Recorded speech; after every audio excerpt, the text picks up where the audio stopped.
Chapter 22:19. Heavenly Slayer. A pretty good name, Xiaoqian muttered to himself. Then, he stretched out his hand and grasped the saber's hilt. A familiar feeling came. The saber hilt seemed to be made from the trunk of a thundercliff tree, similar to the 200,000-year-old herb king that Xiaoqian once obtained. Suddenly, a loud rumble rang out, and the saber half burst forth with resplendent electric light. The entire inheritance hall's first floor trembled slightly. Xiaoqian tried to pull the saber out but found it extremely strenuous. The electricity from the saber continuously bombarded his physical body. Interesting. This saber has a rather bad temper. Xiaoqian snorted coldly, and his Thunder Dao domain spread out. Chi! Chi!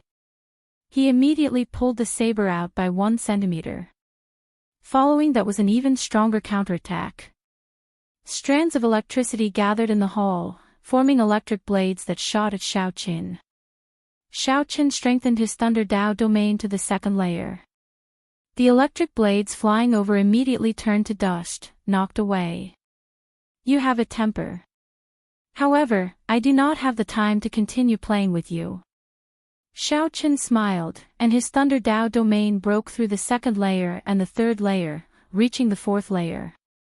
Then, a saber light flickered on his forehead as he brought out his Saber Dao domain.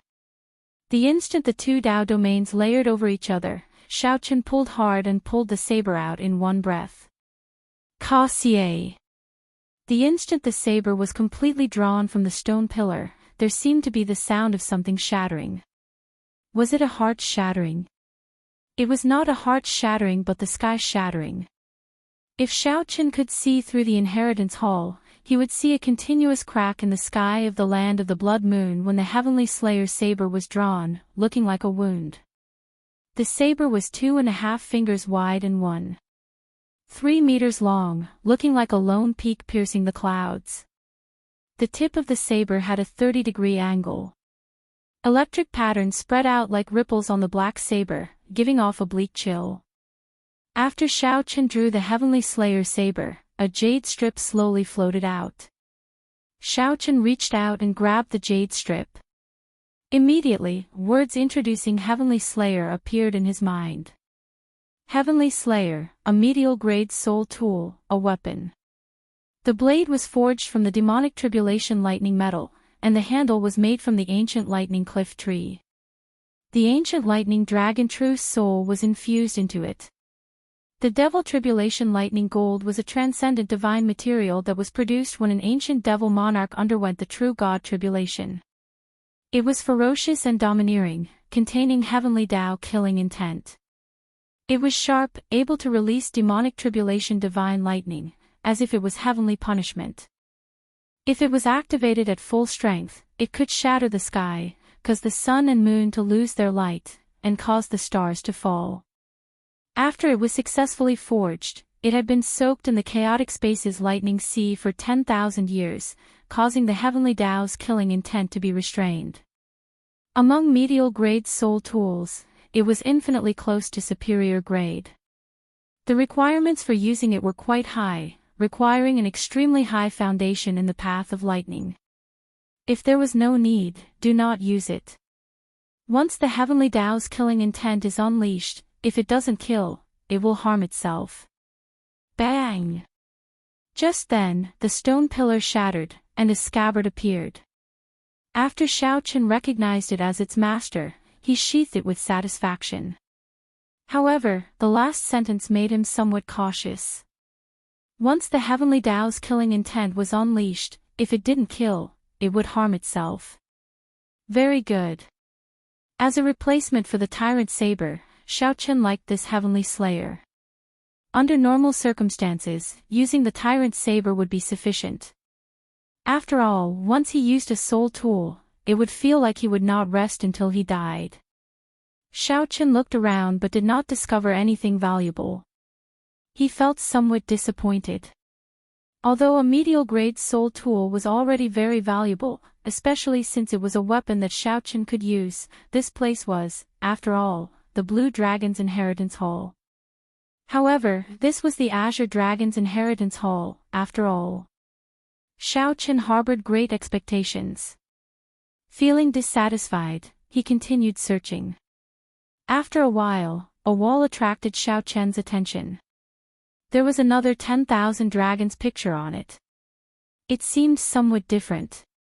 It was also a 10,000 dragons picture.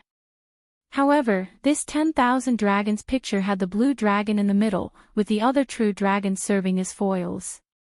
So, that's how it is. Xiaochen's face lit up in joy as he slowly understood the meaning of the painting. There were actually some hidden words in the painting. It turned out that this was an advanced cultivation technique for the 10,000 dragons art. Forming the 10,000 dragons picture was only the first step to cultivating the 10,000 dragons art. The later steps were the most important. Xiaochen found his bloodline and advanced it step by step. Finally, the 10,000 dragons art would evolve into the ancestor dragon art. The entire inheritance hall had a total of 7 floors. Each floor had an advanced cultivation technique. After 7 floors, it would evolve into the ancestor dragon art. After thinking for a while, Xiaochen sat down cross-legged and started to cultivate this advanced cultivation technique. Xiaochen's divine energy surged and materialized many dragon images, forming the 10,000 dragons picture. As the cultivation technique circulated, the dragon images flickered and changed continuously. Dragon images circled Xiaochen's body, changing unpredictably. The thousands of dragon images changed at will. The thousands of dragon images scattered, and only a blue dragon image remained behind Xiaochen. Following that, many dragon images reformed with the blue dragon as the center. 2 days later, Xiaochen opened his eyes again, and a brand new 10,000 dragons picture formed behind him. Xiaochen formally cultivated the 10,000 dragons art's first layer. With the blue dragon as the core and the 10,000 dragons as support, the entire 10,000 dragons picture improved further. After hesitating for a while, Xiaochen did not continue forward. It was not yet time to enter the second floor. After leaving the inheritance hall, the dragon spirit said softly, "It looks like you already comprehended the advanced cultivation technique for the 10,000 dragons art. Not bad. With your current cultivation, you are not far from opening your second divine vein. At that time, you will be able to enter the second floor's inheritance hall." What's wrong? Does the second floor's inheritance hall require 2 divine veins to enter? The dragon spirit smiled and said, "That might not be the case. However, you can give it a try. You cannot pass the test with just 1 divine vein." Xiaochen shook his head and said, "There's no need. When my saber technique improves further, I will come and challenge you. I have to go now." The dragon spirit nodded and said, "I look forward to your next visit." After accepting the blue dragon's inheritance, Xiaochen had gained a medial-grade soul tool, the Heavenly Slayer Saber. He had been conferred the title of Blue Dragon King and obtained the royal Blue Dragon bloodline, successfully advancing the 10,000 dragons art. Xiaochen's harvest in this trip to the land of the Blood Moon surpassed Xiaochen's expectations. Be it the Heavenly Slayer Saber, the royal Blue Dragon bloodline, or the brand new 10,000 dragons picture, they all allowed Xiaochen's strength to soar. Now, those sovereign emperors who had not condensed any divine veins could not last one move against Xiaochen. No matter how demonic or strong a one-veined sovereign emperor was, Xiaochen could easily kill them. As long as one was not an outstanding talent or had a fortuitous encounter, he could crush a 2-veined sovereign emperor. Even against a 3-veined sovereign emperor, if Xiaochen brought out all his trump cards, his chances of victory would still be high. Only a great perfection sovereign emperor could put some pressure on Xiaochen. However, if the other party underestimated him, his chances of victory would be hard to say. After leaving the ancient Blue Dragon City, Xiaochen turned into a bolt of lightning and landed before the black and white eggs, looking like he teleported. "Long time no see," Xiaochen said softly. The black and white eggs smiled and said, cut the crap. Come and fight with us first. Our hands are itching. How many years has it been since we bullied you? If we don't, we won't get another chance. Right. Brat, your growth in strength is really horrifying. These two fellows had adjusted their cultivation to 4 vain sovereign emperor. Furthermore, they had faux god foundations. Furthermore, they were puppets. Naturally, Xiaoqin would not seek a beating for no reason. If you want to exchange moves, sure. Come one at a time or two at the same time. That's all, Xiaoqin said rationally. TSK. Who wants to go one at a time with you? We are here to bully you. If we cannot bully you, why would we fight with you? Egg, you are really shameless. The black and white eggs immediately became unhappy when they heard that, so they started blabbering on and on. Never mind, then. Actually, I came this time mainly to bring you out for a stroll. What is the point of the two of you bickering here all day? If you are capable, come out with me and see what true experts are like. Xiaoqin ignored the two's chatter and started bewitching them. The black egg shook its head and said, the two of us want to go out as well. However, we have master's final orders. Xiaoqin said honestly, actually, the dragon egg emptied out this inheritance palace back then. The two of you are guarding an empty city. What? I don't believe you. I want to go and take a look. The two felt shocked and incredulous when they heard that. When they entered the palace and saw an empty hall, they were immediately stupefied. What a great dragon egg! To think that you are so ruthless. You emptied out master's inheritance all by yourself. Not even dregs remained. To think that we guarded it for so many years. Damn dragon egg, after we go out, we will find you and beat you up into meat paste. After a while, the black and white eggs appeared before Xiaoqin. They said, come, we'll go with you. Hee hee. Once we 3 eggs work together, we will be unrivaled. No one will be a match for us. Let's go. Let's go. Let's go. The 2 battle puppets were bored out of their minds in the land of the blood rain.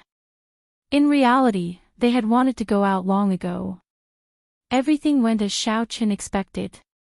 He smiled faintly and called the black and white eggs into the divine universe steel. Chapter 22:20. Demonic qi and black smoke continued to surge in Xiaoqian's room on the alloy warship. Whoosh! A light flashed, and the divine universe steel returned to the room from the land of the blood moon. Soon after, 3 figures appeared one after another. After Xiaoqin appeared, he gently waved his hand, and all the demonic qi immediately vanished. Then, 2 combat puppets, one black and one white, appeared at the same time. A 7-star heaven-suspending warship. Its entire body is made of alloy. Egg, you really struck it rich. The black and white eggs had followed their faux god master and were very knowledgeable. They immediately recognized the alloy warship. The black and white eggs immediately praised it excitedly. Xiaoqin revealed a faint smile. Although the black and white eggs were only 4 vain sovereign emperors, they had the foundations of a faux god. The black and white eggs were especially good at working together. Although they were 4 vain sovereign emperors, 5 vain sovereign emperors or even 6 vain sovereign emperors might not have an advantage over them. However, Xiaoqin had to think of a reason for the 2 to appear. The 2 of you, can you make yourselves appear to be early-stage sovereign emperors in the eyes of others? Xiaoqin asked softly after thinking for a while. Black Egg smiled and replied, how difficult is that? According to the rules that Master left, we can only increase our strength if you increase it. However, we can lower our strength freely, so you don't have to worry. Xiaoqin thought about it and agreed. When he first met the black and white eggs, he had thought that they were only great perfection holy venerates. I am somewhat curious. I am clearly only a one-vein sovereign emperor. How did the two of you adjust to four-vein sovereign emperors? White Egg giggled at Xiao Chen's doubts. Do you think we are fools? Your soul energy already reached that of a three-vein sovereign emperor. If we were only two-vein sovereign emperors, you would have crushed us. Xiao Chen was immediately speechless. If the black and white eggs had been two-vein sovereign emperors, he would not have minded exchanging moves with them. Hee hee. The two of us are going out for a walk. The black and white eggs finally left the land of the blood moon. After saying goodbye, they pushed the door open and left. Xiao Chen could not stop them. Ah, hey, there's actually a girl. Unfortunately, her butt is not big enough, and she is not tall enough. It doesn't look good, it doesn't look good. Let's go.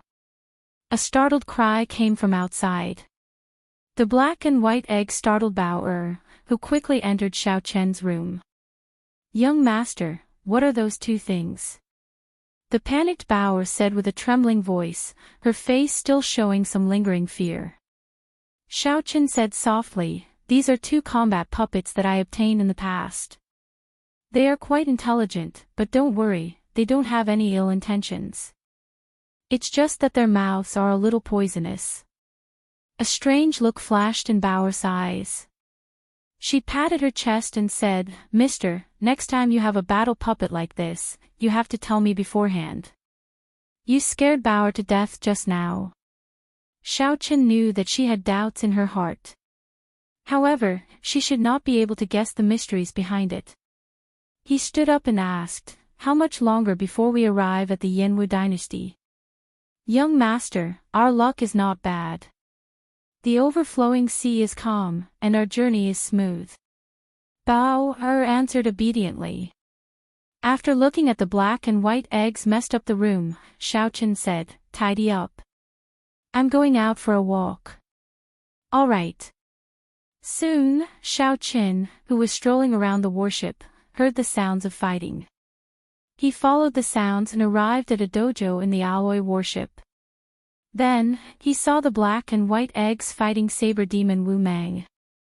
Wu Mang was a sovereign emperor of the black and white eggs bloodline. The black and white eggs suppressed their strength to the same level. At the side, Mo Qin, Nangong Feng, and the others watched interestedly. Bang! Wu Mang got knocked off the arena. He showed a pained expression, his eyes filled with confusion. Trash. Trash. You can't even defeat my two combat puppets. The black and white eggs mocked Wu Mang cockily. Nangong Feng said, Big brother Wu Mang already lost 3 times. Each time, he could not last more than 10 moves. Strange. Where did Xiao Chen's 2 combat puppets come from? Hey, big brother Xiao, you are here.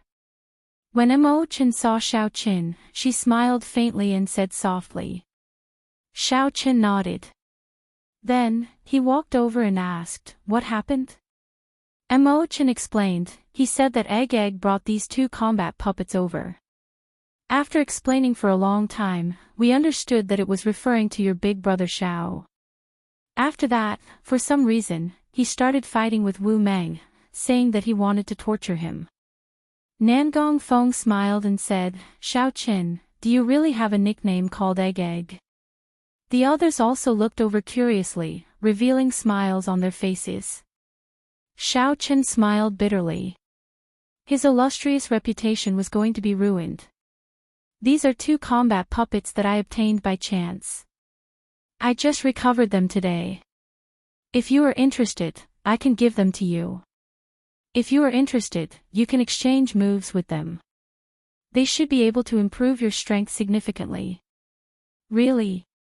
Yun Fei and the other 2 asked with interest, their eyes lighting up. Of course. Fighting with the black and white eggs had significantly improved Xiao Chen's strength. Of course, the prerequisite was that he could endure the torture of these 2 fools. In that case, I will have to give it a try later. Hence, the miserable cries on the alloy warship did not stop for the next few days.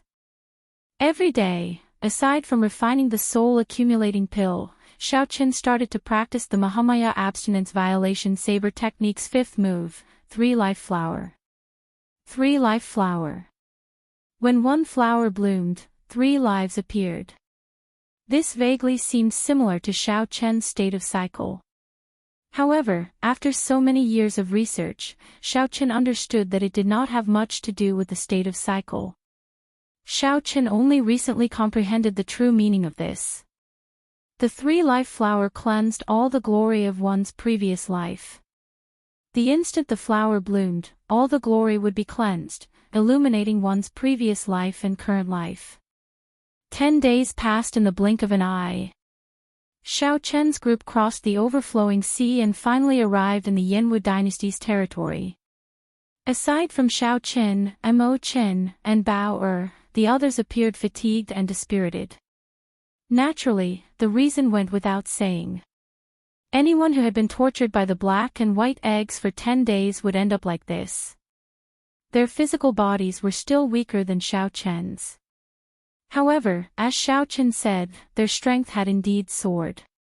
A short 10 days equaled half a year's worth of experiential training, perhaps even more.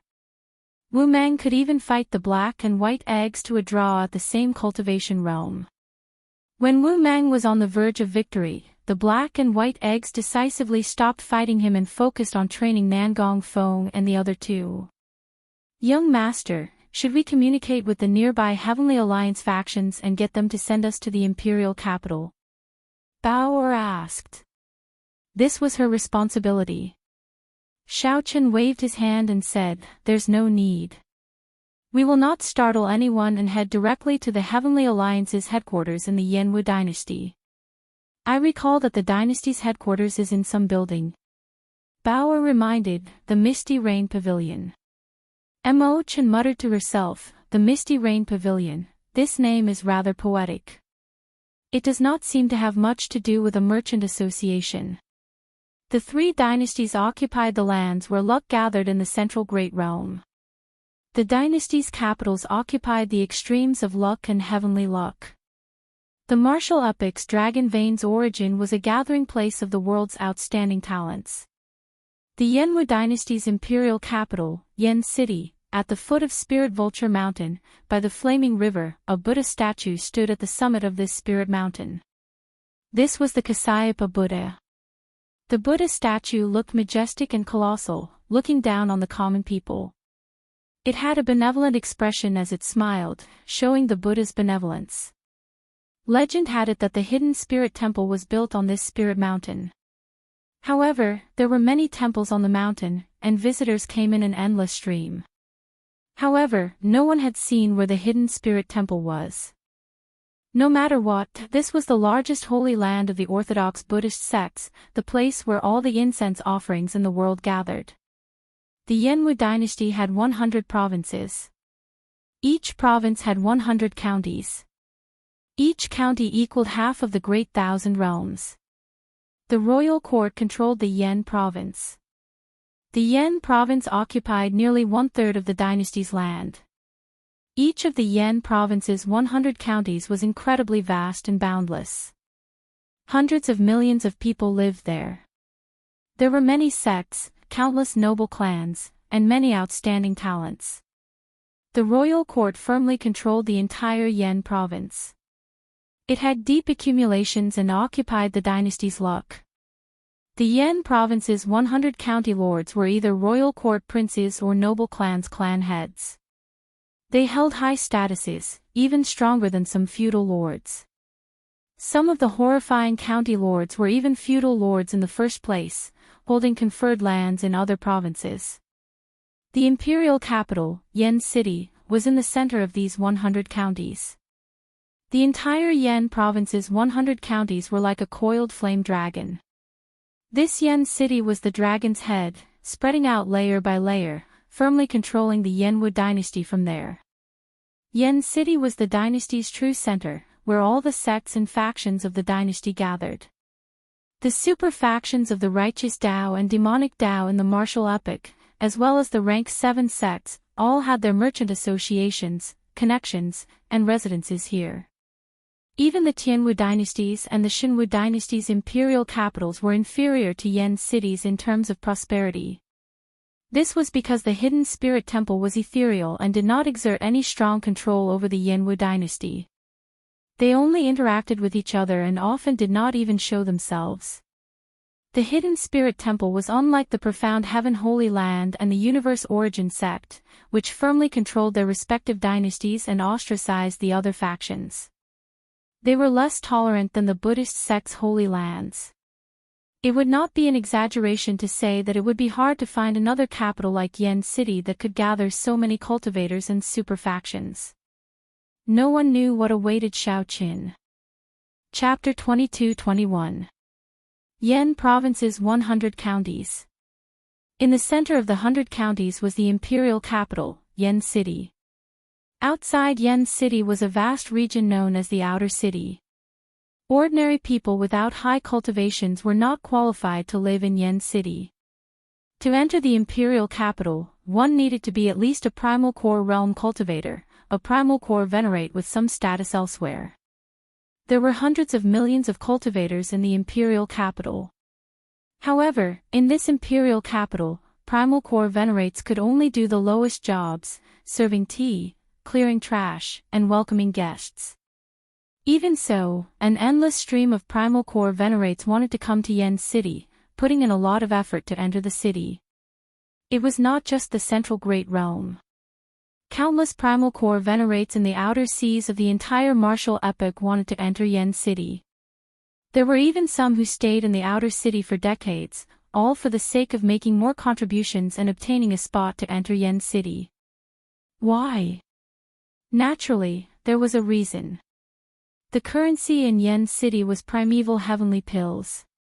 That was to say, even if one served tea or cleared trash, doing the lowest jobs, one would obtain more benefits than a regular rank 6 sect. Only rank 7 sects outside could refine primeval heavenly pills. Regular disciples could only obtain a limited number of primeval heavenly pills. Perhaps they might as well do odd jobs in Yan City, where they would gain more. Based on this, one could see how prosperous this imperial capital Yan City was. To cultivators, it was a holy city. To merchant associations, it was even more incredible. The currency here was primeval heavenly pills. The benefits of doing business here went without saying. Compared to the other two dynasties' imperial capitals, which were strictly controlled, the open and tolerant Yan City was the most prosperous in the world. Shaoqin and the others spent half a month silently arriving at the imperial capital Yan City. Along the way, the group managed to obtain some information about the dynasty's imperial capital. However, when they arrived, they were still shocked for a long time. The difference between the Yanwu dynasty's other counties and Yan province's imperial capital was like that of clouds and mud.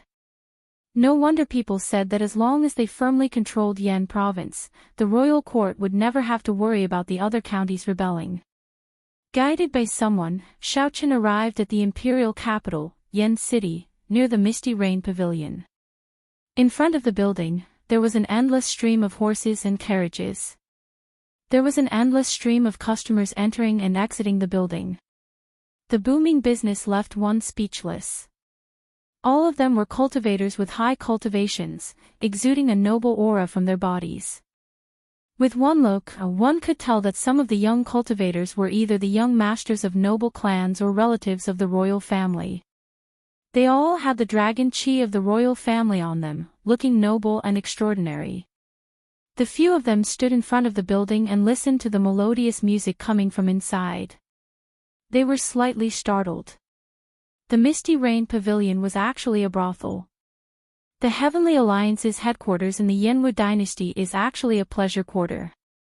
Is there a mistake?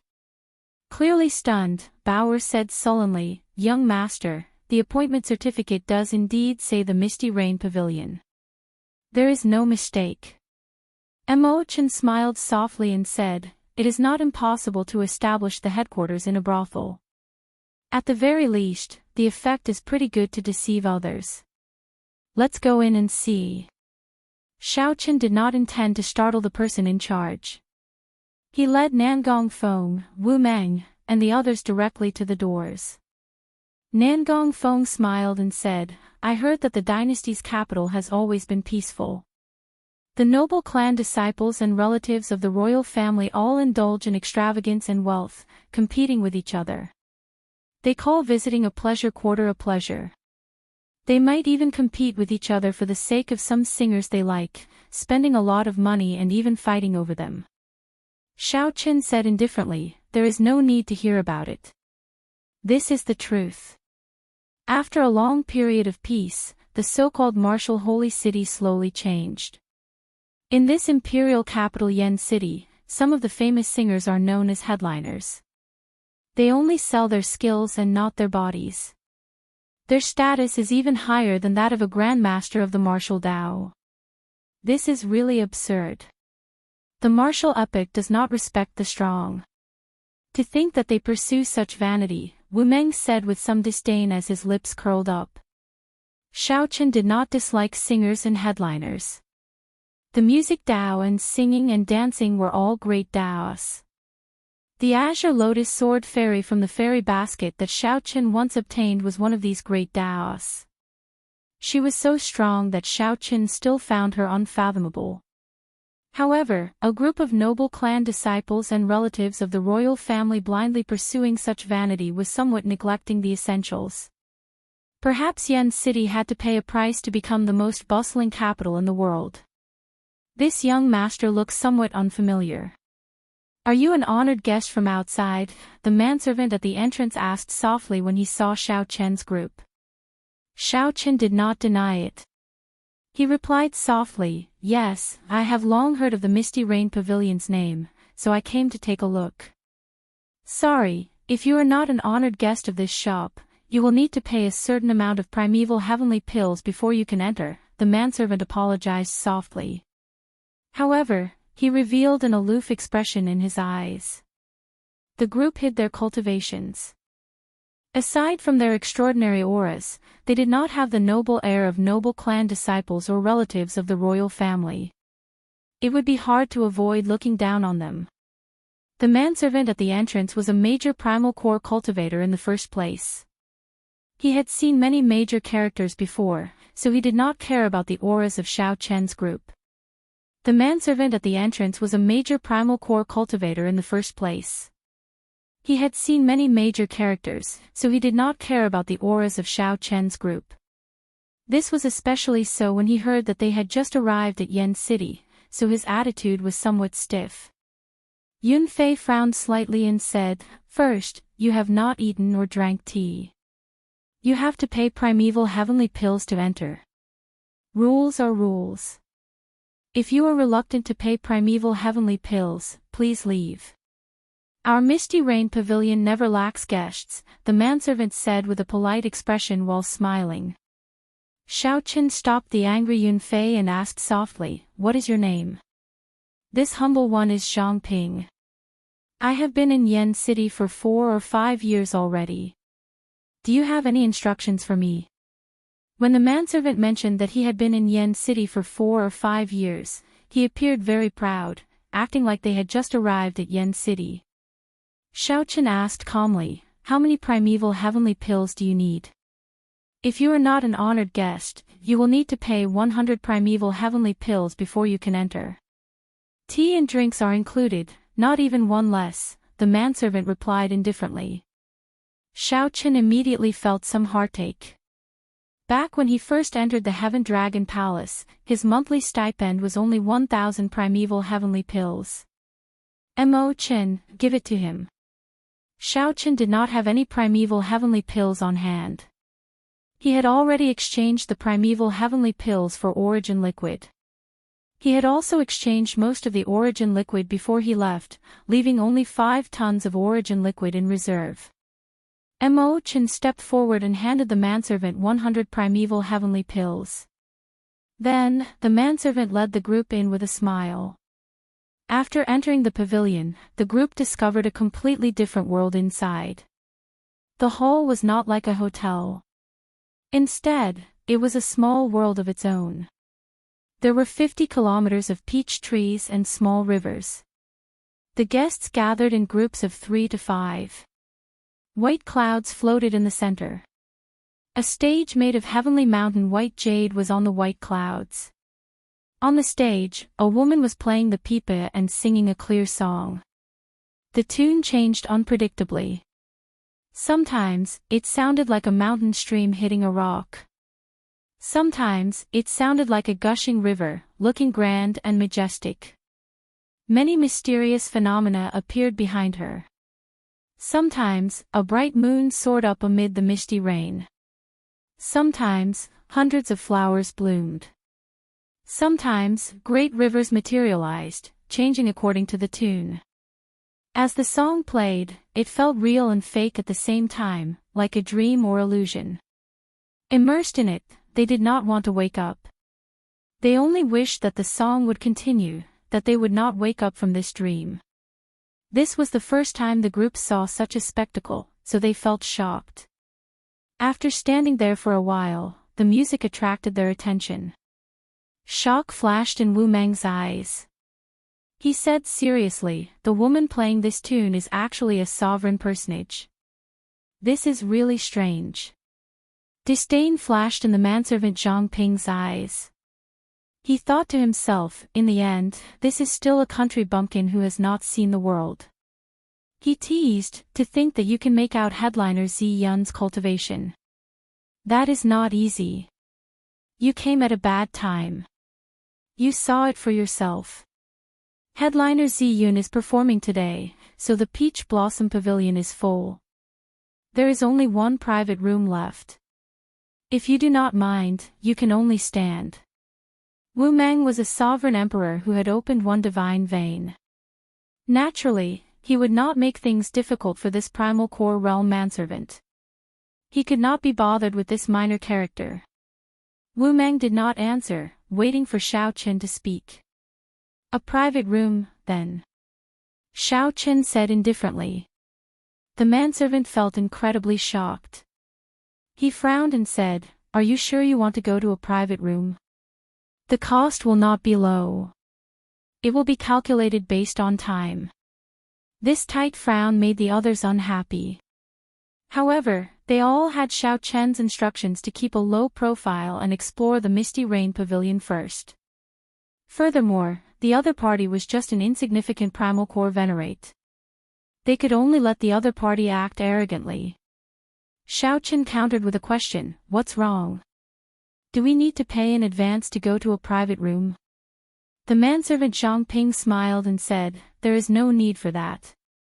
No one in Yen City who dares to renege on a debt in the Misty Rain Pavilion has been born yet." Under Zhang Ping's lead, the group arrived at a private room and sat down. The seats were pretty good. The windows were wide open, allowing them to clearly see the performance on the stage in the center. "You can withdraw first. There is nothing else for you to do," Xiao Qin said casually, and Zhang Ping withdrew with a smile. He did not even ask if the group wanted maidservants to accompany them to drink, directly withdrawing. Xiao Qin thought that the group probably came to the private room to pretend to be fatso. How could they have the extra money to pay for maidservants? After the food and wine were served, Bao obediently poured wine and tea for Xiao Qin and the others, playing the role of a maidservant. "Bao, sit and eat with us. There is no need to stand on ceremony," Mo Chen said with some heartache when she saw Bao standing around busying herself.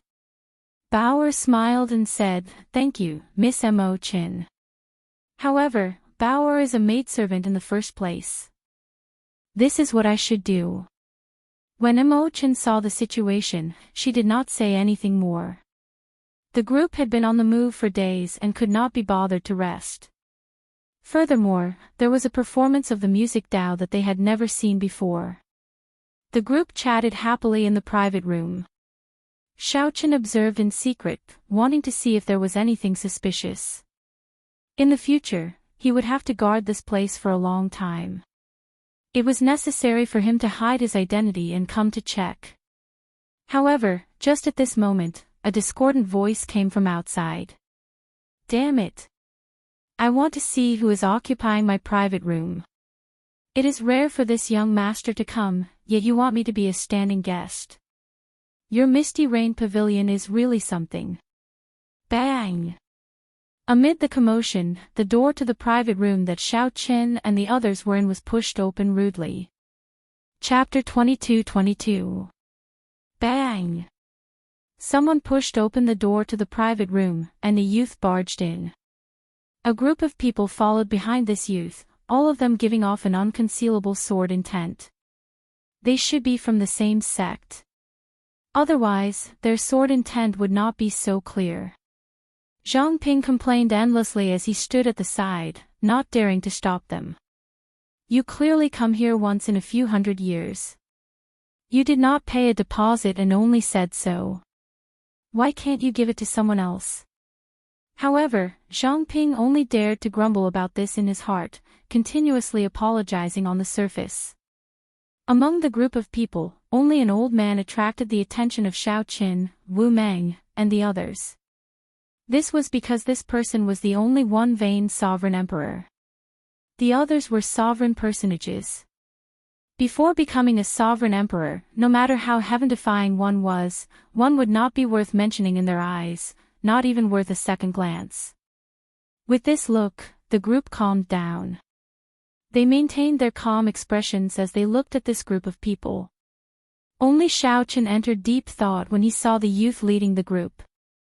This youth seemed somewhat familiar, but he could not recall where he had seen him before. Xiao Qin. That youth had an extraordinary aura, giving off a faint dragon chi of a dynasty. Clearly, he was a relative of the royal family, possessing the royal bloodline and showing a noble air. Boom! In that instant, that youth's aura erupted, ignoring the Misty Rain Pavilion's rule of not fighting. He did not hold back at all when he erupted. That startling killing chi spread out. This instantly shattered the harmonious atmosphere of the Misty Rain Pavilion. The pipa music of the headliner Zi Yun, who was playing on the stage, stopped. All the guests turned their curious gazes to this place. Although the Misty Rain Pavilion was not the peak pleasure quarter of Yen City, its background was still terrifying. Even a regular prince would have to think twice before making a move here. Sometimes, even if it was hard to avoid conflict, it would be due to bickering. Most of them did not dare to fight. This was because everyone understood the rules. Just like today, Xiao Qin had unleashed all of his aura without restraint. His killing intent was so cold that it was somewhat frightening. How great was this grudge?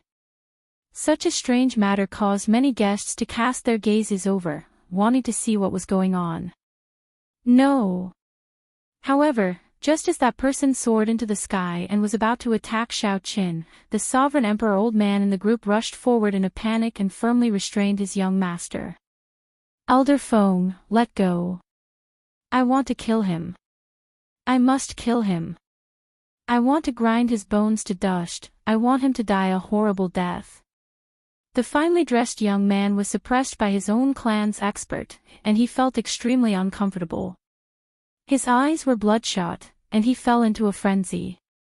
However, Elder Feng grumbled inwardly. He even wanted to curse out loud. Who could you possibly kill? The table across from him seemed unremarkable. However, most of the people at the table were sovereign emperors. This was especially so for the white-clad person in the middle. With just one glance, Senior Feng felt extreme fear in his heart. Wu Meng and the others showed indifferent expressions as they watched this scene. Their expressions did not change at all.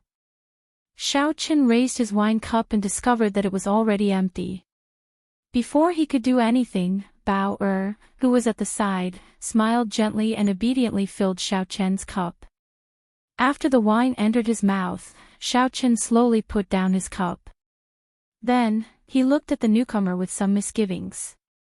I seem to recognize you, but I can't recall who you are. I am Monarch Yu Wang Lin. Elder Feng, let go of me. Let me kill him. When the newcomer heard that Xiaoqin did not even remember his name, he could not help roaring angrily, feeling greatly humiliated. The atmosphere turned somewhat awkward.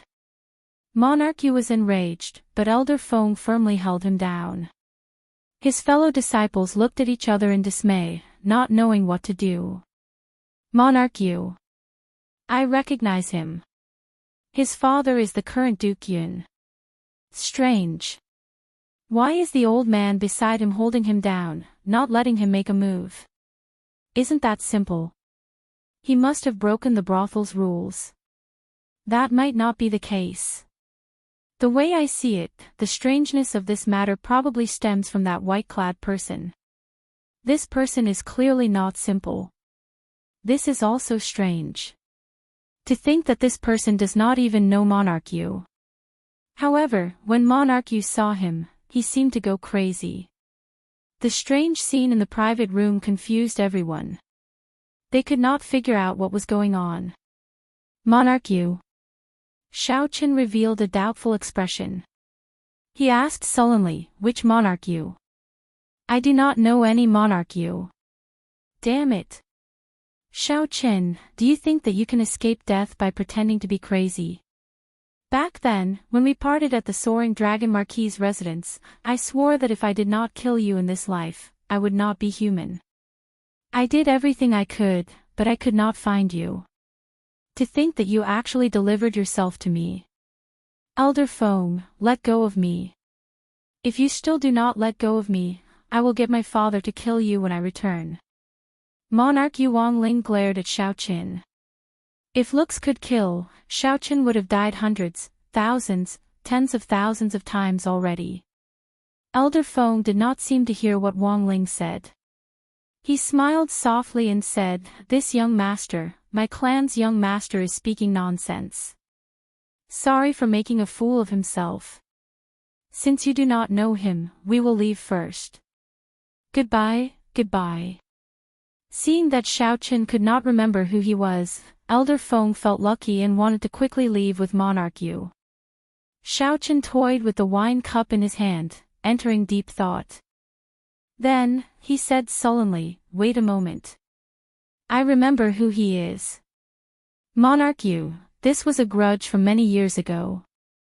Back when Xiaoqin first entered the Central Great Realm, Lan Luo's father, the Soaring Dragon Marquis, invited someone to compete with him in archery on the battlefield. Xiaoqin shot 3 arrows in a row, defeating the other party with every arrow. However, the other party refused to give up and took out his secret treasure. In the end, Xiaoqin shot an arrow with the god's shadow bow, defeating the other party again. In the end, Monarch Yu continued to act shamelessly, wanting to use sword techniques to kill Xiaoqin. After being defeated, Monarch Yu tried to gang up on Xiaoqin. Such a person looked elegant on the surface. Furthermore, he was a member of the royal family, acting all pretentious. However, after peeling off that layer of hypocrisy, he was even more loathsome than a hoodlum. He did not know himself and was as difficult to deal with as a mad dog. No wonder Xiaoqin could not remember him. Almost 8 years had passed. How could Xiaoqin spend any effort to remember someone who was not even comparable to trash? If not for Xiaoqin reminding him a few times, Xiaoqin would not have remembered. At this moment, Elder Feng was somewhat frightened silly. He said embarrassedly, "Sir, my clan's young master is Duke Yun's son. He already has a noble title, and his name is already written in the royal clan's genealogy." Xiaoqin interrupted, "Let go of him." Elder Feng felt that the situation was somewhat serious. Just as he was about to say something, Wu Meng, who was at the side, said, "I told you to let go. Did you hear me?" However, Monarch Yu did not seem to notice anything. Rage and the hatred that he suppressed in his heart for 8 years overwhelmed his mind. He shouted, "Elder Feng, don't boost my morale. Let go of me. Today, I want to see what gives him the confidence to dare to come to Yen City and send himself to death after not seeing him for 8 years." Elder Feng ignored Monarch Yu's words. He looked at Xiaoqin and said, "Sorry, this old man cannot let go." Elder Feng felt a trace of killing qi. If he let go, Monarch Yu might die miserably on the spot. This thought was somewhat exaggerated. Would there really be someone in the Misty Rain Pavilion who dared to kill Monarch Yu? Furthermore, the person that Monarch Yu killed was Duke Yun's son. Although his bloodline was thin, it was still a bona fide royal clan bloodline. Monarch Yu was definitely a royal clan member. However, for some reason, Elder Feng felt that if he let go, Monarch Yu would die immediately. This kind of fearful instinct prevented him from letting go. Right now, he was waiting for the Misty Rain Pavilion's experts to show up. Although the Misty Rain Pavilion was large, if something happened, experts would arrive within 10 seconds. However, to Elder Feng, these 10 seconds felt like years. Sweat trickled down his forehead, and he felt incredibly nervous. Xiaoqin looked around and fixed his gaze on Elder Feng. At this moment, their gazes met. Boom! Immediately, the strong soul energy of a three-veined sovereign emperor and the royal blue dragon bloodline landed on Elder Feng with terrifying pressure. Elder Feng wanted to hold on. However, under this immense pressure, he was like an ant trying to shake a tree, unable to do anything. With just one look, Elder Feng lost. When Monarch Yu felt that Elder Feng could no longer suppress him, he immediately roared and soared into the air, thrusting his sword at Xiaoqin. Whoosh! How terrifying was this sword strike! After 8 years of sharpening a sword, even the dullest blade would become incredibly sharp. For the past 8 years, Monarch Yu could not forget the humiliation he experienced in the Soaring Dragon residence every day and night. That was the greatest humiliation of his life. The immense pressure turned into motivation.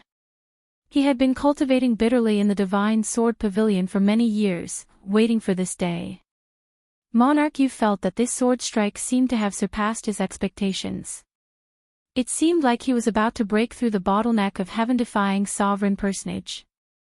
After this sword strike, he would definitely succeed in condensing a divine seal. Monarch Yu trembled in wild joy, feeling nervous and excited.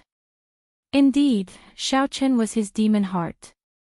After killing Xiaoqin, breaking through to Sovereign Emperor would be just a matter of time. What a terrifying sword strike! The killing intent and Tao contained in the sword sent a chill down the Misty Rain Pavilion's cultivators, who were far away. Bang! However, Monarch Yu, who had just leaped up and had yet to move, suddenly exploded. That's right, he exploded. Thousands of saber lights burst out of Monarch Yu's body, looking resplendent and dazzling. In the next moment, Monarch Yu's corpse did not remain, leaving only broken limbs and a pool of blood splattering the elegant room. As for that terrifying sword strike, it had not fully bloomed yet. Instead, it fell silent, like a flower wilting. Someone killed someone. Someone killed someone in the Misty Rain Pavilion. Furthermore, it was Monarch Yu.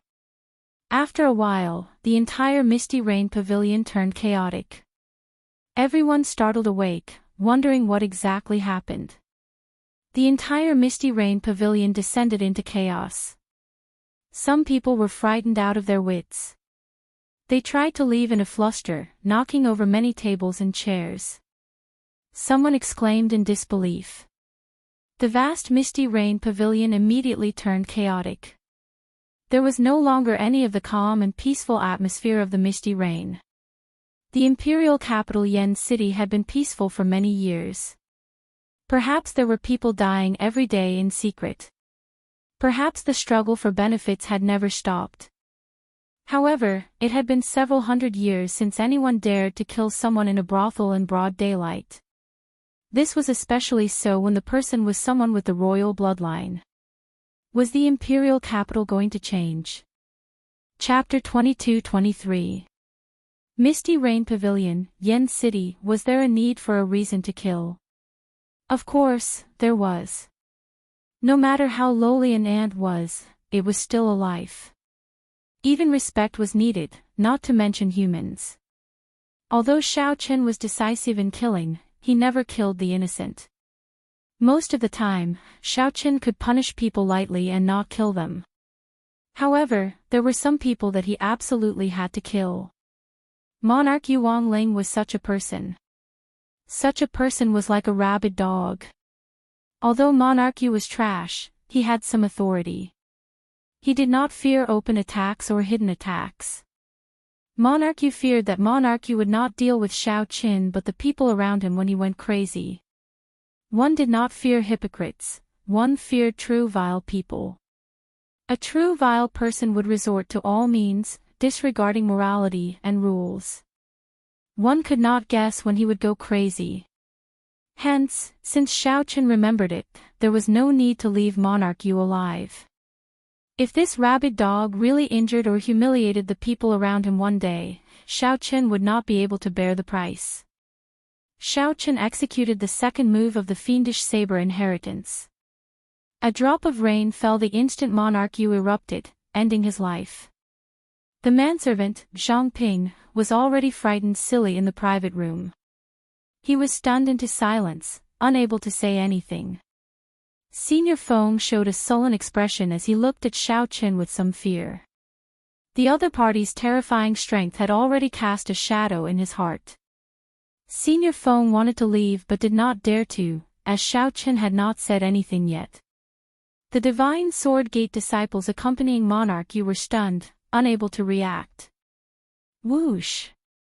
Whoosh! Whoosh! At the crucial moment, two figures appeared in the private room, radiating the aura of a three-veined sovereign emperor. These were the experts overseeing the Misty Rain Pavilion. Normally, many ignorant people would cause trouble in the Misty Rain Pavilion. No matter how powerful they were, they would suffer when they ran into these two. These two rarely showed themselves. However, in secret, they were known as the Misty Rain Twin Demons. Senior Feng recognized the two and immediately released his bated breath. He said, "Seniors, my clan's young master died a miserable death in the Misty Rain Pavilion. No matter what, please give us an explanation." As Senior Feng spoke, his gaze fell on Xiao Chen.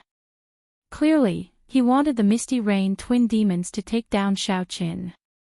However, the Misty Rain Twin Fiends ignored Elder Feng. They looked at Xiao Chen and said something. Monarch Wang Lin caused trouble in the Misty Rain Pavilion, wanting to kill the Misty Rain Pavilion's honored guests.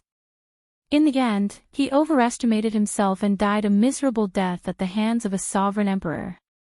Duke Yun failed to teach his son properly, causing our Misty Rain Pavilion to suffer heavy losses. The Misty Rain Pavilion will definitely pursue this matter to the end and report it to the royal family's sect elders. His voice was not loud, but it resounded throughout the Misty Rain Pavilion. Everyone heard him clearly, not missing a single word. Old Feng was dumbfounded at that moment. He had not expected such an ending at all. This person had killed a member of the royal family. Shouldn't the Misty Rain Pavilion capture him and then apologize to Prince Cloud? Why was the situation reversed? Do you still have the law? The one he killed is Monarch Yu, a true inheritor of our Divine Sword Pavilion. He does not even care about our Divine Sword Pavilion. Misty Rain Pavilion, I think you don't want to continue operating in the imperial capital. The disciples of the Divine Sword Pavilion woke up from their stupor. They were all indignant. Scram! Bang! The Misty Rain Fiend duo did not make a move, but these Divine Sword Pavilion disciples who shouted were all knocked into the air. Then, the Misty Rain Pavilion's guards each carried one of them out. The Misty Rain Fiend duo looked around, and their gazes landed on Old Feng. Old Feng trembled slightly as he said, "I understand. I'll take some of young master's belongings and leave." However, when Old Feng looked around the private room, he saw that Monarch Yu's corpse had already disappeared. There was nothing left to take. Old Feng took a jade pendant and quickly left without even turning his head back. Honored guests, there is no need to panic. Today, a small situation occurred in my Misty Rain Pavilion, startling everyone. The matter has already been resolved, and I have apologized to everyone. Today, the Misty Rain Pavilion will not be accepting alcohol. Please, drink to your heart's content. For the next 3 days, there will be no charge. The Misty Rain Pavilion will entertain everyone for free. At that time, the 12th headliner will appear as well. Just at this moment, someone spoke softly as she leaned against the railing at the highest point of the Misty Rain Pavilion. Her melodious voice sounded like the chirping of birds in the forest, very pleasing to the ears. What was even more pleasing to the ears was the sincerity of her apology. No alcohol, no charge for 3 days, and the 12th headliner performing at the same time. The moment this person said that, cheers rang out. Then, the sounds of stringed instruments, pipe, and harp rang out at the same time. The 12 headliners appeared on the stage one after another. The atmosphere in the Misty Rain Pavilion suddenly changed, reaching a climax in an instant. In the blink of an eye, the guests were attracted by the headliners who appeared one after another. Once again, they became immersed in the wondrous music. The earlier interlude ended up bringing out this performance, making the guests even more excited. Furthermore, there was free alcohol. With everyone drinking to their heart's content, the Misty Rain Pavilion was destined to be a carnival. Only a few people knew that the pleasure quarters in the imperial capital had not seen blood for hundreds of years already. There had to be something fishy about the Misty Rain Pavilion protecting this person in secret. However, no matter what, Monarch Yu was a royal clan disciple. If he died in the Misty Rain Pavilion for no reason, the Misty Rain Pavilion would not be able to hide it even if they wanted to. In less than a day, this news would spread throughout the entire imperial capital. At that time, it would be another good show. The guests all left in secret, quickly reporting this news to the factions behind them. Inside the private room, Zhang Ping wiped the floor in fear. When he saw the bloodstains, he trembled in fear. A heaven-defying sovereign personage died for no reason. How horrifying was that white-clad person? Fortunately, that white-clad person did not seem to mind Zhang Ping's earlier underestimation. "This young master, please come in. Our pavilion master wishes to meet you." The Misty Rain Pavilion's twin demons, two aloof three-veined sovereign emperors, respectfully greeted Xiao Qin. Such an attitude shocked the manservant, Zhang Ping. My goodness! To think that these two rarely seen major characters of the Misty Rain Pavilion are so respectful to this white-clad person. Xiao Qin said calmly, "Let her come and meet me. Right here." What kind of joke was this? Zhang Ping was a rank 6 envoy inspector. In some sense, he was the pavilion master's direct superior. Even if Xiao Qin did not like to use his status to suppress others, there were some rules that could not be broken. Since when could subordinates summon their superiors? The Misty Rain Pavilion's two old men immediately exchanged glances, anger flashing on their faces. "We need to ask for instructions." The two old men spoke softly after exchanging glances. He. There is no need to ask for instructions. How can this little girl not come when the envoy inspector summons me? Bell-like laughter rang out from outside the door. Then, a girl wearing a red qipao walked in, revealing her long, slender legs. Her exquisite facial features looked like the most perfect carving, without any flaws. The instant she entered, ancient paintings fell around the private room, forming an independent world, isolating it from the outside world. The manservant, Zhang Ping, also fell into a deep slumber without a sound. The Misty Rain Pavilion's twin demons paled in shock. They performed cupped fist salutes and bowed. This subordinate greets the envoy inspector. "We offended you earlier. Please forgive us." "It's fine," Xiao Qin said indifferently. Then, he took out the appointment certificate that Yi Zifeng had given him and gently sent it to the girl in the qipao. The girl in the qipao had only guessed it. When she saw the appointment certificate, she confirmed Xiao Chen's identity. This little girl is Su Yi. I welcome the envoy inspector to the Misty Rain Pavilion. I did not know the envoy inspector's identity earlier and offended you. Sorry for the poor reception. The girl in the qipao returned the appointment certificate to Xiaoqin. Then, she smiled faintly and said, "Before you came, I was the acting envoy inspector. It looks like I will be idle for a while." Xiaoqin said indifferently, "There's no need. Just do what you were doing before. If there are any problems that you cannot resolve, you can tell me. You still have to work hard. This is Mo Qin, Master Ku Yun's disciple. He will help you deal with this." Mo Qin smiled faintly and stood up. "Greetings, elder sister Su Yi. Please take care of me in the future."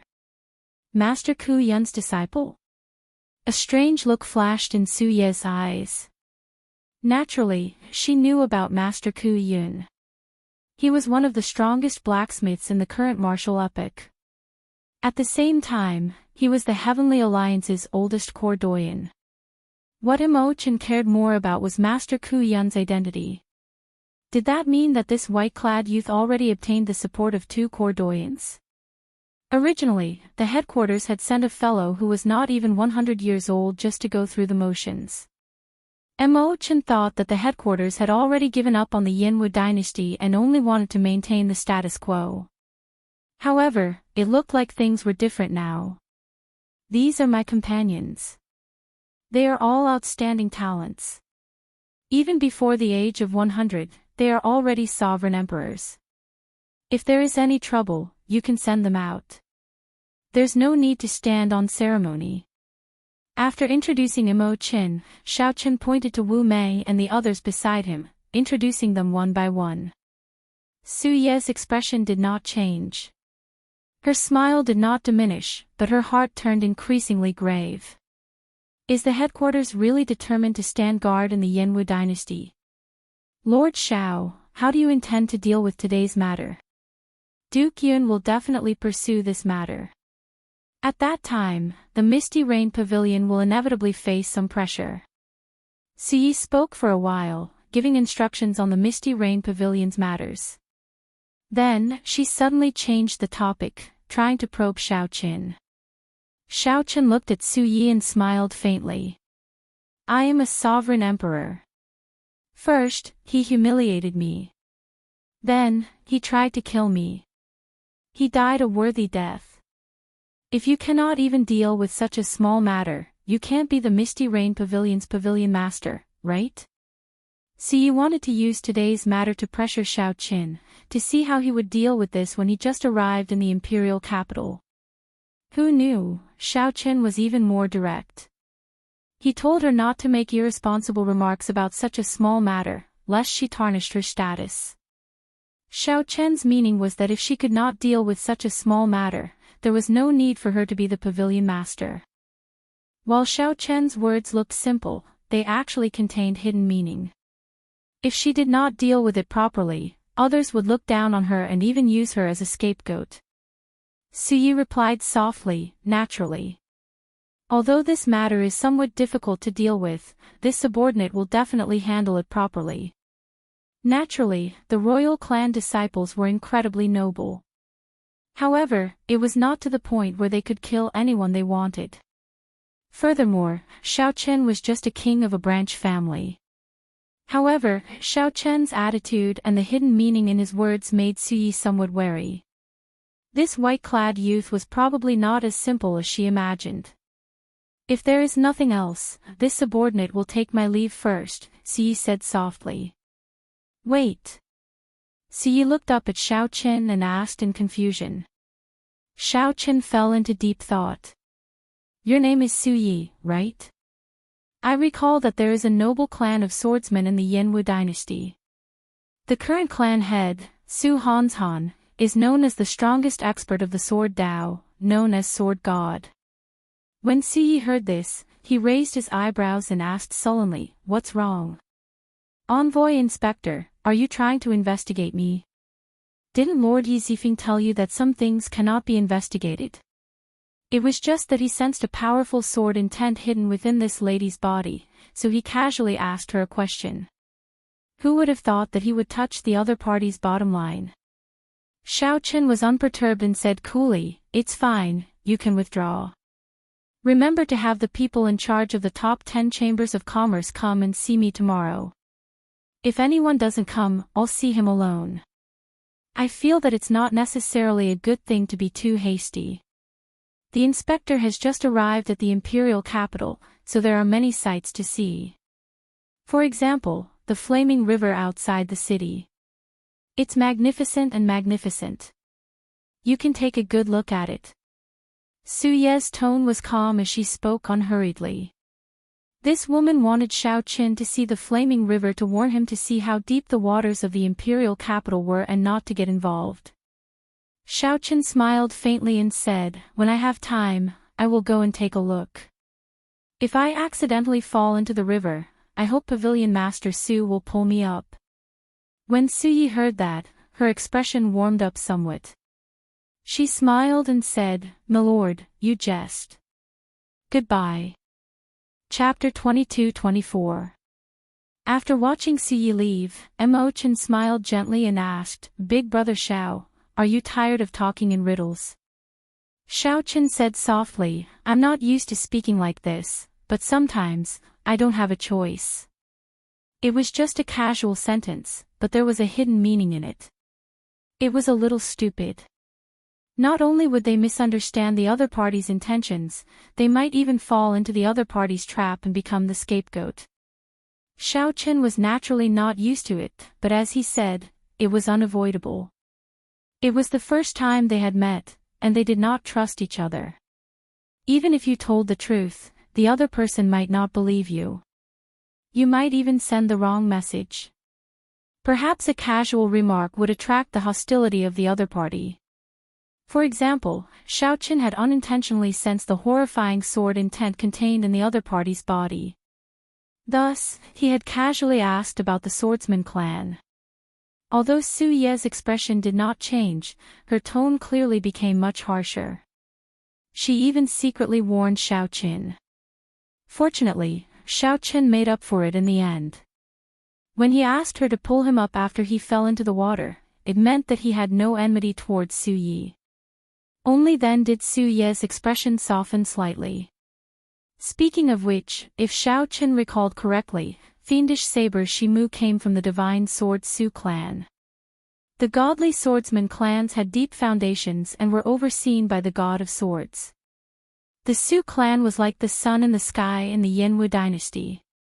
The establishment of the dynasty included a portion of the Su clan's strength. As long as the dynasty did not fall, the Su clan would never weaken. Such a noble clan might not be a match for the Heavenly Alliance in the Great Thousand Realms. However, all the super factions in the Yanwu dynasty had to fear them. Now, Xiaochen somewhat understood why this pleasure quarter was the Heavenly Alliance's headquarters in the Yanwu dynasty. It was because its pavilion master was Su Yi. Nangong Feng, go check out the 10 great merchant associations first. I want to know the true strength of these 10 great merchant associations. Getting a sovereign emperor to do this was making a big fuss over a minor issue. However, it could also ensure that nothing would go wrong and that the information was authentic. Alright. Since Nangong Feng and the others were already here, they would definitely listen to Xiaochen's instructions, so they had long since prepared themselves. Wu Meng, stay behind.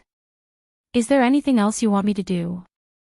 Xiaochen nodded and said, if you follow Su Yi, how confident are you of not being discovered? Wu Meng pondered before replying, Xiaochen's words.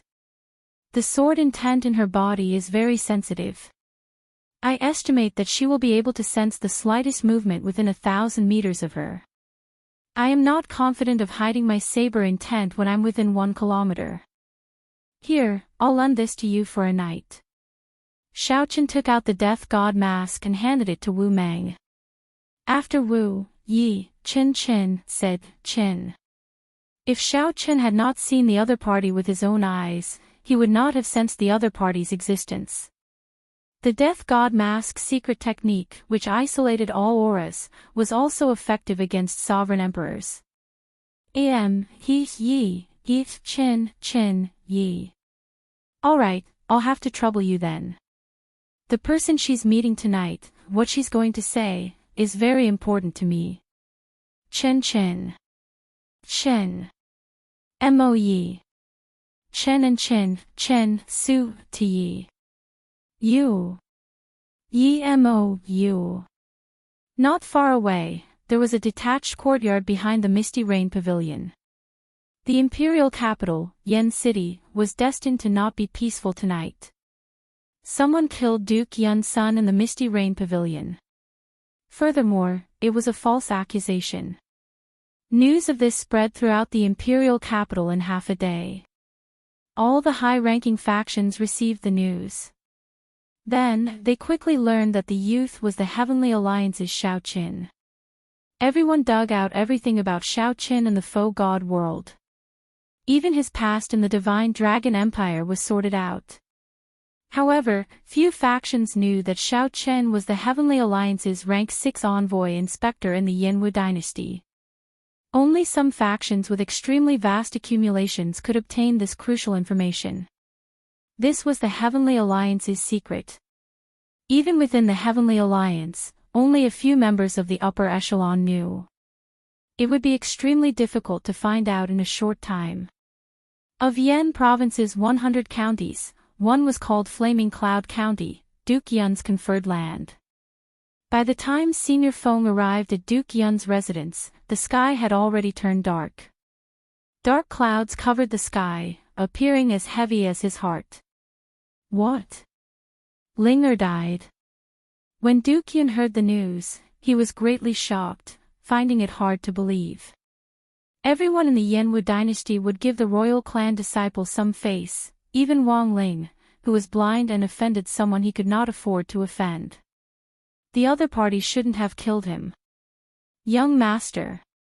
Young Master really died. He died in the Misty Rain Tower. Elder Feng could imagine Duke Yun's rage. However, he still recounted the Misty Rain Pavilion's matter in detail. Bang! The Cloud Prince was enraged. Killing intent surged from his body as he slammed his palm down, shattering the thick wooden table. Everyone in the huge Duke's residence could feel Duke Yun's rage and murderous intent, trembling in fear. Pass down my order.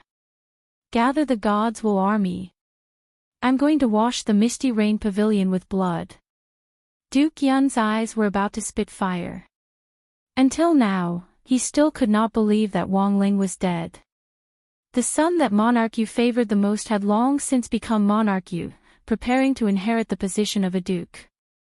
His son had also worked hard for him. In the Divine Sword Pavilion, he had become the leader of the 7 true inheritors. He had even become the disciple of Imperial Emperor Dao Yan. Wang Lin had become a heaven-defying sovereign personage before the age of 50. He would definitely become a sovereign emperor within 100 years. However, such a son, the son that monarch looked forward to and doted on the most, actually got killed in the Misty Rain Pavilion.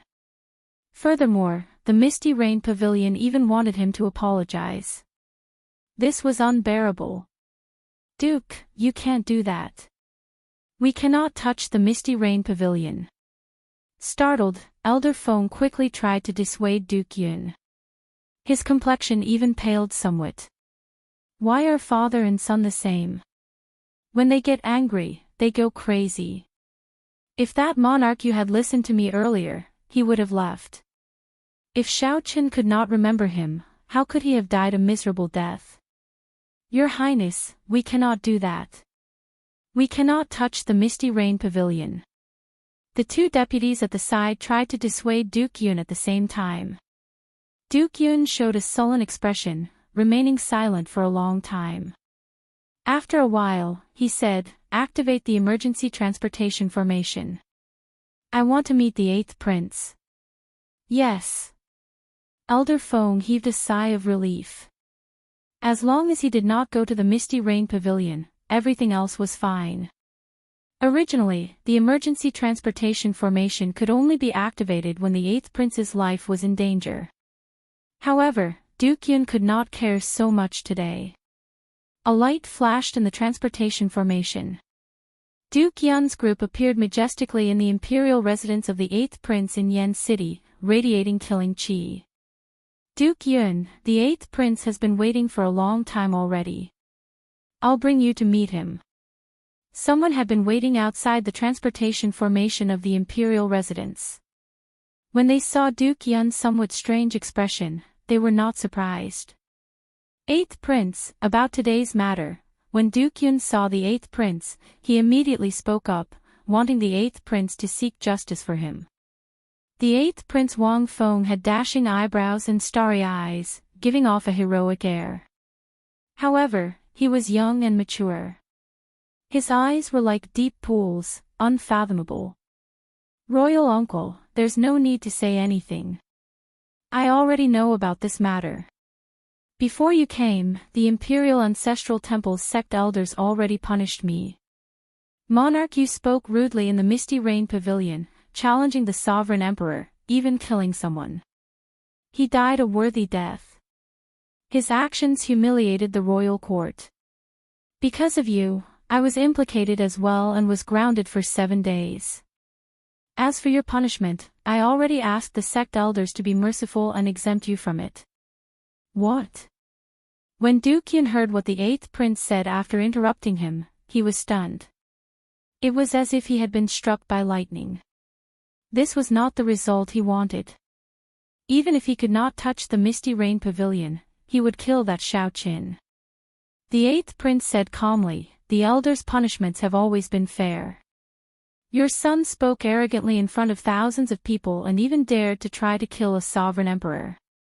This was irrefutable evidence. I couldn't overturn it even if I wanted to. The disciples of the imperial family could not be arrogant, or kill at will.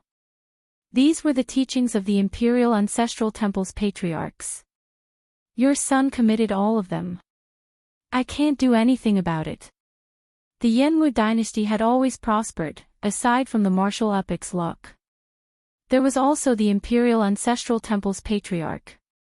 He abided by the ancestral teachings and was very strict with the imperial family's disciples. No matter what you do in secret, as long as there is no evidence, everything is negotiable. But once you violated the ancestral teachings, no matter what, even if you were a prince, you would still have to be punished. King Yun was so angry that he wanted to vomit blood.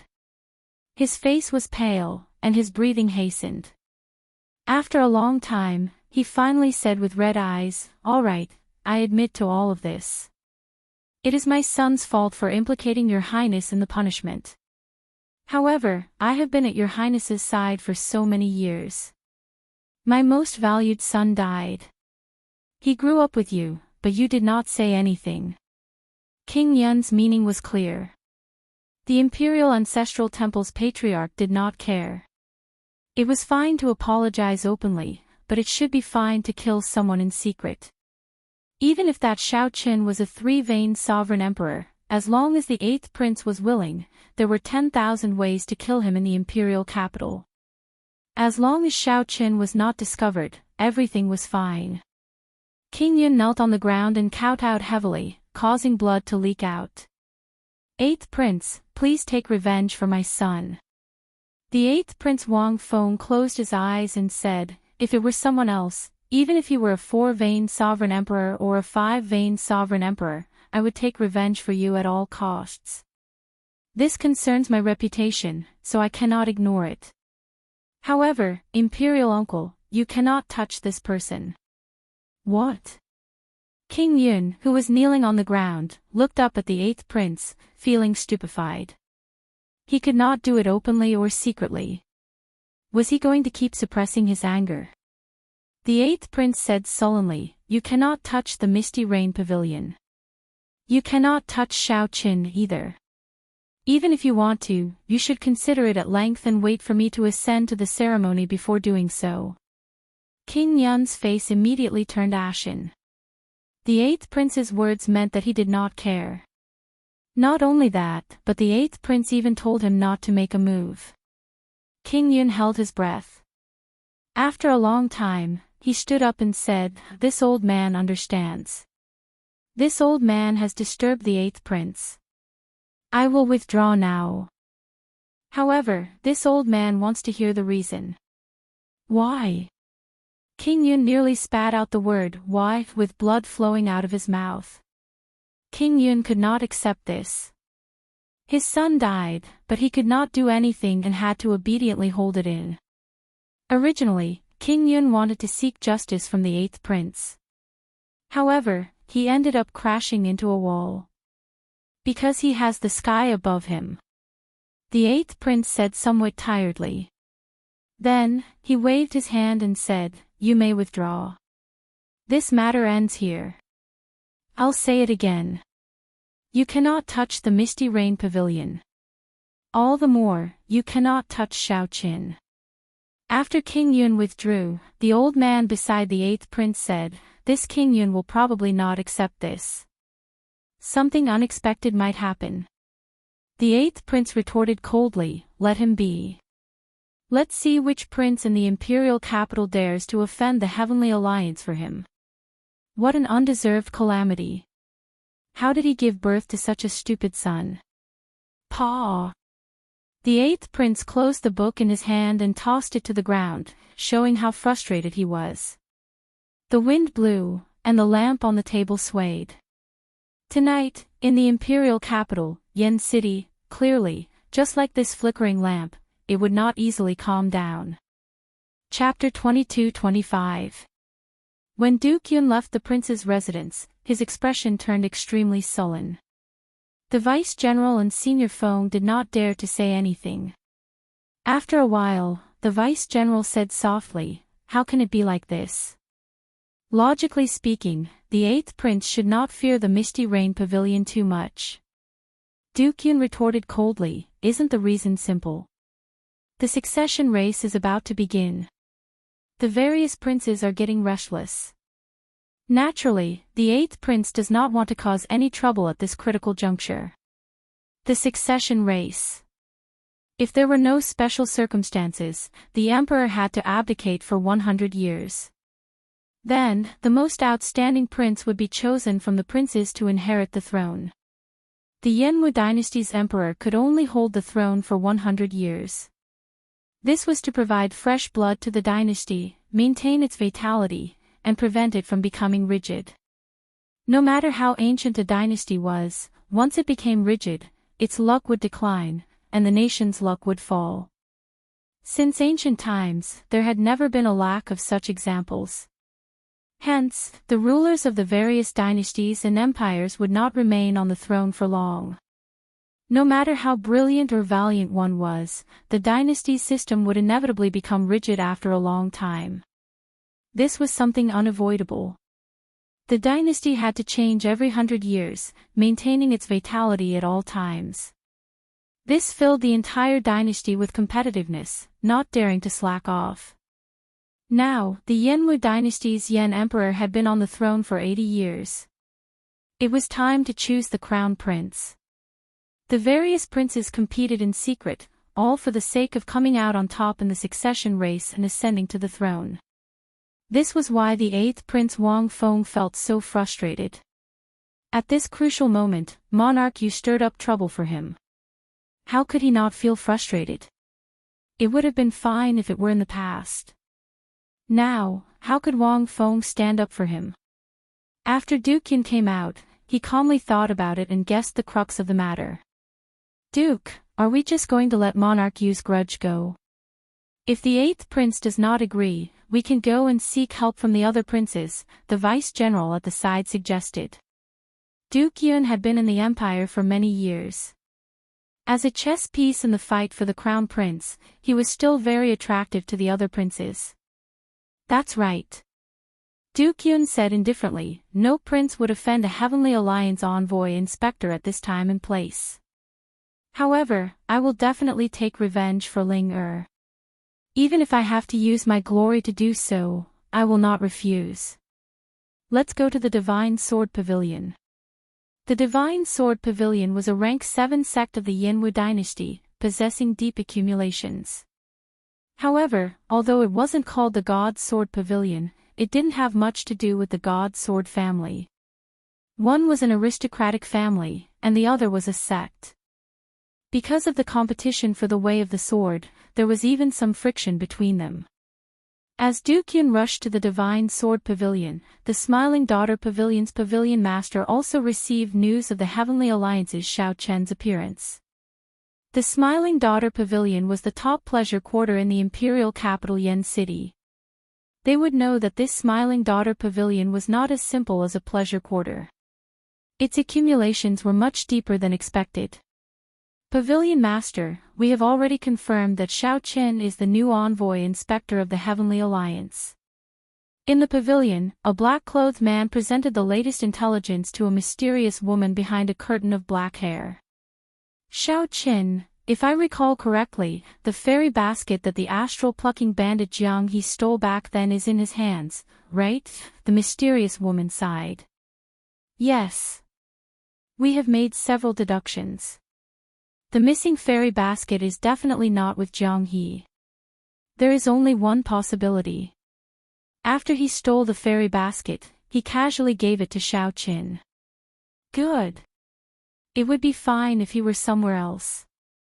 However, since he is in the imperial capital Yen City, we have to make him hand over the fairy basket. As the mysterious woman spoke softly, she exuded a tyrannical air that clearly did not belong to a woman in a pleasure quarter. Understood. At the same time, at the summit of Spirit Vulture Mountain, a Buddhist sect holy land outside the imperial capital, the hidden spirit temple, a place invisible to the naked eye, a handsome-looking monk looked at the note in his hand and revealed a smile. Unexpectedly, you came to the Yanwu dynasty.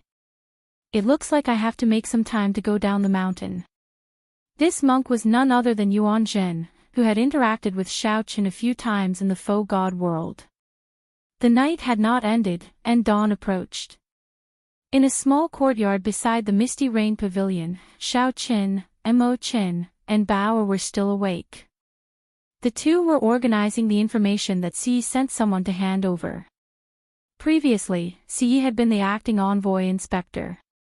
Now that Xiao Chen was here, they naturally had to slowly familiarize themselves with the information. However, Bao and Mo Chen were the ones organizing the information. Xiao Chen did not pay much attention to it. After lighting an incense burner and consuming a soul-accumulating pill, Xiao Chen sat down cross-legged and closed his eyes, condensing his soul energy. Everyone had their own specialties. Sorting out the messy information was not Xiao Chen's forte. If Bao and Mo Chen did it, they would get twice the result with half the effort. If Xiao Chen did it, he would end up making things more complicated. The deity image materialized by the soul-accumulating pill in Xiao Chen's soul pool slowly faded away. There were 3 divine vein rings under the blue dragon divine seal. With the soul-accumulating pill's refinement, the first divine vein ring was completely cleansed. Compared to the other 2 divine vein rings, the third divine vein ring was resplendent and filled with a divine nature. Xiao Chen opened his eyes, and a bright light flashed in them. He had already finished refining the first divine vein ring. Only 2 remained. After he finished refining them, the soul energy that he inherited from the divine flame would truly belong to him, becoming his accumulations. Big brother Xiao, Bao and I discovered something interesting, Mo Chen said softly as she put down the scroll in her hand. Seeing Xiao Chen open his eyes, Mo Chen put down the scroll in her hand and said softly, Big brother Xiao, Bao and I discovered something interesting. Mo Chen raised his eyebrows and asked out of curiosity, Oh. Let's hear it. We discovered that, aside from the Misty Rain Pavilion, all the other pleasure quarters in Yen City belong to the same organization. The other pleasure quarters are actually all part of the same organization. This organization is even older than the Heavenly Alliance. A thought occurred to Xiao Chen. He asked seriously, What organization is it? The Pleasure Quarter Alliance, Mo Chen said calmly. There are more than 1,000 pleasure quarters in the imperial capital, all belonging to this organization. Only the Misty Rain Pavilion is not. In the Pleasure Quarter Alliance, the one with the best business and the highest status is the Smiling Daughter Pavilion. Compared to the Misty Rain Pavilion, the Smiling Daughter Pavilion not only has deeper accumulations, but its layout is also much better. Smiling Daughter Pavilion, Xiaochen thought to himself, what a familiar name. That's right. I once went to the Smiling Daughter Pavilion in the Soaring Dragon Great Realm. Jiang He had stolen the fairy basket from there. It seemed to be their holy relic. The background of this Pleasure Quarter Alliance is extremely mysterious. Even now, no one knows about it. In the Yanwu dynasty, it firmly suppresses the Heavenly Alliance. More importantly, this organization has a wide network. Many of the princes, kings, and noble clans have unclear connections to it, Mo Chen said in a somewhat reserved manner after a pause. More importantly, this organization has a lot of connections. Many of the princes, kings, and noble clans have unclear connections to it. As for what kind of unclear connections they had, Xiaochen naturally understood. The heads of the pleasure quarters all had their own charms. It was not difficult for them to bewitch others. How many men could resist their charms? If they ran into a threat, they would not waste their efforts. There would be many benefactors coming to their aid. Xiaochen muttered, pleasure quarters and assassins are ancient occupations that naturally existed since the epoch. With the existence of the Pleasure Quarter Alliance, the Misty Rain Pavilion has been able to thrive, prospering and surviving until now. She is not simple. Su Yi, this woman is somewhat terrifying. Whoosh! Whoosh! Whoosh! Figures tore through the air. It was Nangong Feng and the others, who had returned. They had inquired about the strength of the Heavenly Alliance's 10 merchant associations and came to report. Over the course of the night, the group thoroughly investigated how many experts the 10 great merchant associations had and how strong they were. Xiaochen listened carefully. Soon, he understood what was going on, gaining a rough understanding of the situation. Xiaochen, these 10 merchant associations have deep connections with the local noble clans. I can even sense the royal bloodline aura of some of the sovereign emperor experts overseeing them. This is extremely strange, Nangong Feng said with a somewhat grave expression. Mou said indifferently, no wonder the Heavenly Alliance has been unable to expand in the Yanwu dynasty. Its profits are strangely low. These people are all traitors, colluding with outsiders to split the profits. How can the Heavenly Alliance expand?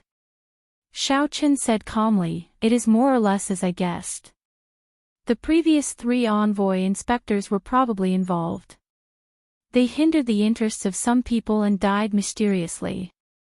The Heavenly Alliance's headquarters controlled the best alchemists, blacksmiths, and blacksmiths in the world.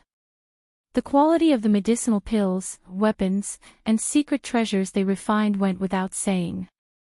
In terms of doing business, the subordinate merchant associations had the support of the Heavenly Alliance's headquarters. How could the other merchant associations compete with them?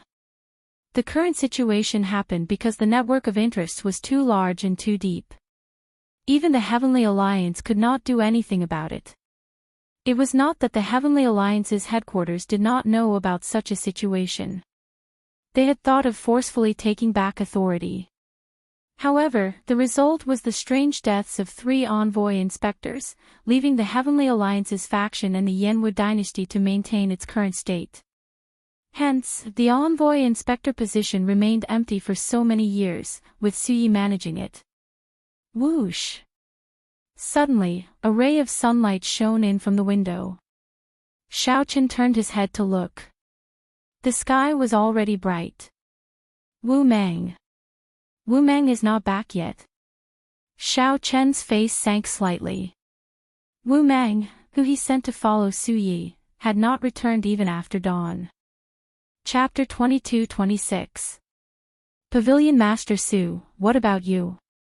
The might of a three-veined sovereign emperor erupted from Xiao Chen's body, shaking the surroundings.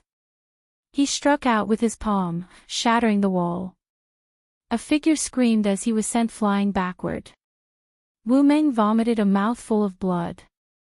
As he looked at the sky, his expression changed drastically under his mask.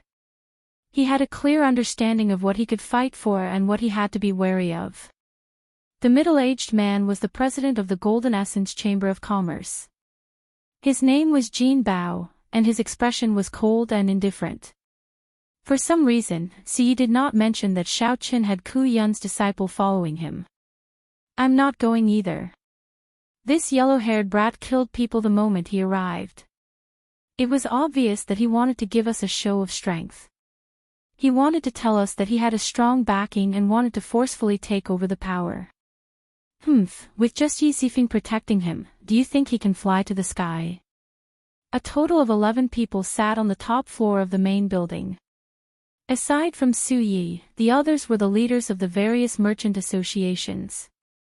If he could learn this information in advance and inform it to Xiao Qin, he would undoubtedly be able to take the initiative and advance or retreat with ease. A trace of exhaustion flashed between his brows as he said softly, "I have already delivered the message. Whether you want to go or not depends on you. Before sunset, the Misty Rain Pavilion will welcome you." After talking for half the night, they had more or less said everything that needed to be said. Jin Bao sneered and said, "Chairman Liu, looks like this courtyard of yours isn't as tight as you said. If it doesn't work, I'll arrange a place next time."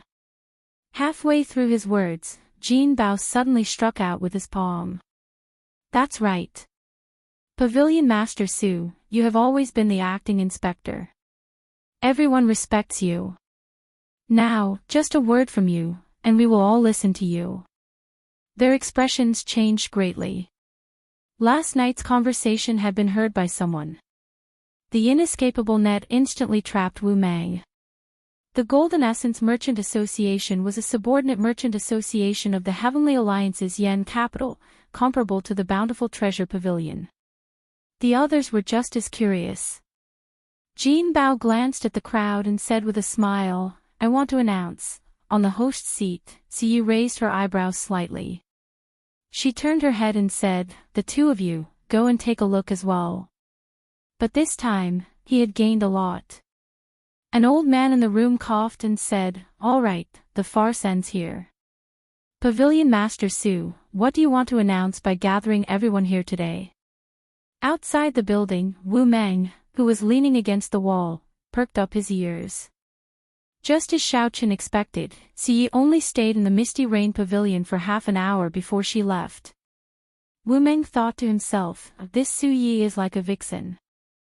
Based on her methods, she does not seem like a little girl at all." Dawn broke through the clouds and the morning sun shone brightly. Woo woo woo. Su Ye's group of 3 entered a heavily guarded courtyard. There were king-grade guards standing guard at the entrance. The moment he landed, he hurriedly stuck to the wall. Flickering spots of light appeared in the black crystal bowl. After a while, the old man said, "Miss, no one is following us." A skinny old man said sinisterly. He did not seem to care about Xiao Chen's feelings at all. "Look again and I'll dig out your dog eyes." Wisps of seemingly weak soul power swept over him. Wu Meng knew that the 3 of them were checking to see if anyone was following him. Wu Meng took note of this person's appearance. This person should be a thorn that would not be easy to deal with. Wu Meng, who was hidden behind the 3, felt his heart tighten. He did not know if the Death God mask would work. "Pavilion Master Su, as long as you agree, we will help you get back this face. Even a fly would find it hard to enter, much less a person." Wu Meng frowned heavily outside the courtyard. After putting on the Death God mask, Wu Meng followed Xiao Chen's instructions. After he left, he kept an eye on Su Yi in the Misty Rain Pavilion. "Big brother, there is no need, right? There are no fluctuations from the formations and restrictions at all. Furthermore, who is so blind to dare to come here?" Since Elder Lu is not going, I will not go either. I have to think of a way to enter. Whoosh. There had to be sovereign emperor experts maintaining the ritual formations and restrictions in the unseen darkness. After the bountiful treasure pavilions, Lu Zhang expressed his stance. A few people immediately followed suit, saying that they would not go. The gray-clad old man guarding the pavilion's roof frowned heavily. He seemed to have sensed some subtle fluctuations earlier. All right, I'll go. All of you, come with me. Be quick and search the entire courtyard again. Wu Meng felt suspicious. At the same time, he felt eager to try. He revealed a faint smile under his mask. The 10 association chiefs gathered at the broken wall, watching Wu Meng's figure. In the next moment, footsteps rang out in the courtyard. A group of guards wearing the Heavenly Alliance's special battle armor rushed over from all directions. Suyi raised her head and looked out the window. Unknowingly, the sky had already turned bright. I told you to go, so go. Cut the crap. Ha! This is good. Since the new envoy inspector has arrived, I have to meet him. Wu Meng's figure flashed, and his entire body turned pitch black, merging with the night. Wu Meng found a blind spot and leaped up, silently landing in the courtyard. Ha! Wei Fatso asked with a heartless smile as he sat up again. He did not feel embarrassed or distressed over what happened earlier. Many people asked as they looked at Suyi in dissatisfaction. Damn it! I was too careless. That Jin Bao discovered my presence after the sky turned bright. Suyi raised her eyebrows. This old man was Lu Zhang, the association chiefs of the Bountiful Treasure Pavilion's Merchant Association, the strongest of the 10. This courtyard was also this person's property. The hidden experts and guards were all his people. Jin Bao smiled faintly and ignored them. The remaining people did not say anything. Some looked at Suyi, and some looked at the silent middle-aged man. The other old man controlling the bronze mirror put away the secret treasure and said, "No one is following us." Wearing the death god mask, Wu Meng moved stealthily in the crowd, looking like he merged with the darkness. Boom! The streets of the imperial capital Yen City were still filled with flowers at night. There were not many women dressed like Suyi, but they were not special either. They did not stand out in the crowd. Indeed, Suyi came to meet these people. Vaguely, there seemed to be 2 big sects within the top 10 chambers of commerce. Suyi glared at them, and a short sword landed between Fatso's legs. The sword pierced through Wu Meng's pants and stabbed into the chair, trembling slightly. Whoosh! Whoosh! Whoosh! Wu Meng thought to himself. Clearly, Suyi was meeting with an important guest. They might be discussing how to deal with Xiao Qin. Wu Meng sat cross-legged and looked around. He now had a clear understanding of the attitude and bottom line of the 10 merchant association's association chiefs. This information would be extremely useful to Xiao Qin. It's nothing. I believe everyone already knows that our new envoy inspector is here. He even killed Duke Yun's son in my Misty Rain Pavilion. Let's not talk about this matter. He told me to pass on a message to everyone. You all have to go to the Misty Rain Pavilion to meet him before sunset. The 2 used the secret treasures in their hands to check again. Just as everyone said their goodbyes and prepared to leave, a brilliant light flashed in Jin Bao's eyes. Then, he suddenly said, "Wait." As Jin Bao breathed, he felt strands of soul energy sweep through his body. Fortunately, the death god mask worked again. The sovereign emperors in the courtyard did not discover him. Such a reply was equivalent to spouting nonsense. The imperial capital Yen City, however, the Misty Rain twin demons still did not feel assured. They each took out a secret treasure, a bronze mirror and a black crystal bowl. This person was the 9 Cauldron Merchant Association's association leader, Wei Dexin, a famous pervert. Every time Su saw him, he would teach Wei Dixin a lesson. Pavilion Master Su, aren't you being too careful? Fatso fell to the ground in fright, eliciting loud laughter. The others were already used to this and were not surprised. Su nodded slightly and left. He really doesn't know his limits. I think he has forgotten how the previous 3 envoy inspectors died. Jin Bao said in a deep voice, I have something very important to tell everyone. The sky was already bright, but Xiaochen still had not left. The Death God mask had a very different effect during the day and night. Why is he so cautious?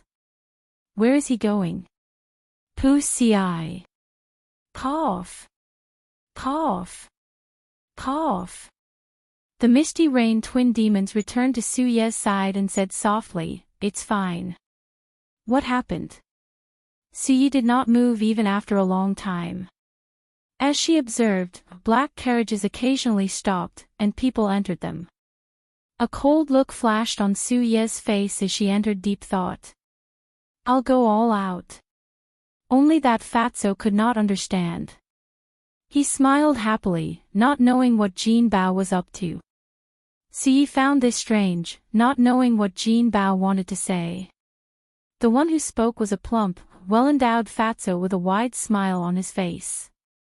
His expression did not show any emotional fluctuations, appearing calm and gloomy. He gave the impression of an unfathomable martial Dao expert rather than the association president of a merchant association. The Misty Rain twin demons immediately left to carry out the order. What's the matter? Fatso asked with a smile.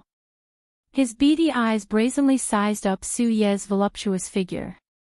Hundreds of sovereign personages patrolled the courtyard. There were even 3 vain sovereign emperors guarding the roof. Wu Meng wore a veil and a thick white fur coat. She hid her cultivation, appearing very cautious.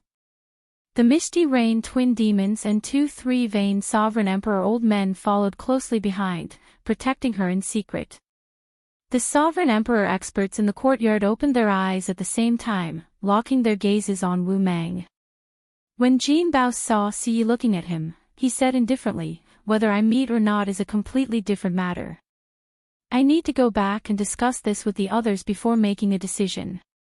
If we go and the inspector asks us to hand over the debt, it won't be easy to deal with him. If we don't go, we'll offend the inspector. At that time, it's hard to say if we'll have our resources cut. Hua. He secretly transmitted his voice, third brother, bring some people to patrol the courtyard. Don't let anything happen tonight. Humph. If you want to see him, you can go. I won't go unless he comes to pick me up personally. I heard that this inspector isn't even 100 years old. He's just a yellow-haired kid. If he wants me to give him face, he'll have to see his sincerity first. Dong dong dong dong. In the main building of the courtyard, someone pushed open the window and looked outside. In the end, he purposely lured him into a trap, and due to his carelessness, he was severely injured by the other party. However, the formations and restrictions were all activated. The bountiful treasure pavilion's Lu Zhang's expression immediately turned unsightly. He said seriously, capture him. I want him alive. I want to see who is so bold as to behave atrociously in this old man's territory. Perhaps Su Ye was taking a detour on purpose, or Yen City was truly very large, but they walked for 4 hours. They might gain a great harvest on this trip. This disappointed several people. The Bountiful Treasure Pavilion's association leader, Lu Zhang, snorted coldly in disdain. Naturally, Lu Zhang would not personally check. No one knew if this was a ploy to lure the tiger away from the mountain. Wu Meng, who was already hiding outside, felt his heart tighten. It was more or less what he guessed. Su Ye honestly told him what Xiaochen wanted to say. It's fine. It's probably just a routine check by the guards. The association leaders of our 10 merchant associations are gathered here. We have to be more cautious. Otherwise, we will become a laughing stock if we get wiped out. Wu Meng's opinion could influence the opinions of a group of people. Several people were waiting for him to speak. The sky and the earth were impenetrable. Siyi laughed softly, her laughter as pleasant as a wind chime. The Heavenly Alliance's headquarters appointed the envoy inspector. This little girl has always been barely able to hold the position. Now that a new envoy inspector is here, I will definitely have to hand over my position. Everyone, you have overestimated this little girl. Siyi had many connections in the imperial capital Yen City. She had the backing of a noble clan and deep accumulations. Everyone had tested each other for a long time. Whether to go or not, most of them had already made up their minds. He killed people in the Misty Rain Pavilion. Clearly, he does not care about Pavilion Master Su. Chapter 22-27. The formation was activated, and the restriction was agitated. Logically speaking, an injured one-veined sovereign emperor should have no chance of escaping. In fact, Xiaochen did not even need a sovereign emperor to make a move. Given his current state, it would be difficult for him to charge out. On the roof, the three-veined sovereign emperor grey-clad old man watched coldly as Wu Meng broke through the formation. There were two other two-veined sovereign emperors at Xiaochen's side, ready to attack at any moment. Under the suppression of the formation, I can only bring out 50% of my saber skills. Under the mask, Wu Meng paled as he felt the invisible pressure of the world. Xiaochen could not bring out the full might of his divine seal and Dao domain. They were firmly suppressed around him, preventing him from moving. If he could activate the alloy battle armor, he would feel much better. However, that would expose his identity, which was not what he wanted. So. More than 100 elite guards soared into the sky. They relied on the array formation and restrictions to entangle Wu Meng, intending to capture him. Courting death. Wu Meng snorted coldly. Although he was injured, his dignity prevented him from accepting defeat at the hands of these small fries. Killing turned into a demon, madness enraged. Bang! Wu Meng raged in his heart. Without any fear, he unleashed his massacre Dao domain.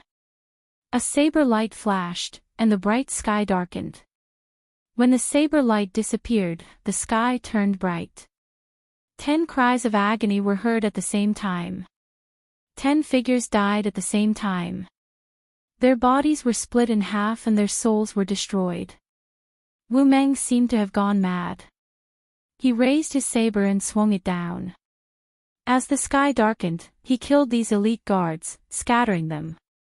Not only did he take a life with each slash, he killed 10 people in a fit of rage. So powerful. The various Chamber of Commerce's association chiefs watching from the main building sucked in a breath of cold air. This was even after Jin Bao had severely injured him. Jin Bao was a three-veined sovereign emperor, someone who had been famous for a long time. Furthermore, he was still able to display such strength. If he wasn't heavily injured, how terrifying would his strength be? The bountiful treasure pavilion's Lu Zhang showed a grave and stern expression as he cursed, "Bunch of good-for-nothings. Dead or alive, we must take him down today." Seeing Wu Meng make a move, Lu Zhang immediately felt humiliated. His plan to capture Wu Meng alive might fail. "Second bro, third bro, you two go. Make it quick and don't let Mr. Lu lose face again," the gray-robed old man said lightly. The two people beside him laughed sinisterly. "All right, my hands have been itching for a long time." Boom! The two of them leaped into the air. Immediately, wind and clouds gathered. He felt as if the sky was about to fall on his back. Cracks appeared in Xiaochen's Dao domain. In a rush, he turned around and chopped. Dang! When the two sabers clashed with Wu Meng's sabers, he vomited a mouthful of blood and went flying back. "Hee, you also play with sabers. Then we brothers will play with you." We'll show you what real saber skills are. The two brothers attacked at the same time. Saber lights flashed, and their figures changed. The sound of sabers clashing rang out endlessly. A vast saber intent soared into the clouds and spread out in the sky above the courtyard. Clang, clang, clang. Clanging sounds rang out continuously. Wu Meng gritted his teeth as he fought one against two. In just a moment, there were hundreds of saber scars on his body, and blood dyed his robes red. However, the two brothers did not have it easy either, and there were also many saber scars on their bodies. Wu Meng was one example. If you hack at me, I will hack at you. Even if Wu Meng had to suffer another saber strike because of this, he did not fear it. This was where Wu Meng's nickname of Saber Demon came from. However, the cultivation technique that he cultivated matched his nature. As Wu Meng's injuries worsened, he became even crazier, attacking even more ruthlessly. To think that the bountiful treasure pavilion's thunderbolt twin sabers can't suppress this person. After knocking Wu Meng away, the thunderbolt twin sabers firmly suppressed him. This forced Wu Meng back to the ground, trapping him in the middle, unable to advance. However, after a while, when Wu Meng was bathed in blood, his aura of massacre multiplied.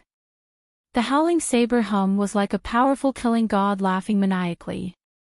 The berserk aura counterattacked. Whoosh! Whoosh! Saber winds laughed maniacally like ghosts in the courtyard. A strong wind blew, and laughter rang out endlessly. It was unknown whether it was the saber laughing or Wu Meng laughing. However, that laughter made one's scalp go numb. To think that Wu Meng alone suppressed the thunderbolt twin sabers with his aura alone. Playing with sabers with me. In that case, let's see whose saber is more ruthless. Wu Meng laughed maniacally under the mask. He did not care how severe his injuries were. His grave eyes only focused on the thunderbolt twin sabers. With the demonic saber in hand, I sing to my heart's content, only killing. The expressions of the association chiefs in the main pavilion slowly changed. The sovereign emperor experts behind them had already moved to stand in front of the association chiefs without them realizing it. The association chiefs already placed their hands on their weapons, fearing that Wu Meng would erupt and take them down with him. He really is a madman. Could this fellow be someone of the demonic Dao? The association chief said in a trembling voice when they saw Wu Meng's crazed saber aura. No matter who he is, he will die today. The bountiful treasure pavilion's Lu Zhang said through clenched teeth, showing an extremely cold expression. A brilliant light flashed in the eyes of the peak three-veined sovereign emperor grey-clad old man on the roof. Suddenly, a loud shout rang out, and everyone's ears buzzed. They felt dizzy, and their souls trembled. When looking around, afterimages layered over each other. The world shook, and their bodies trembled, unable to stand stably. Pu Ci. Wu Meng's surging aura paused, and he vomited a mouthful of blood. In the time it took for a spark to fly, the thunderbolt twin sabers' eyes flashed with a cold and merciless light. The two sabers stabbed into Wu Meng's chest at the same time. The instant the sabers pierced Wu Meng's chest, the two reacted as if they had a telepathic connection, retreating frantically. However, it was too late. Wu Meng roared, sounding like the roar of an ancient hero from the depths of the 18 layers of hell. That roar pierced through the layered layers of hell, erupting with an unprecedented aura and scattering the grey-clad old man's soul energy attack. Wu Meng used the last of his remaining strength to roar and chop. The two afterimages shattered, and a horrifying wound appeared on the chests of the thunderbolt twin sabers, who were retreating. If not for the armor protecting their chests, this saber strike would have chopped the two in half. Even so, the thunderbolt twin sabers still felt frightened, trembling in fear. Their hands, which held their sabers, continued to tremble. It's over. Everyone could tell that Wu Meng had done his best after that final saber strike. While Wu Meng was not at the end of his rope, he was not far from it. Initially, he had been fighting with his life on the line. That final saber strike, which was unprecedented since ancient times, drained all his divine energy and soul energy. Die! The gray-clad old man, who had been standing on the roof and watching coldly, roared only at the crucial moment, soared into the air. He soared into the sky and arrived before Wu Meng in a flash. Despair flashed in Wu Meng's heart. However, that face under the mask smiled. Wu Meng had used his full power in this final battle, feeling carefree. He had not lived in vain. As an outstanding talent challenging the martial Dao, if he did not have the resolve to die, the Saber Demon and Wind Demon would not have reached their current heights. However, just as the gray-clad old man was about to attack, he suddenly felt like he had fallen into an ice cave. The gray-clad old man placed his hand on Wu Meng's head, not daring to strike and shatter Wu Meng's skull. Time seemed to have stopped. Everyone was shocked. The gray-robed old man had charged over at lightning speed. Why did the gray-clad old man suddenly stop?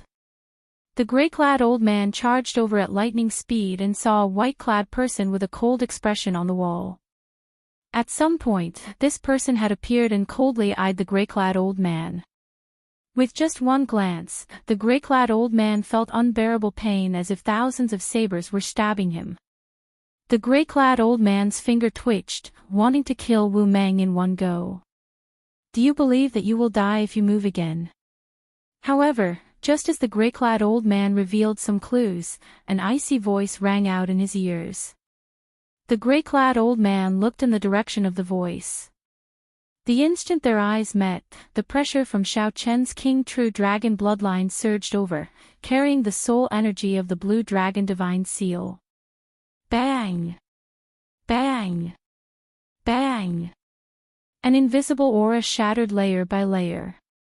The gray-clad old man felt a pressure from the depths of his soul, so heavy that he could not breathe. Thud! Thud! Thud! Thud! The gray-clad old man had no choice but to take 3 steps back. Whoosh! However, before the gray-clad old man could take his 3rd step, a purple light flashed, and that white figure landed before him.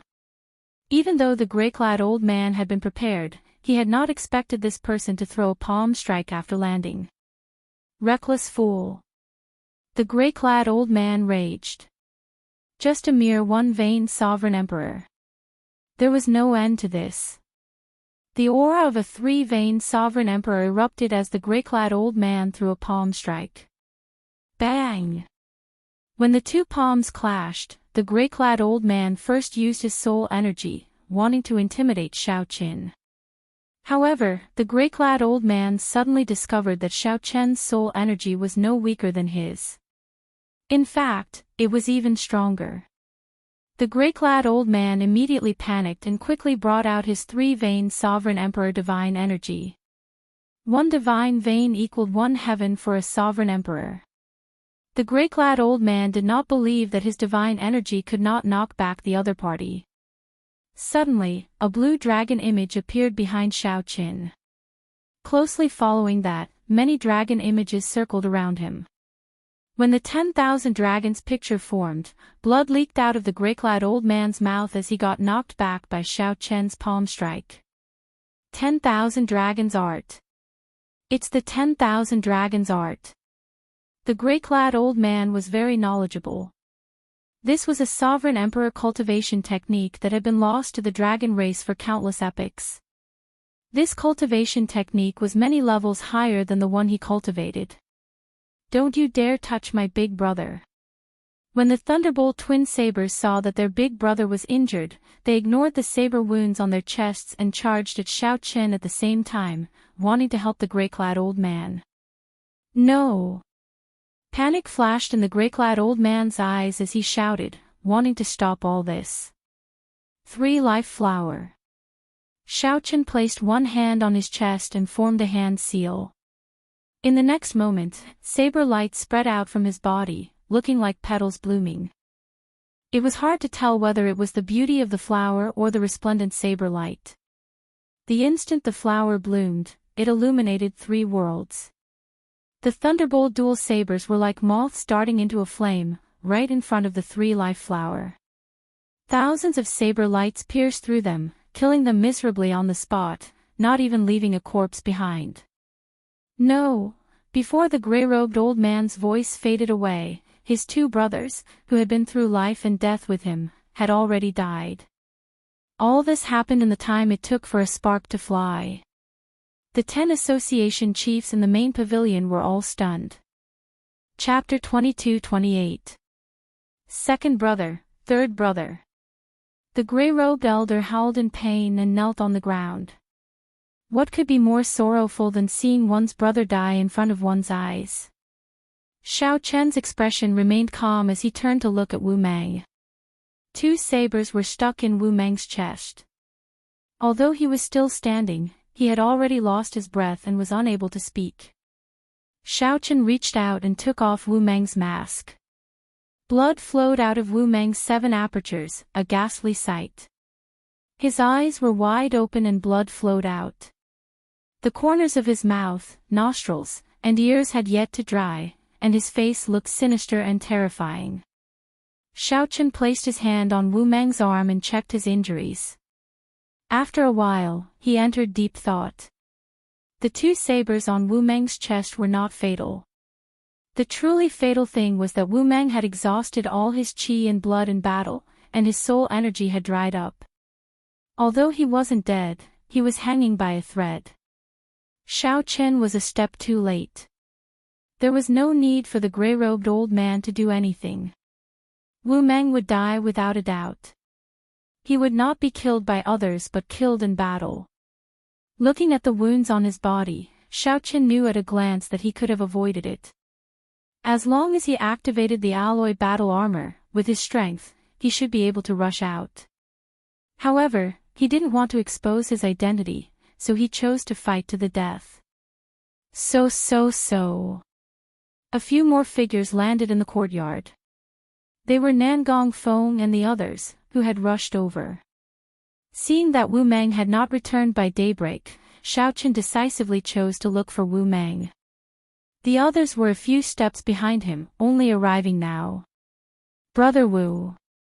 Seeing Wu Mang's appearance, Nangong Feng and the others immediately revealed pained expressions. Only Mo Chen calmly checked on Wu Mang's injuries. I've already sealed his divine seal to ensure that his soul doesn't scatter. He won't die, so don't be too sad. Mo Chen, take care of him. I'll be right back. Xiao Chen said softly and turned to look at the gray-robed old man. A trace of viciousness flashed in the old man's eyes, but he was not blinded by hatred. He looked coldly at Xiao Chen and quickly retreated. What a pity. This kind of person was a scourge if left alive. Now that he had voluntarily retreated, there was no reason to continue killing him. Xiao Chen looked around and saw a hole in the wall of the main building. The 10 Chamber of Commerce's guild leaders and Siyi looked at him with different expressions.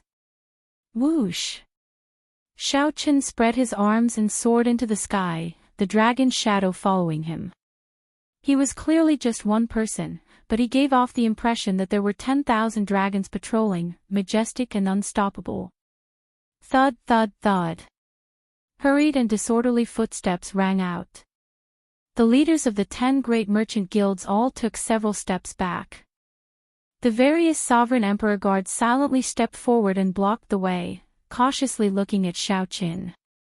As the saying went, there was strength in numbers. There were several 3-vein sovereign emperor experts in this main pavilion.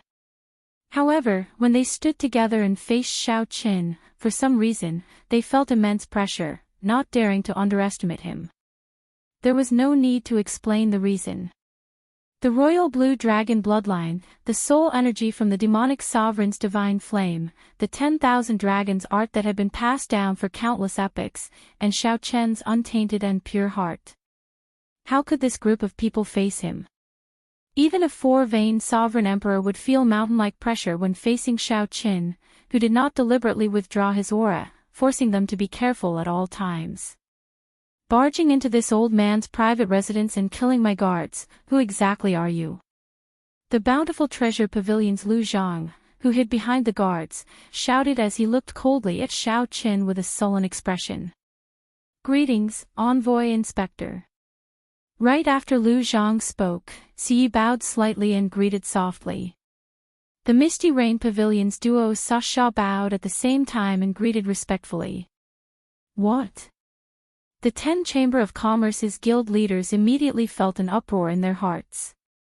All sorts of expressions appeared on their faces, looking extremely interesting. Xiao Qin had arrived at the Misty Rain Pavilion only last night. More accurately, he had only arrived about 14 hours ago. Although these people knew that the new envoy inspector was very young, they did not have a portrait of him. They had always felt that the new envoy inspector was just a brat. How could he pose a threat? They did not associate him with Xiao Qin at all. When they heard Su Ye's words, they were immediately shocked. They were shocked that the person who killed the Thunderbolt twin sabers was the envoy inspector. Even more shocking was that the envoy inspector was completely different from the rumored brat. He was completely different. Greetings, envoy inspector. No matter what, now that Xiao Qin had the Heavenly Alliance's letter of appointment, he was their immediate superior. Even though they felt very unconvinced, they did not dare to show any disrespect. There's no need to stand on ceremony, Xiao Qin said indifferently as he walked forward. The Chamber of Commerce's guild leaders immediately made way for him. Without saying anything, Xiao Qin sat down on the host's seat. Take a seat. There's no need to stand, Xiao Qin said calmly.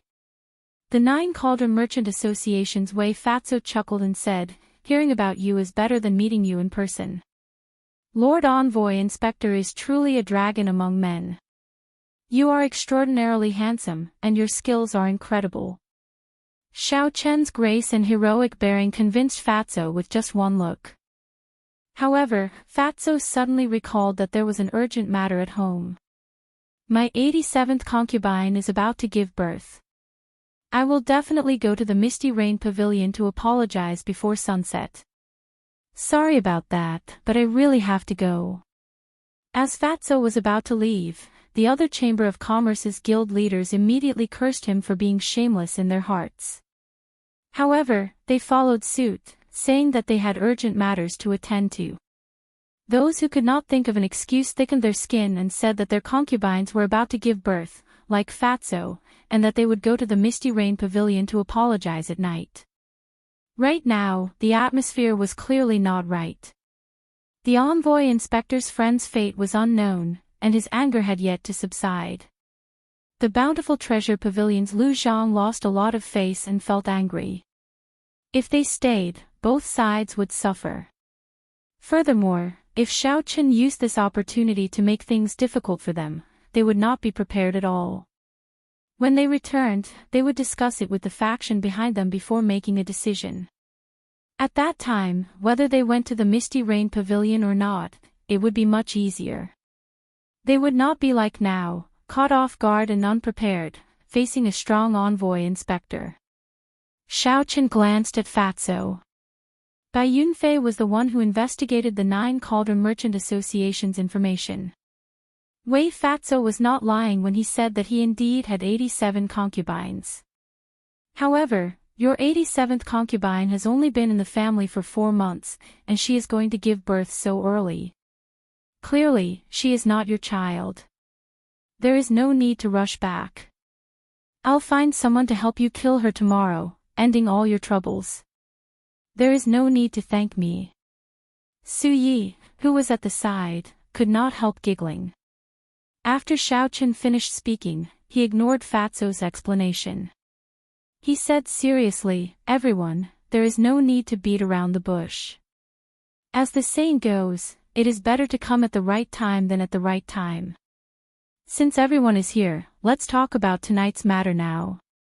Since they ran into each other, Xiao Qin naturally would not let these people leave no matter what. It is good that everyone is not leaving. Just stay. Let's not talk about anything else first.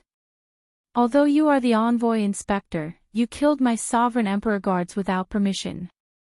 Even if you report this matter to Alliance Chief Hua Tianyang, you will not be able to justify yourself. This old man respects you as the Lord Envoy Inspector. However, you need to give me an explanation today. Otherwise, this old man will not let this matter rest. The Bountiful Treasure Pavilion's Lu Zhang showed a cold expression as he took the initiative to make things difficult. He picked up his teacup and looked at Xiao Qin. No matter what, he is a sovereign emperor. How can he kill him rashly? Even if he is in the wrong, he is still someone from the Heavenly Alliance. There is no need to be so ruthless. Lord Envoy Inspector, you should give us an explanation. Otherwise, old Lu's anger will not be appeased. The Bountiful Treasure Pavilion's contributions to the Heavenly Alliance are the greatest in the Yanwu dynasty. No matter what, you should give us some face. After all, the Bountiful Treasure Pavilion's Lu Zhang had operated in the imperial capital for many years. His reputation and connections among the 10 great merchant associations gave him a lot of weight. The moment Lu Zhang spoke, a few association chiefs voiced their support. However, their tones were rather gentle. If Xiao Qin had not shown such an overbearing attitude earlier, these words might have sounded strange and exceptionally unpleasant. The Golden Essence Merchant Association's Jin Bao showed a meaningful cold smile as he casually toyed with the 3 glass pearls in his hand. Jin Bao really wanted to see how this new envoy inspector, who appeared extraordinary but was clearly too young, would deal with a sinister old man like Lu Zhang. Jin Bao wanted to see how this new envoy inspector, who appeared extraordinary but was clearly too young, would deal with a sinister old man like Lu Zhang. Just based on his aura, one could not tell if Lu Zhang was a true dragon or a false dragon. The 9 Cauldron Merchant Association's Wei Fatso seemed to be thinking about how to defend himself against the problem of whether he had planted the Bountiful Treasure Pavilion or not, ignoring everything else. The association chiefs of the other merchant associations observed Xiao Chen's expression and cheered in their hearts. As long as the Bountiful Treasure Pavilion's Lu Zhang continued to be unyielding, the bigger the commotion, the better. It would be for the best if this envoy inspector could cause a commotion and not talk about collecting authority and auditing the accounts. If Xiao Qin did not deal with this properly, these neutral association chiefs would quickly join the ranks of those supporting Lu Zhang. The seemingly calm room was actually full of schemes, each harboring ulterior motives. There were undercurrents surging, boundlessly dangerous. However, Xiao Qin did not answer directly. Instead, he looked at Su Yi and asked, "Pavilion Master Su, what do you think?" Su Yi felt stunned when she heard that. Clearly, she had not expected Xiao Qin to throw the ball at her. This move also surpassed many people's expectations. Everyone immediately focused their gazes on Su Yi. Xiao Qin was forcing her to take a stand. There was no way out. Under everyone's gazes, the situation forced her into a corner. She could not avoid it. Su Ye's thoughts raced. In the blink of an eye, countless thoughts flashed through her mind. However, she soon figured out that she was very clear on Lu Zhang's background. However, she could not figure out Xiao Chen's background. No matter what, she could not offend Xiao Chen too much for now. Furthermore, when the two of them tested each other in the Misty Rain Pavilion, Xiao Chen did not show any hostility to her. Unexpectedly, his seemingly joking words, "Pull me up after falling into the river," came true so quickly. There seems to be some misunderstanding in this matter. It is still too early to conclude that the envoy inspector is wrong. After we investigate this matter, it will not be too late to seek justice for association chiefs, Su Yi said softly, unhurriedly. Although Su Ye's voice was not loud, everyone in the room heard her clearly. The association chiefs who wanted to support Lu Zhang immediately dispelled such thoughts. While Su Ye's words seemed fair, in reality, she was biased toward Xiao Qin. Saying that it was too early to say that there was a misunderstanding completely dispelled Lu Zhang's intention to make trouble for Xiao Qin. More importantly, Suye's words indicated that she had already taken a side. This was something worth pondering. Xiaochen smiled faintly and looked at the bountiful treasure pavilion's Lu Zhang. He did not say anything, but his meaning was clear. Pavilion Master Su already said that it was a misunderstanding. If you continue to cause trouble, you will not be popular. Misunderstanding. Lu Zhang smiled coldly. Then, he said indifferently, those who walk different paths cannot make plans together. It looks like there is no need for this old man to remain here. Lu Zhang stood up to leave. However, he was somewhat disappointed. No one stood up with him. Lu Zhang cursed in his heart. Then, he turned around and left quickly with a sullen expression. However, just as Lu Zhang reached the door, a cold voice rang out, causing his entire body to freeze. Without my instructions, if you dare to walk out of this door today, this Xiao dares to treat you as not a member of the Heavenly Alliance. Chapter 22-29. Without my instructions, if you dare to walk out of this door today, this Xiao will treat you as not a member of the Heavenly Alliance. Xiao Chen's cold voice echoed in the pavilion, immediately freezing the bountiful treasure pavilion's Lu Zhang. With just one simple sentence, everyone could clearly sense the cold, emotionless, and indifferent killing intent from Xiao Chen's body. The atmosphere in the hall suddenly became a little quiet. Aside from the sound of heartbeats, there was no sound of wind or words. Was Xiao Chen just bluffing, or was he really going to kill? The association chiefs of the subordinate merchant associations could not understand what was going on. They stole glances at Xiao Chen. Aside from coldness, Xiao Chen did not show any emotion, appearing unfathomable and unfathomable. Damn it! Lu Zhang cursed in his heart. His expression turned extremely sullen as he stood with his back facing Xiao Chen. No matter whether Lu Zhang advanced or retreated, it was an indisputable fact that he was at a disadvantage before Xiao Chen in their first clash. At this moment, Lu Zhang was stuck in a dilemma. He did not dare to act rashly. He was somewhat afraid that Xiao Chen would really disregard everything and kill him here. Xiao Chen was clearly just a one-vain sovereign emperor. However, the strength that he showed deterred the three vain sovereign emperor guards from making a rash move. Lu Zhang also did not know where the grey-clad old man from earlier had gone. If that grey-clad old man were still around, Lu Zhang was confident that he could protect himself even if Xiao Chen made things difficult for him. Now, Lu Zhang really did not dare to gamble. The best outcome would be for someone to step forward and share some of the pressure for him. However, there was no one. No one in the pavilion stood up for him, making him feel even more flustered. I cannot retreat. Once I retreat, I will lose all my dignity. If word gets out that I was frightened by a brat, I will not retreat. In the future, how am I going to establish myself in the cruel imperial capital? Humph. If you want to play, this old man will play with you.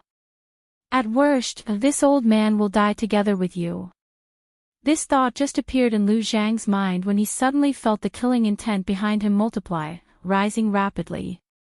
It was Xiao Chen casually moving his right hand, silently forming the Buddhist sect's 7-kill seal. Xiao Chen's killing intent seemed to make time stop as it penetrated Lu Zhang's body. Like frost, it spread through his limbs, bones, and internal organs. As long as he dared to act rashly, Xiao Chen would definitely kill him without the slightest mercy. Guild leader Lu, come back first. It won't be too late to leave after hearing what the envoy inspector has to say. Siyi frowned slightly and said softly. She did not wish to see an overly domineering Xiao Chen. The moment this was said, Lu Zhang immediately heaved a sigh of relief. He said indifferently, all right, then this old man will listen to exactly what you have to say. The Golden Essence Merchant Association's Jin Bao smiled coldly in his heart. You are so scared that you nearly peed your pants, yet you are still stubbornly holding on. Xiao Chen smiled faintly. His killing intent dissipated as he said softly, "Chairman Liu, please take a seat." Liu Zhang's face was dark as he slowly sat down. However, he was no longer as overbearing as before. The other chamber leaders felt somewhat rueful. Even Liu Zhang had submitted to Xiaoqin. How were they to face this new envoy inspector? Xiaoqin's gaze swept across the faces of the 10 merchant associations leaders. Then, he took out stacks of account books and stacked them up. Account books. Lord Xiao, what is the meaning of this? Do you not trust us? You want to check our accounts the moment you arrive. The one who spoke was the Heavenly Treasure Merchant Association's chief. Account books were always sensitive things, especially for the merchant associations under the Heavenly Alliance. When the Heavenly Treasure Merchant Association's chief saw the account books, all of them showed unsightly expressions. Even the calm Golden Essence Merchant Association's Jin Bao and the simple-minded Nine Cauldron Merchant Association's Wei Fatso showed somewhat grave expressions. They all looked at Xiaoqin, waiting to see how he would respond. "Lord Xiao, I have checked these account books," Siyi said softly, raising her eyebrows. Siyi raised her eyebrows and said softly. The smile on her face was somewhat cold. Everyone had their own bottom line. Clearly, this account book was the bottom line of everyone present. As long as Xiaoqin dared to make a move, he would offend everyone here, forcing them into dire straits. Jin Bao twirled the 3 pearls in his hand as he said seriously, "Lord Envoy Inspector, let me tell you a story. Once upon a time, there was a person who wanted to check the accounts on a whim. The story came to an end." Xiaoqin understood. He purposely asked, "And then?" Jin Bao replied calmly, "There is no then. That is the end of the story. Those who dared to touch this bottom line are all dead." Jin Bao was referring to the previous 3 envoy inspectors, a disguised threat to Xiaoqin. "No, this is just the end of your story. My story has just begun. Do you want to listen to me?" Xiaoqin asked expressionlessly as he looked at Jin Bao. Jin Bao felt stifled. He could not understand Xiaoqin's question. So, he said seriously, "Please speak." Whoosh! Xiaoqin stood up and gently clapped his hand. Immediately, the stack of account books turned to ashes. Such a scene stunned everyone, not understanding what was going on. There are no problems with the account books. Pavilion Master Su has already seen them. How can I find any problems? These words should have made the various association chiefs happy. However, Liu Zhang and the others felt that things were not that simple. Xiaoqin paused for a while before continuing. According to the Heavenly Alliance's rules, the subordinate merchant associations have to hand over 60% of their profits to the headquarters every year. Everyone has been following this rule for the past few years. This time, I am not here to check the accounts or to make things difficult for everyone. I am doing this for everyone's benefit. From today on, the various merchant associations only have to hand over 40% of their profits to the headquarters. The moment Xiaoqin said that, the expressions of the 10 association chiefs immediately changed. Ha ha ha. The envoy inspector is really generous, reducing our burden by 20% in one go. However, the heavens can bear witness to my loyalty to the Heavenly Alliance, with the sun and the moon as my witness. How can I, this way, be a short-sighted person who covets small profits? Only when the Heavenly Alliance is strong can we gain a foothold in the imperial capital. I am still willing to hand over the profits as per the old rules. Wei Fatso stood up and patted his chest as he spoke righteously. Seeing that Xiaoqin was about to speak, Wei Dexin said, "My lord, there is no need to say anything else. I have already made up my mind. There is no need to try and persuade me otherwise." Xiaoqin smiled coldly in his heart. In the past, they said they would hand over 60%. However, in reality, they were just making up the accounts. The profits that were truly handed over to the Heavenly Alliance's headquarters were less than 20%. The merchant associations and the noble clans of the dynasty split the profits in secret. In some years, the profits were not even 10%. Since Xiao Chen was here, he naturally would not allow such a thing to continue. Most importantly, this concerned his own interests. When the others saw Wei Fatso, they seemed to want to follow suit. Xiao Chen raised his hand to stop them. Then, he looked at Wei Dixin and said, "I am not trying to persuade you. I am helping you. Here is a new contract. Take a look. If there is nothing wrong with it, change it to 60% and sign it." The contract was written on golden paper with bright red ink. At the end of the seal was Xiao Chen's inspector's seal and his own handprint. As long as Wei Fatso signed his name and stamped the seal of his Chamber of Commerce, he would be able to obtain the seal. This contract would take effect immediately within the Heavenly Alliance and could not be changed. With the contract in his hand, Wei Fatso took a look at it and his face turned pale. While Wei Fatso was looking at the contract, Xiao Chen took out the other contracts and handed them to the others one by one. "You can sign the contract at 40%. No need to change it. Reset the past and redo the accounts. This will be supervised by Pavilion Master Su and Master Ku Yun's disciple, Mo Qin.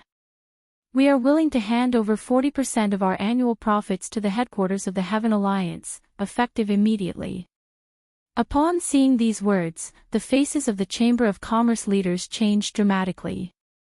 In the past, the accounts were all fake. They claimed to be 60%, but in reality, only less than 20% of the profits were handed over. Once this contract was signed, they would have to hand over at least 20% of their profits every year. 20% was not to be underestimated. Given the prosperity of the imperial capital, Yen City, this additional 20% was an astronomical figure. Every one of the 10 great merchant associations had to hand over an additional 20%. That number was simply unimaginable. The Heaven Alliance's profits in the Yanwu dynasty in 1 year equaled 10 years, even a century. Back then, Xiao Qin, Mo Qin, and Bauer had calculated that if they did not fake the accounts, the benefits would outweigh the disadvantages. To these merchant associations, handing over only 40% of their profits would actually be more beneficial than detrimental. However, it was not that simple to put into practice. Every merchant association had connections with the noble clans of the dynasty or even the royal court behind them. A large portion of the profits that they embezzled went to these noble clans and the royal court. If these merchant associations signed the new contract, it would be equivalent to severing ties with these noble clans. This required great courage. The true purpose of the new contract was not to suppress these merchant associations but to remove the noble clans that sucked blood from the Heavenly Alliance. Cutting off the tumor. However, the tumor had already penetrated deep into the marrow, even merging with the body. Cutting it off would result in self-injury. However, without such determination, the Heavenly Alliance's benefits in the Yanwu dynasty would become empty shells sooner or later. Xiao Chen's envoy inspector status would become a joke, not worth mentioning. When the disease was beyond cure, one had to have the courage to face death, use the strongest medicine and press forward. Chapter 2230. No one dared to look directly at Xiao Chen's tyrannical aura. This was not the aura that a one-vain sovereign emperor should have. Xiao Chen had not even attacked Lu Zhang, yet he attacked Jin Bao. Furthermore, Jin Bao had been caught off guard.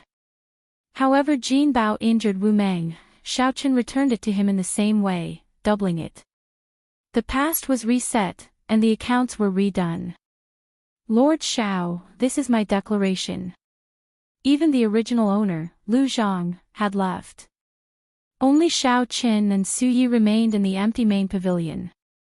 Without any warning, Xiao Chen's royal blue dragon bloodline erupted, and his eyes turned golden. Many thanks. Goodbye. When Su Yi heard that, her eyes lit up. She smiled and said, "So, you are actually kind in the depths of your heart. However, you were forced to do this. You still want to compromise.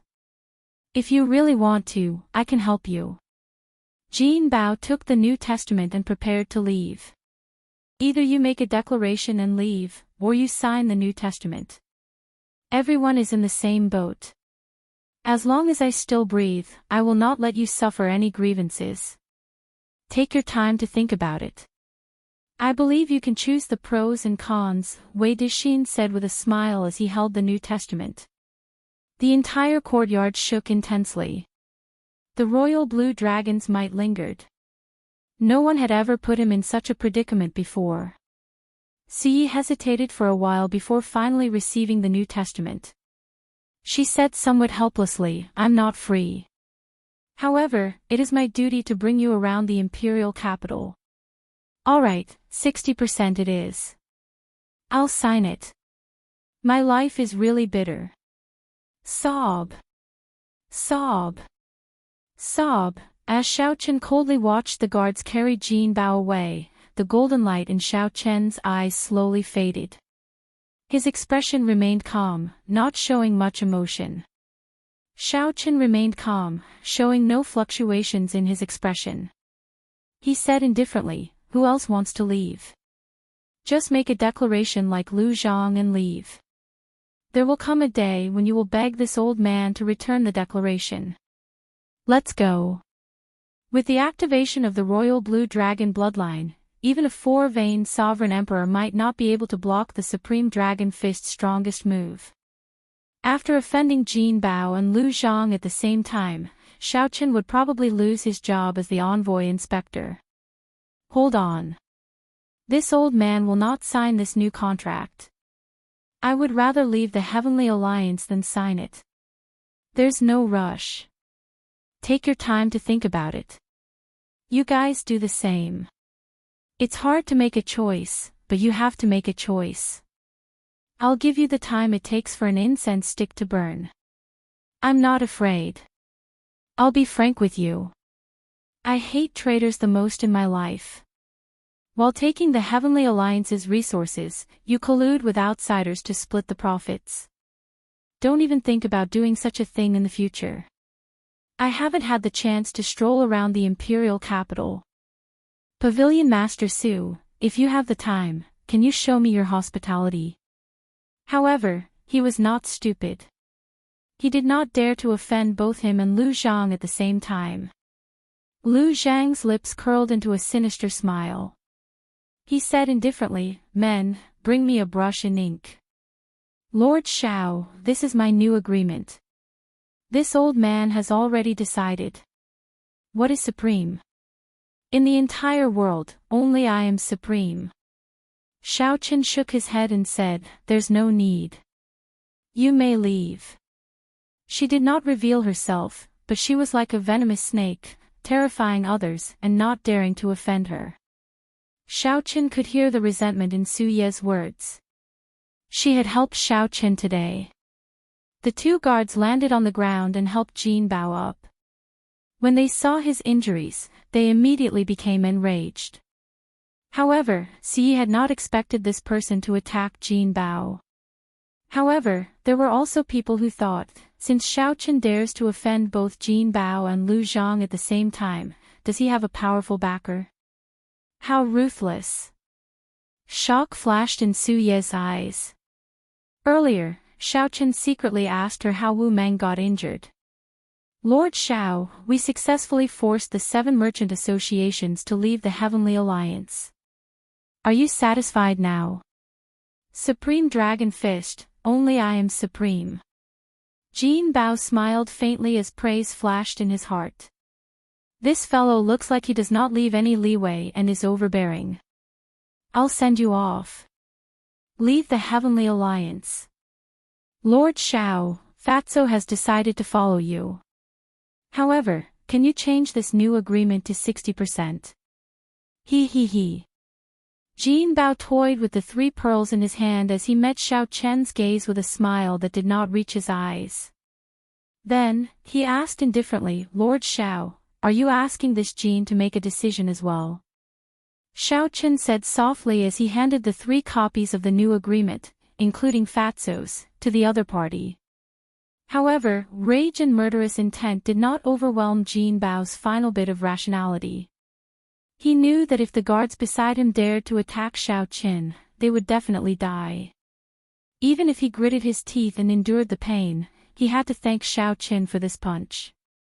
Seeing Xiaochen injure Wu Meng, aside from being shocked, many of the association chiefs also made up their minds. Caught off guard, Jin Bao could not react at all. Xiaochen's punch sent him flying. Bang! The first 4 words represented Xiaochen's sincerity. He would not pursue the past of these association chiefs for falsifying accounts. The last 4 words represented Xiaochen's ambition. He hoped to reshuffle the cards and establish his own order. The other association chiefs would have to think twice before making such a declaration. They did not have such confidence. Aside from the bountiful treasure pavilion's Lu Zhang, who had deep accumulations and strong connections, he did not fear such a declaration. Xiaochen asked as he turned his head, not caring about it. Lu Zhang looked at Xiaochen, and disdain flashed in his eyes. Then, he turned and left. I will take the new agreement back and study it carefully. I will definitely give Lord Xiao a satisfactory answer in the near future. Xiaochen said calmly. This Fatso's background was somewhat unfathomable. Suyi said in a somewhat piercing tone with a smile on her face. If Xiaochen could not even protect himself, how could he protect the people in the same boat as him? In an instant, Fatty Wei was the only one left among the 10 chambers of commerce who was still in a dilemma. Lord Xiao, this is this old man's declaration. Lord Xiao, please keep it safe for now. No matter how forceful Xiaochen was, he should not offend both of them at the same time. Have you heard of this saying? Seeking compromise through conflict. Many people appear overbearing, showing an attitude of wanting to destroy both good and bad together. In reality, the more this is so, the more insecure they feel. However, they want to use this to seek compromise and gain a foothold for themselves. Pu Qi. Confusion flashed in Jin Bao's eyes. He turned around and asked, "What's the matter?" Wrong. I am a bad person. I will not show mercy when I gain the upper hand. If these people take a step back, they can forget about making a comeback before me. Xiaochen, hold it properly. Association Chiefs. Xiaochen would only believe Xiaochen if Xiaochen was willing to sign the new agreement at 60%. Otherwise, he would consider it even if Xiaochen delivered himself to him. Xiaochen extended his hand and gestured for Xiaochen to leave. Then, he said, leave a declaration that you are voluntarily withdrawing from the Heavenly Alliance, and you may leave. Take care. I won't send you off. After writing the declaration of withdrawing from the Heavenly Alliance, Lu Zhang no longer stood on ceremony with Xiaochen, directly addressing him by his name. Xiaochen smiled faintly, immediately angering Su Yi. She did not want to bother with him anymore. The remaining Linlang Pavilion and the Ancient Cloud Merchant Association signed the new agreement in duplicate. Xiaochen kept one for himself and handed the other to Xiaochen. Lord Xiao, can you allow this old man to return and discuss this for a while before making a decision? After all, this matter is very important and involves many people. This old man finds it hard to make a decision. As long as Xiaochen was willing, he could add another punch to Jin Bao's death. I'm leaving. My 87th concubine is still waiting for me. I hope he is not my child. Compared to Lu Zhang, this Jin Bao was even more secretive among the 10 association chiefs. Alright, I will take good care of it. Association Chiefs Li, take care. Boom. Jin Bao crashed heavily into the restrictions on the ground. Cracks appeared in the restrictions reinforced by the layers of formations. Xiaochen stood up and walked over, calmly giving chase. Without overthinking, Xiaochen told the other party about Jin Bao's sneak attack. After a while, Xiaochen stamped the Bountiful Treasure Pavilion seal on a piece of paper. Then, he left behind a drop of essence blood containing soul energy and delivered it to Xiaochen. The Heavenly Treasure Pavilions Association chief made his decision and handed the statement to Xiaochen. The many association chiefs in the pavilion sucked in a breath of cold air, feeling a chill run down their backs. "Are you satisfied?" Wei Fatso put on an act, scowling miserably as he signed the new agreement, giving 60% of the profits. With someone taking the lead, others immediately followed suit. Soon, only the 3 association chiefs remained. Honestly speaking, Xiaochen's new agreement was very tempting. However, most of the time, one could not clear the profits just because one said so. I like loyal people the most. Heaven and earth can bear witness to Chairman Wei's loyalty, with the sun and the moon as a witness. You are willing to give up 20% of the profits. How can I betray your loyalty? Let's not talk about this anymore. The blue dragon image condensed and materialized into countless dragon images, forming the ancient 10,000 dragons picture with the blue dragon as the leader. Jin Bao vomited a mouthful of blood. This punch had taken away most of his life, putting him on the verge of death. After saying that, Xiaochen ignored the Heavenly Treasure Pavilions Association chief. Then, he looked around and fixed his gaze on the Golden Essence Merchant Association's Jin Bao. Ha! I am just an insignificant pavilion master. Who cares whether I am satisfied or not? Siyi laughed softly. Her laughter was as pleasant as a wind chime. This person was born with a beautiful voice. It would be a pity if she did not become a singer. A murderous intent flashed in Jin Bao's eyes as he looked coldly at Xiaochen. Then, he used the last of his strength to grab the 2 guards. With bloodshot eyes, he said, "Stop. Don't be rude to Lord Xiao. Jin Bao thanks Lord Xiao for sending me off. Let's go." However, Xiaochen had chased away the 7 merchant associations, even offending Lu Zhang and Jin Bao at the same time. Furthermore, he had reshuffled the cards without her consent. This upset Su Yi. The Bountiful Treasure Pavilions Lu Zhang coldly swept his gaze over the Bountiful Treasure Pavilions Association chief and understood the true meaning of the new agreement. The Heavenly Treasure Pavilions Association chief said in a trembling voice as he held the new agreement. Jin Bao felt like he was dying.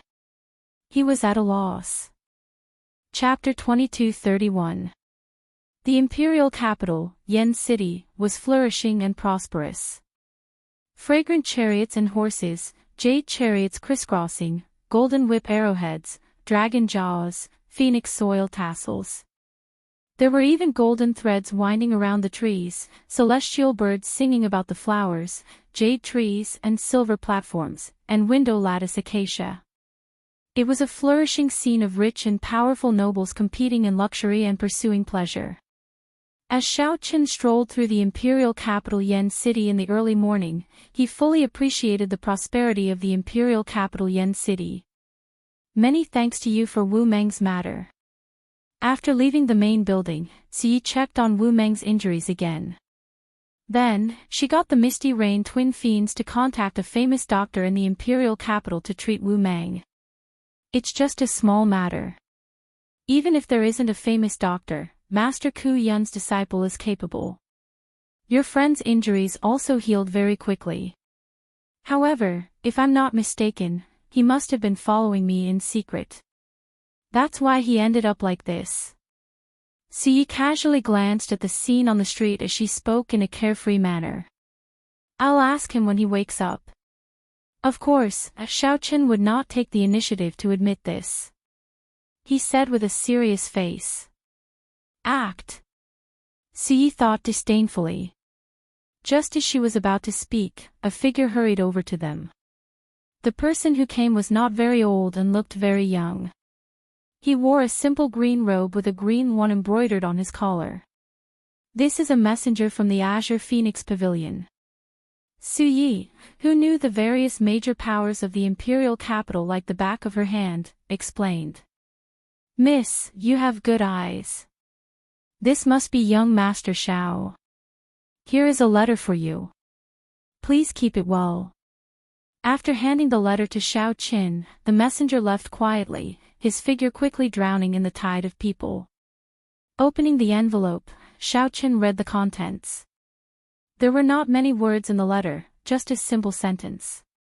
I heard that Benefactor Xiao has come to Yen City, and I am very happy. Let's meet at the Misty Rain Pavilion in 3 days. The Hidden Spirit Temple's little monk, Yuan Zhen. Xiao Qin put away the letter and thought to himself, how fast. This fellow has just arrived in Yen City, and he already received the news. He must have come for the key to the Divine Palace. It looks like I'll have to trouble you to prepare a private room for me in the Misty Rain Pavilion 3 days later. It's simple. I'll send someone to arrange it after I return. This small interlude did not interrupt Xiao Chen's mood. The capital's beautiful scenery was worth visiting. However, when he invited Su Yi out, he did not really want her to accompany him shopping. Instead, he wanted to test her attitude. However, there was no rush. He believed that Su Yi was more anxious than he was. As expected, after a while, Su Yi took the initiative to ask, what do you plan to do next? After chasing away the 7 merchant associations, the Heavenly Alliance's profits in the Yanwu dynasty decreased by at least 80%. Not only do you have to face pressure from the Heavenly Alliance, but you also have to face the threat of the noble clans in the capital. Xiao Qin said calmly, we will take the initiative to attack. First, we will cut off the Heavenly Alliance's resources from these 7 great merchant associations. I Yun, one of sect, one with. A bright light flashed in Su Ye's eyes. In the end, she had underestimated this Xiao Qin. It looked like he came prepared.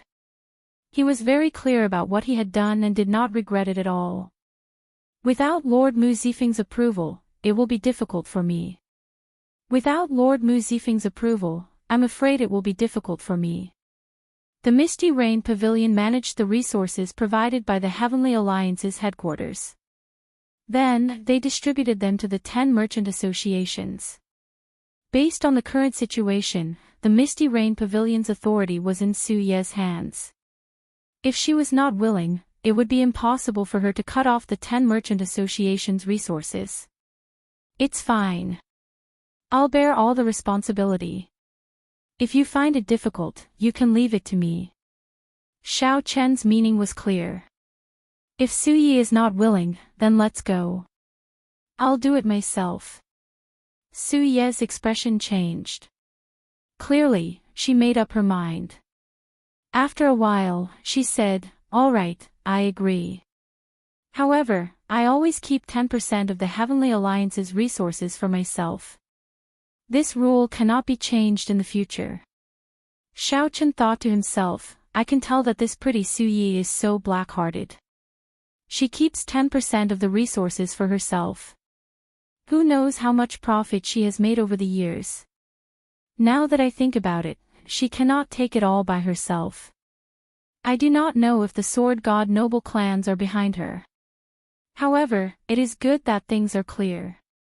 Now that I know the other party's bottom line, many things will be easier to negotiate. Alright, it is settled, then. Which one do you think is better, the 9 Cauldron Pavilion, the Linlang Pavilion, or the Ancient Cloud Merchant Association? There was no need to fall out with Su Yi for now. 10% of the resources was still within Xiao Chen's acceptable range. The Linlang Pavilion and the Ancient Cloud Merchant Association are at the bottom of the 10 merchant associations. They do not have deep ties to the noble clans, and their presence is negligible. That's why they dare to sign a new contract. If you want to support them, the 9 Cauldron Pavilion is the only choice. However, Fatso is not easy to deal with. He looks like he is acting crazy, but in reality, he is very ambitious and capable. Siyi had a very high evaluation of Wei Dexin. She said seriously, if you are not worried about him biting back at you, there should not be a problem. It looks like this is the only choice. The Nine Cauldron Pavilion had a rather deep relationship with Xiao Qin. Siyi looked at Xiao Qin and suddenly smiled. I discovered that I really cannot see through you. The Bountiful Treasure Pavilion is supported by the First Prince. The Golden Essence Merchant Association is supported by the 13th Prince. These two princes are very strong and have the ability to seize the throne.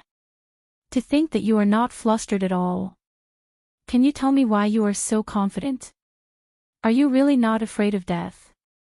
When Siyi saw that Xiao Qin was still thinking about how to support the Nine Cauldron Pavilion, she could no longer hold back.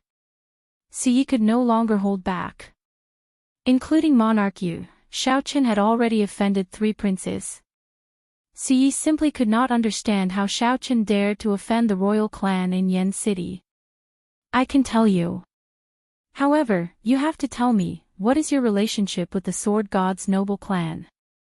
Xiao Qin asked softly with a smile, raising his eyebrows. Forget it. At the mention of the Sword God's noble clan, Su Ye's expression immediately changed, even turning somewhat cold. Xiao Qin entered deep thought. It looked like the other party's relationship with the Sword God's noble clan was not as simple as he thought. The Sword God's noble clan was a noble, orthodox clan. To think that they allowed a woman to manage a brothel in public. Actually, this was very strange, even more serious than when fiendish saber Shimu practiced the saber technique. Su Ye's expression was the same as the previous night. When Xiao Qin mentioned the Sword God's noble clan, the other party's expression immediately changed. It looked like this was the other party's taboo. There had to be something strange about this. That is, the Smiling Daughter Pavilion. Xiao Qin looked around and discovered an ancient pavilion that was even more majestic and grand than the Misty Rain Pavilion. So, he quickly changed the topic. Right, the Smiling Daughter Pavilion is the best brothel in the imperial capital Yan City. It has the best musicians and the most beautiful singers. Furthermore, it has a powerful sword dance that has been passed down for a long time and is known as the best in the world. When the fairy basket appears, even a sovereign emperor will make a move. The profits there are horrifying. At the mention of the Smiling Daughter Pavilion, Siyi revealed a complicated and somewhat respectful expression, successfully forgetting her earlier unhappiness. Xiao Qin recalled the Pleasure Quarter alliance that Imo Qin mentioned. Aside from the Misty Rain Pavilion, all the pleasure quarters in the imperial capital Yan City belong to the Pleasure Quarter alliance. From a certain point of view, the Smiling Daughter Pavilion represented the Pleasure Quarter alliance. How does the Misty Rain Pavilion compare to it? Siyi frowned slightly and sighed softly. The 10 headliners of the imperial capital are all in the Smiling Daughter Pavilion. The Misty Rain Pavilion has only one. The greatest difference is accumulations. The other party can continuously nurture headliners, but the Misty Rain Pavilion cannot. Suddenly, Xiao Qin thought of someone. He asked, have you heard of the headliner Ling Long? Naturally. She has been one of the 10 headliners for a long time already. Her Supreme Pipa skills are unparalleled in the world, unrivaled. She can be called an immortal musician. However, she already... Bang! Just as Xiao Qin was about to continue, someone suddenly got tossed out of the Smiling Daughter Pavilion and landed heavily on the street. This immediately caused a commotion. There were always people who did not follow the rules in the pleasure quarters. Most of them were people who could not resist making a move on the courtesans. Such a situation happened practically every day. Then, many people went to watch the commotion. Another lecher, Siyi said disdainfully. Xiao Qin looked around. A large group of people appeared in the Smiling Daughter Pavilion. It seemed like they did not want to let go of the person who got tossed out. Ha ha ha. Foolish brat, you got tossed out again, right? Big brother already told you not to go in. When the time comes, just snatch him away. However, you refuse to listen. Ha ha ha. However, a beggar caught the person who got tossed out. The beggar smiled, giving a good impression. Xiaochen found the person who got caught somewhat familiar. He wanted to follow and take a few more glances. However, that beggar laughed loudly as he grabbed that person. Soon, he disappeared into the crowd. This angered the smiling daughter pavilion guards into cursing. They looked around for the person but could not find him. When Xiaochen saw the situation, he could only give up. Let's go. Let's go back. When Xiaochen and Suyi turned to leave, a window opened on the top floor of the smiling daughter pavilion. The flower-like girl looked in the direction of the beggar's departure. Her eyes were filled with worry, and the worry between her eyebrows did not dissipate. She was disappointed and frustrated. Chapter 2232. As Xiaochen leisurely strolled around the imperial capital, he and Suyi came to a preliminary consensus. This matter that would startle Yan City and affect the entire Yanwu dynasty settled down peacefully just like that. The 10 subordinate merchant associations of the Heavenly Alliance occupied more than 70% of the entire dynasty's market. However, due to the deep involvement, the Heavenly Alliance could not get the biggest slice of the pie, even though it wanted to. These merchant associations and the local noble clans worked together to split the true benefits. What was left to the Heavenly Alliance's headquarters was just a layer of soup. Even if they wanted to, they had to maintain the status quo due to the successive deaths of the previous envoy inspectors. After chasing away the 7 merchant associations, how long could Xiaochen live? Would he end up like the previous envoy inspector? No one could be confident that he would die a violent death. Xiaochen had just arrived in the imperial capital, yet he made such a big move. It would be hard not to stir up a storm. The road ahead was dangerous, and the storm would be hard to stop. Undercurrents gathered, waiting for the day to erupt. In the courtyard behind the Misty Rain Pavilion, Xiaochen's mental state did not change, remaining calm. After killing the Thunderbolt twin sabers, the Mahamaya abstinence violation saber technique's 3-life flower, he tested out a small part of his skills. The results satisfied Xiaochen. The 3-life flower was only at initial perfection, still far from great perfection. The more it was so, the more anticipation he felt. When it truly reached great perfection, how startling would the 3-life flowers might be. Aside from this, Xiaochen gained a new understanding of the 10,000 Dragons art. The 10,000 Dragons picture materialized with the blue dragon as the leader was simply incomparable to the previous 10,000 Dragons picture. With the support of the new 10,000 Dragons picture, Xiaochen could clash head-on with a 3-vein Sovereign Emperor with his 1-vein Sovereign Emperor Divine Energy Cultivation, gaining the upper hand. Perhaps it has something to do with me activating the Royal Blue Dragon bloodline. A bright light flashed in Xiaochen's eyes as he said seriously. No matter what kind of storm he stirred up, the most important thing now was to raise his strength. Without overthinking, Xiaochen focused on refining his soul with the soul accumulating pill. At the same time, he continued to comprehend the 3-life flower and the 10,000 Dragons art's first layer. He could clearly feel his strength increasing at every moment. The strength of the Royal Blue Dragon bloodline was slowly manifesting itself, giving Xiaochen endless transformations. 3 lives flower. When the flower blooms, it illuminates 3 lives. What it pursues is the instant of eruption, the ultimate power.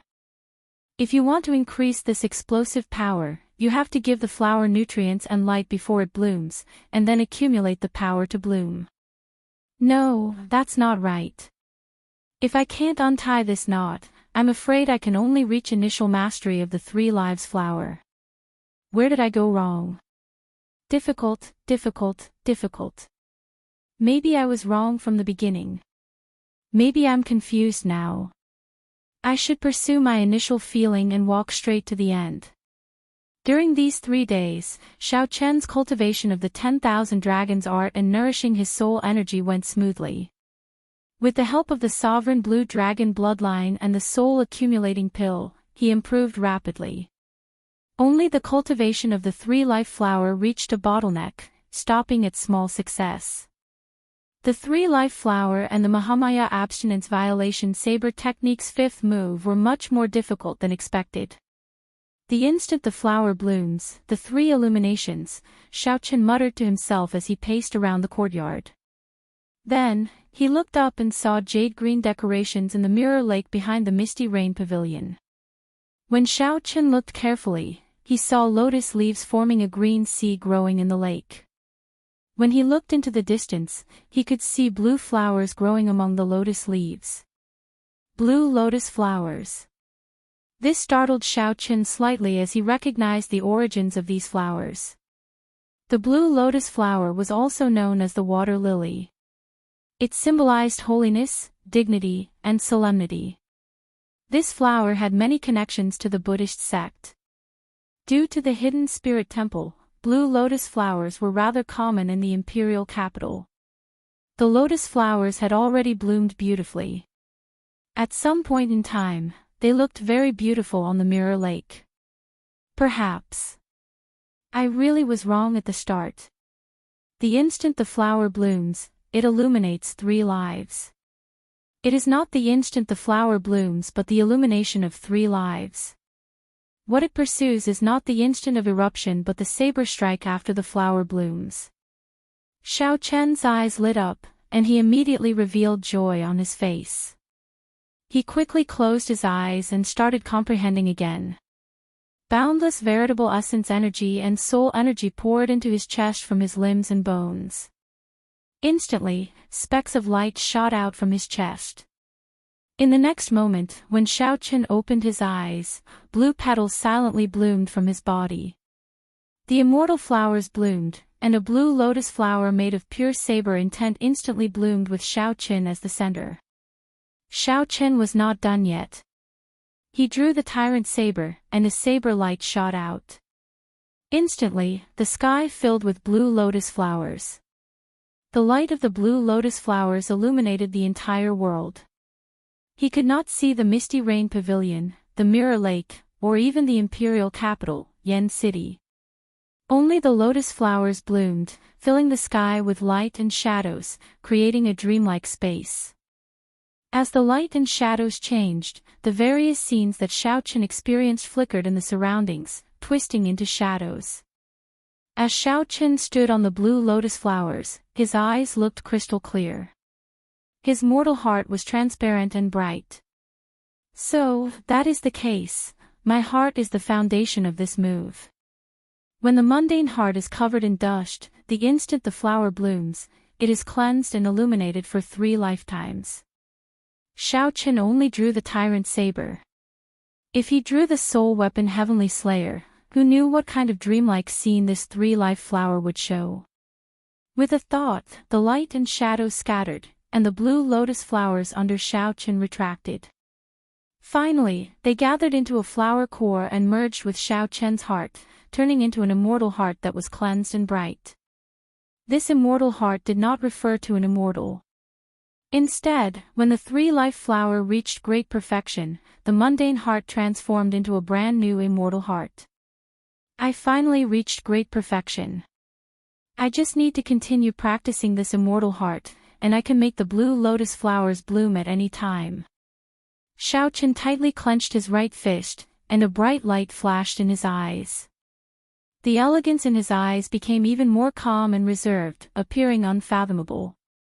The 3-life flower was already so strong, bringing about a qualitative transformation. He looked forward to what kind of pleasant surprise merciless killing would bring him. The 3 days are up. That Yuanjin should be here tomorrow, right? At the same time, the association chiefs of the Heavenly Alliance's 7 subordinate merchant associations gathered again in Yan City. This time, they met at the Golden Essence Merchant Association's Jin Bao's place. When the Bountiful Treasure Pavilion's Lu Zhang saw Jin Bao's pale complexion, he mocked, "Old brother Jean, you are severely injured, yet you are here to manage the situation. This Lu really admires your spirit." Jean Bao smiled coldly and retorted, "Why are you laughing at me? Back then, I nearly peed my pants in fright. If not for Pavilion Master Su helping you, you would have ended up in an even more unsightly state than I did. The two of you, don't argue. This time, we are discussing countermeasures. This is not the time to fight because of personal feelings." When the Heavenly Essence Merchant Association's association chief saw that the two were about to start arguing again, he quickly tried to pacify them. Lu Zhang smiled and said, "Countermeasures? Is there a need to think about it? Ha ha ha. This fellow is already at death's door. Is there a need for us to care?" When the Heavenly Essence Merchant Association's association chief heard that, his eyes immediately lit up. "Is the first prince making a move?" Lu Zhang smiled mysteriously, but didn't say anything. He just looked like he had a card up his sleeve. Even Jean Bao felt curious. He gave Lu Zhang a few more glances and said coldly, "Stop being so flustered. Just say what you have to say." "Indeed. What great idea does Senior Lu have? Share it with us." "That's right. Stop hiding it. Let's think about it together. Who knows, we might be able to make that brat die even faster." Lu Zhang put on a show and took a sip of tea. Then, he said slowly, "To think that this fellow offended the Smiling Daughter Pavilion before. Fortunately, he came to the imperial capital. How long do you think he can continue to cause trouble?" The Smiling Daughter Pavilion. The Smiling Daughter Pavilion had been in the imperial capital Yan City for tens of thousands of years. Even before the Yanwu dynasty was established, it had experienced the rise and fall of several dynasties. The Pleasure Quarter alliance that the Smiling Daughter Pavilion represented had deep accumulations, even older than the Yanwu dynasty itself. To think that Xiaoqin offended the Smiling Daughter Pavilion. This was truly a major matter. The many association chiefs were startled when they heard this. Then, they started laughing and quickly asked, "How does the Smiling Daughter Pavilion intend to deal with him?" Lu Zhang put down his teacup and replied seriously, "He stole the Smiling Daughter Pavilion's holy relic, the fairy basket. Originally, as long as he handed over the holy relic, the Smiling Daughter Pavilion would not make things difficult for him. However, after the first prince learned of this, he decided to teach Xiaoqin a lesson, to show him who calls the shots in Yan City." A cold light flashed in the eyes of Jean Bao, who had remained silent at the side. He said sinisterly, "Perhaps we can make use of this opportunity. It is not easy for the Smiling Daughter Pavilion to stand up for him. How can we only teach him a lesson?" With the succession race at hand, the other factions in Yan City more or less feared the Heavenly Alliance. They did not dare to rashly touch Xiaoqin. However, if the Smiling Daughter Pavilion stood up for him, it would be a different story. The Pleasure Quarter Alliance did not fear the Heavenly Alliance in Yan City. There was no need for them to fear anything. Xiaoqin offended many factions, affecting the interests of many noble clans. They could no longer hold back and wanted to make a move on him. Now that an opportunity presented itself, no one would give it up so easily. The 13th prince only told me one thing, either I don't touch him, or once I do, I will ruthlessly trample on him, not giving him a chance to turn things around. Jean Bao felt that this was not enough. He threatened in a sullen voice, "Xiaoqin is a vengeful person. Don't think that he will submit just because you teach him a lesson. There are only two outcomes for opposing him. Either he kneels, or we kneel. If you do not want to kneel, then listen to me this time." Chapter 2233. While the storm did not seem to stir Yan City, undercurrents surged on the surface. News of the new envoy inspector chasing away the 7 merchant associations had already spread. Each of the 7 merchant associations had an ancient noble clan behind them. Two of them even had connections to the princes of the dynasty. When Xiaochen decided not to leave behind any parasites, a storm was bound to happen. Benefits were like flesh and blood. Xiaochen used a knife to cut off other people's flesh, cutting off other people's blood. No one would be able to endure such a thing. However, with the succession race at hand, none of the princes dared to be careless. No one dared to make the first move. If they could not take down Xiaochen in one strike, they might end up facing Xiaochen's revenge and end up being implicated in their race to be the crown prince. The gains do not make up for the losses. However, the storm had already started. The longer they suppressed it, the more intense it would erupt. No matter how dangerous this invisible undercurrent was, no one cared about it. Xiaochen's group was not overly anxious. They cultivated bitterly. When the group left the Heavenly Alliance, they had exchanged for a large number of resources. Origin liquid, medicinal pills, cultivation techniques, and martial techniques were all in hand. It would be a waste not to cultivate them. If these resources could be converted into accumulations, everyone's strength would soar. On this particular day, the appointed time with Yuanjun arrived. Xiaochen woke up very early and went directly to the Misty Rain Pavilion. The Misty Rain Pavilion was not open for business in the morning. When Xiaochen arrived, Siyu was leading a group of singers and dancers in rehearsal. The lineup of the rehearsal somewhat startled Xiaochen. There were a total of 100 women on the stage. All of them held different musical instruments. Qin, flute, ruler, zither, bell, drum, there were many more. However, this was not the most shocking thing. The thing that shocked Xiaochen the most was that every instrument was actually a soul tool. That was right. That was to say, there were close to 100 soul tools on the stage. Xiaochen felt stunned. Even the Smiling Daughter Pavilion did not have such a grand entourage. Soul tools were not cabbages. Xiaochen dared to say that even a rank 7 sect would not have so many soul tools. Woo woo. The sound of a flute rang out.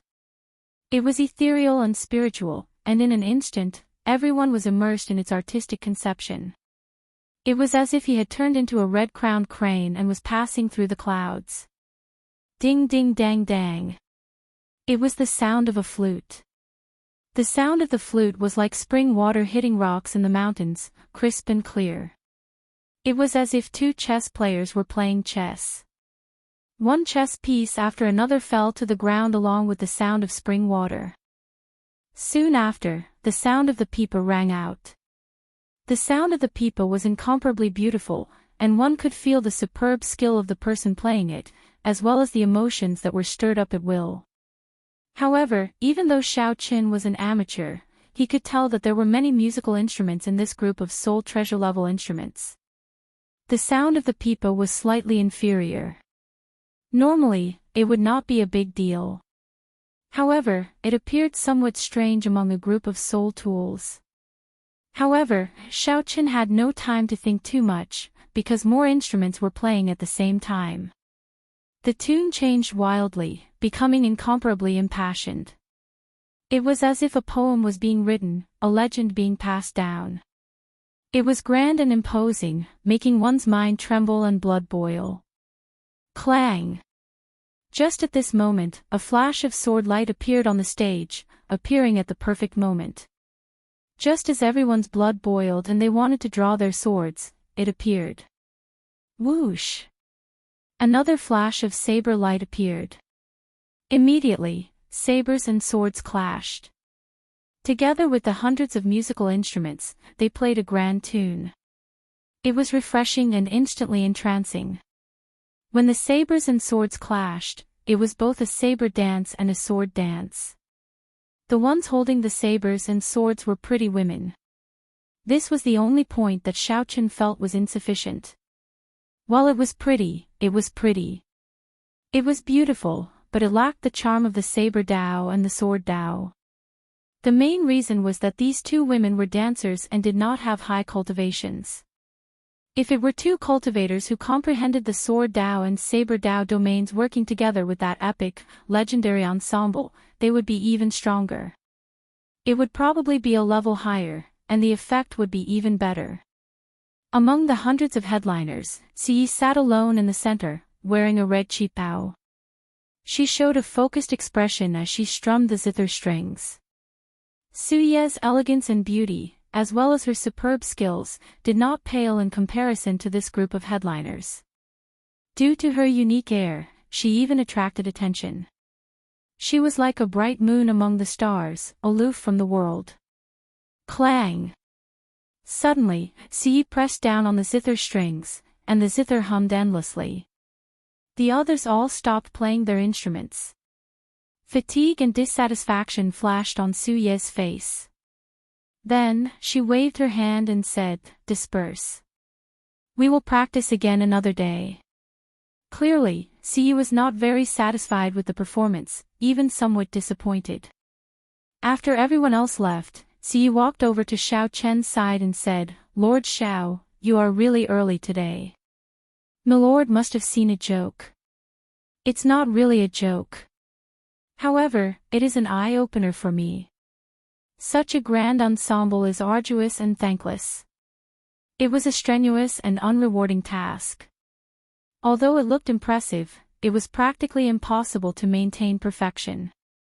I'm very curious, what is Pavilion Master Su trying to do?"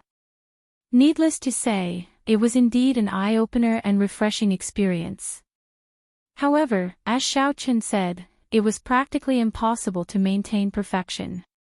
If that happened, there would be no value in performing. It would be arduous and thankless, and there would be no benefits at all. Ciyi smiled embarrassedly and said, "Indeed, arduous and thankless. However, in one's life, one must have some goals. My greatest wish is to be able to combine the 10 great ancient music scores into one and perform them together while I'm still alive." "So, you spent all the profits from the Misty Rain Pavilion on buying Soul Treasure musical instruments?" When Xiao Chen heard that, a thought occurred to him. The Heavenly Alliance's 10% profit every year was a huge profit. Ciyi alone could not finish them all. If she used all the profits to collect these musical instruments, that would explain it. "Lord Xiao, you are overthinking. Musical instruments are cheaper than weapons.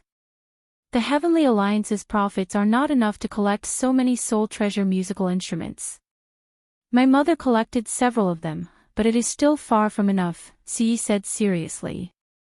When mentioning these soul tools, Ciyi did not try to hide anything.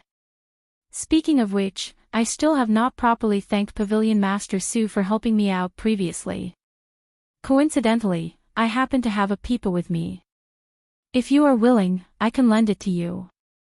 Xiao Chen entered deep thought. Then, he took out the medial grade soul tool pipa from the Scarlet Blood Pirate King's inheritance and handed it to Ciyi. Profound heaven. Ciyi held the pipa in her hand and adjusted it for a while before starting to play it. Immediately, a pipa song flowed smoothly from her fingertips, sounding melodious and pleasing to the ear, penetrating one's heart. This made Xiao Chen feel embarrassed. Compared to the pipa that he played randomly in the past, he simply did not know what this was. Good pipa. The pipa was also known as the huqin. Ciyi praised softly, unable to put it down. Unconcealable joy flickered in her eyes. This was pure joy, just like when Xiao Chen found the Heavenly Slayer's spirit weapon.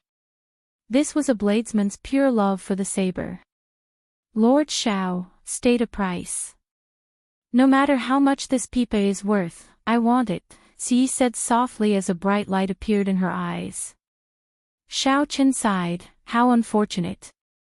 I was going to give this pipa to my martial nephew, so that he can use it as a token of love." "You can use it first. I cannot make the decision. Otherwise, I would have given it to you directly." "That is indeed unfortunate." Ciyi felt somewhat disappointed. However, she still said joyfully, "Thank you, Big Brother Xiao. This is good. Ziyun will not have to complain anymore." The person you are waiting for is already in the private room. He arrived last night. In that case, I'll go first. When Xiaochen reached the private room, he saw a cloaked person who had been sitting there for a long time. When this person saw Xiaochen arrive, he removed his cloak and revealed his shiny bald head. This was the smiling Yuanjin of the Hidden Spirit Temple. Benefactor Xiao, how have you been? Xiaochen said indifferently, stop being so polite. You want the ethereal immortal palace key, right? It is yours in the first place. I do not intend to keep it. Yuanjin felt disdain for Xiaochen in his heart. If it were in the past, he might have believed him. However, after being tricked by Xiaochen several times, it would be strange if he still believed him. However, you have to tell me where the ethereal immortal palace's language is. Yuanjin nodded in agreement. After some thought, he said, honestly speaking, no one knows where the ethereal immortal palace is exactly. We only know the general area. It should be in the Yanwu dynasty. However, this prophecy has never been accurate before. It is hard to say how trustworthy it is. Xiaochen entered deep thought. Chu Chaoyun had said the same thing. The ethereal immortal palace lived up to its name. It was indeed ethereal. Every prophecy said that it would appear. However, it never did. Perhaps the true location had not been determined yet. It should be in the Yanwu dynasty. I heard that the universe origin sects Daoist, the profound heaven's holy sun, the abyssal underworld's people, the Shuowu dynasty's people, and the factions behind the ethereal immortal palace keys are all making preparations. Yuanjin told Xiaochen some of the secrets he knew to show his sincerity. Ka Xie. Just at this moment, the door to the private room opened, and Xie walked in. At the crucial moment, Yuanjin quickly pulled up his hood, covering his shiny bald head. Xie gave Yuanjin a somewhat strange look. Then, she handed an invitation to Xiaochen and said, Xiaochen, your invitation. Xiaochen received the invitation with some suspicion. Then, he felt excited. The Smiling Daughter Pavilion. Who sent the invitation? Xie asked out of curiosity. She had not opened it yet, so she did not know.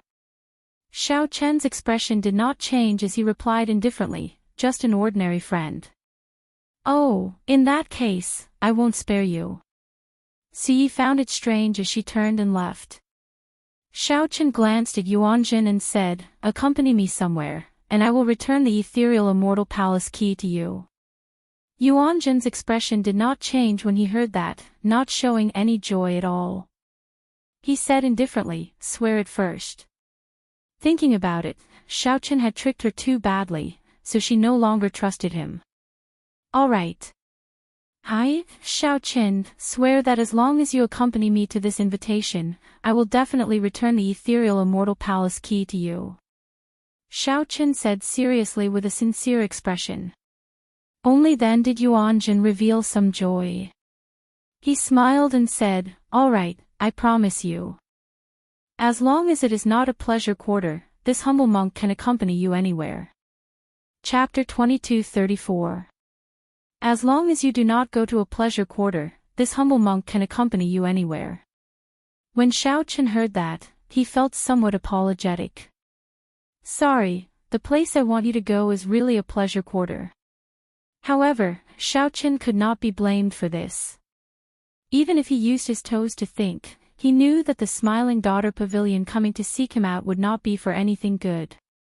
According to the information that Xiaochen obtained, the Smiling Daughter Pavilion was very close to the first prince Wang Fei.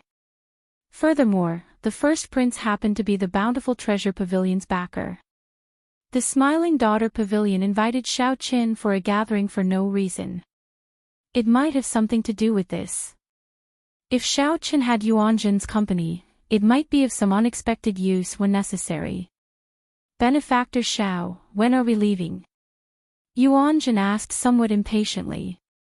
He had been waiting for the ethereal immortal palace key for a long time already. It was rare for Xiao Qin to make a vow. With this guarantee, it would naturally be faster. There's no rush. The appointed time is tonight.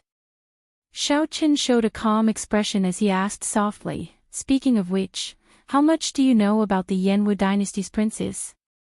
When Yuanjun heard that, he looked at Xiao Qin warily. Then, he asked, why are you asking this? Could it be that you want to participate in the succession race? After sizing up Xiao Qin for a while, Yuanjun seemed to understand something. That's right. With your strength and status, you are barely qualified to participate in the succession race. However, you have to think this through. A large part of the reason why no one has made a move on you is that you have not chosen a side. Once you choose a side, you will cross the bottom line of the other princes. You have to think carefully about the consequences you will face at that time. Xiao Qin raised his eyebrows in surprise. Unexpectedly, you seem to understand my current situation rather well. Haha. You just arrived, and you already killed Duke Yun's son. Before coming to the Misty Rain Pavilion, I heard that you forced away the 7 merchant associations, cutting off their Heavenly Alliance supply. Your actions are getting bigger and bigger. It would be hard for me not to know about it. Yuanjun smiled faintly, not hiding his understanding of Xiao Qin. It looks like the Hidden Spirit Temple is not as detached as I imagined. The Hidden Spirit Temple probably knows all the matters of the entire dynasty, no matter big or small. Tell me, which princes have the highest chance of becoming the crown prince? Yuanjun thought for a while before replying calmly, born in the mundane world, who can transcend the world with a body of flesh and blood. Right now, the ones with the most hope to become the crown prince are naturally the first Prince Wang Fei, the 8th Prince Wang Feng, and the 13th Prince Wang Yi. The first prince is the oldest and is steady and polite. The imperial ancestral temple's patriarchs like to respect the older generation. This is his greatest reliance. The 8th prince, Wang Feng, had the most outstanding talent. Behind him was the Divine Sword Pavilion, and many rank 7 sects supported him. The 13th Prince Wang Yi's mother was the current Empress Yan. He was doted on at a young age and was the favorite of Yan Huang. If Yan Huang could make its own decisions, it would definitely pass the throne to the 13th prince. A pity that it can't. As for the other princes, there is no lack of ambitious people. Unfortunately, their background and henchmen are a bit lacking. They can't compare to these 3 popular princes. Xiao Qin thought for a while before saying, based on what you said, barring any unexpected surprises, the next Yan Emperor will be one of these 3 princes. Yes, that is what the Hidden Spirit Temple thinks. The two chatted for a long time. After Yuanjun's introduction, Xiao Qin gained a new understanding of the Yanwu dynasty's royal court. The succession race has already reached the final stage of preparation. At that time, all the princes will be required to participate in it. They will enter the Yan Emperor's secret realm and accept the test passed down by the ancestors. The final victor will be the Yan Emperor's crown prince. Yuanjun thought for a long time before saying, it is best that you do not participate rashly. Every succession race involves the factions of the entire Great Thousand Realms. The Bushan Palace, the Profound Heaven Holy Land, and the Universe Origin sect will pay attention and even participate personally. The Hidden Spirit Temple has a rather special relationship with the royal court. It is not like the Universe Origin sect and the Profound Heaven Holy Land, which directly govern the dynasty.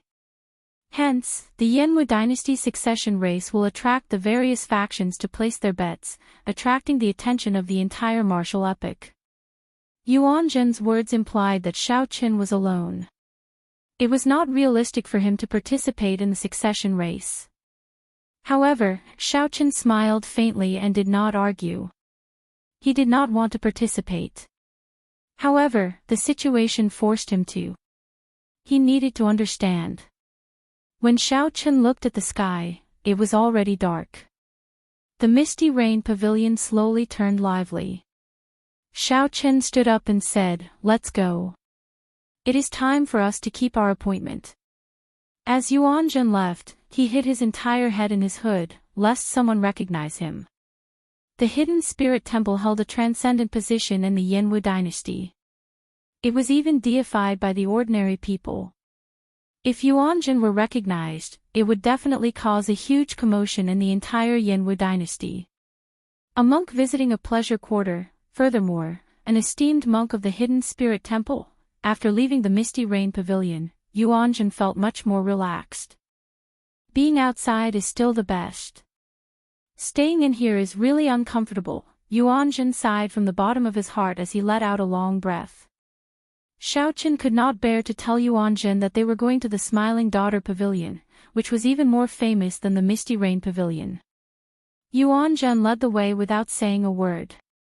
Compared to Xiaochen's silence, Yuanzhen appeared more relaxed, showing an indistinct smile on his face. Xiaochen would soon obtain the ethereal Immortal Palace key. It would be hard for him not to be happy. No matter how long the road was, it would come to an end eventually. The magnificent Smiling Daughter Pavilion, which was brightly lit in the night, looked like a resplendent pearl. The Smiling Daughter Pavilion occupied the most bustling place in the imperial capital Yan City, bustling with people and carriages.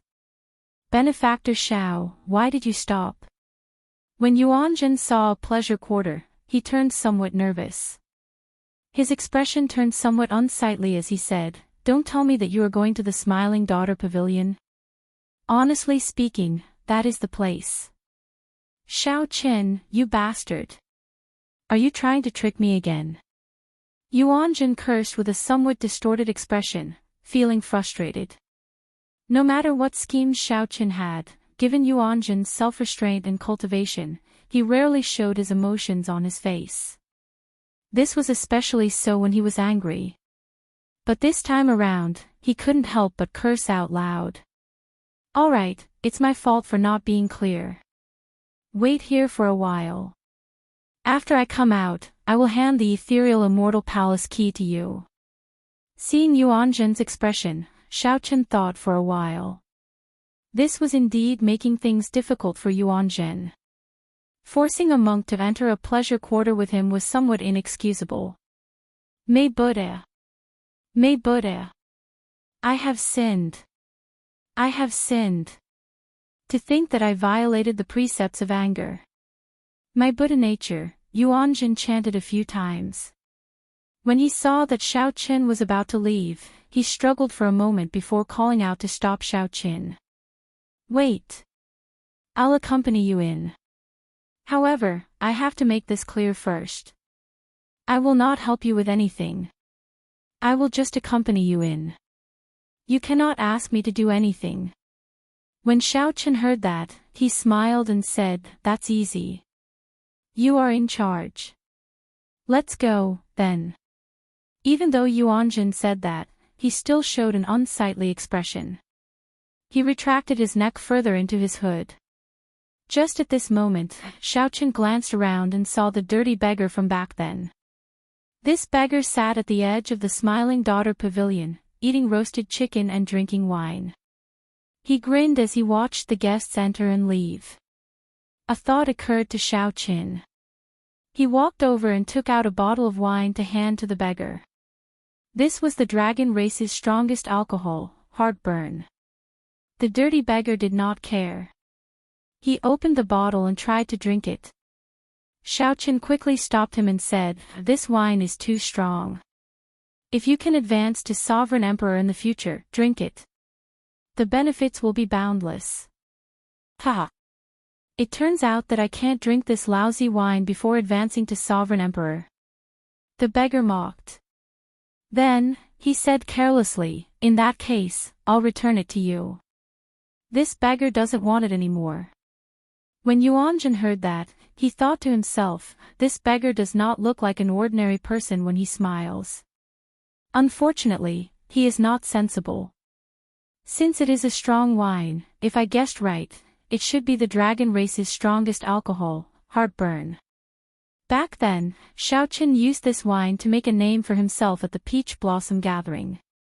Many sovereign emperors sought it, yet Xiao Chen gave it to a beggar. Furthermore, the beggar boasted shamelessly. Xiao Chen did not take it.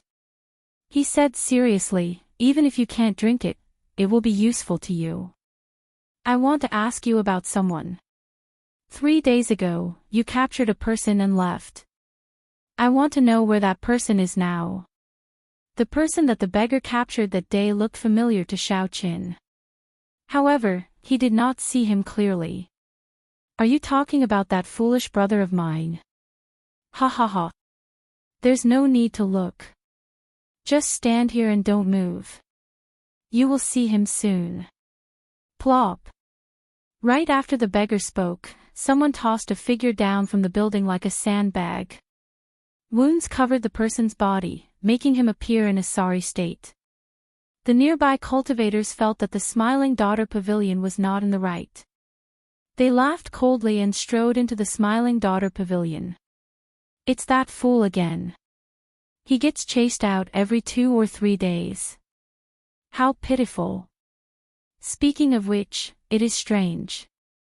If it were someone else causing trouble like this, the Smiling Daughter Pavilion would have silenced them long ago. It is a miracle that this person is still alive. Who cares?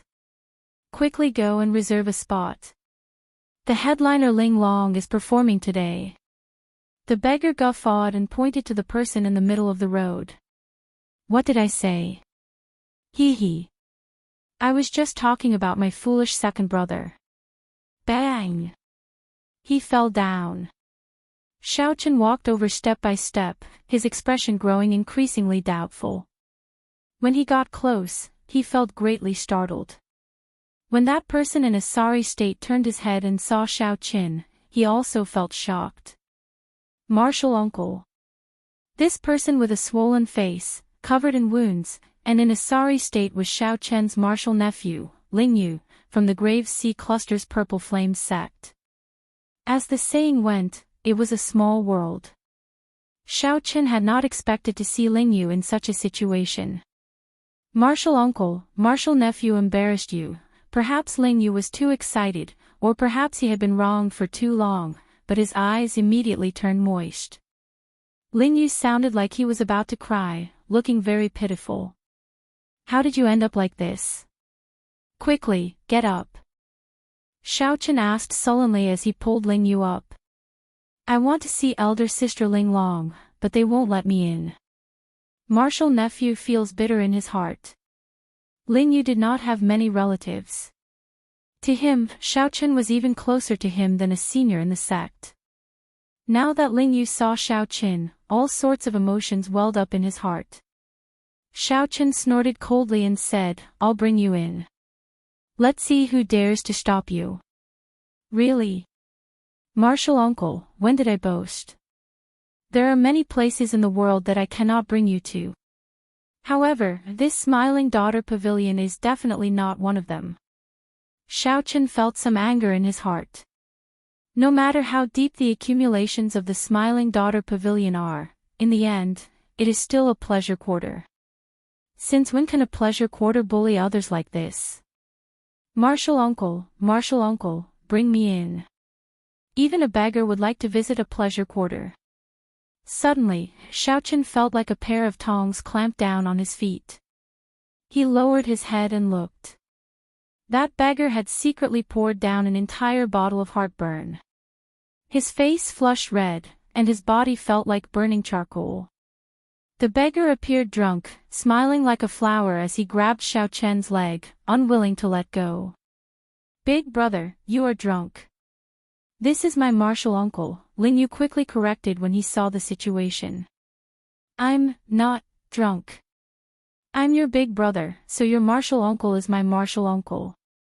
The seniority is not messed up. Martial uncle, bring me in. Even a beggar would like to visit a pleasure quarter. Ha ha ha ha. Xiao Chen felt a headache coming on. He looked at Ling Yu and asked, how did you get to know this beggar? Martial uncle, he saved my life once. Then, he insisted that I acknowledge him as my big brother. Since then, he has been following me, Ling Yu explained as simply as he could. Never mind. Since he saved Ling Yu's life before, there is no need to dwell on the other party's rudeness. Yuanzhen, help him up. Let's go in together. Yuanzhen looked regretfully at the empty bottle in the beggar's hand.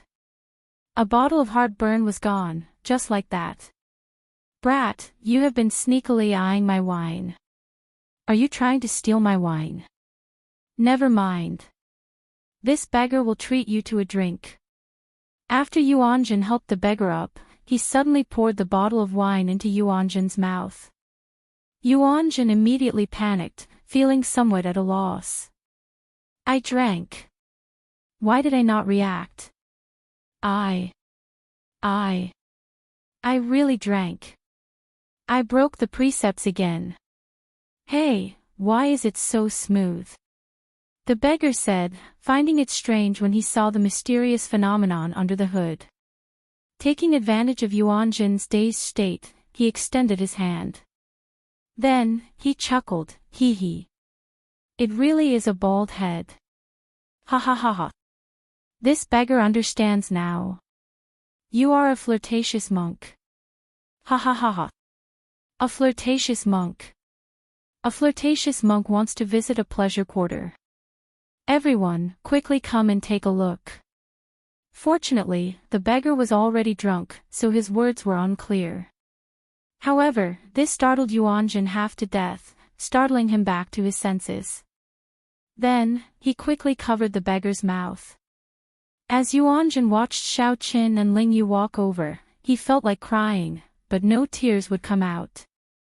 In one day, Yuanzhen had broken 2 precepts.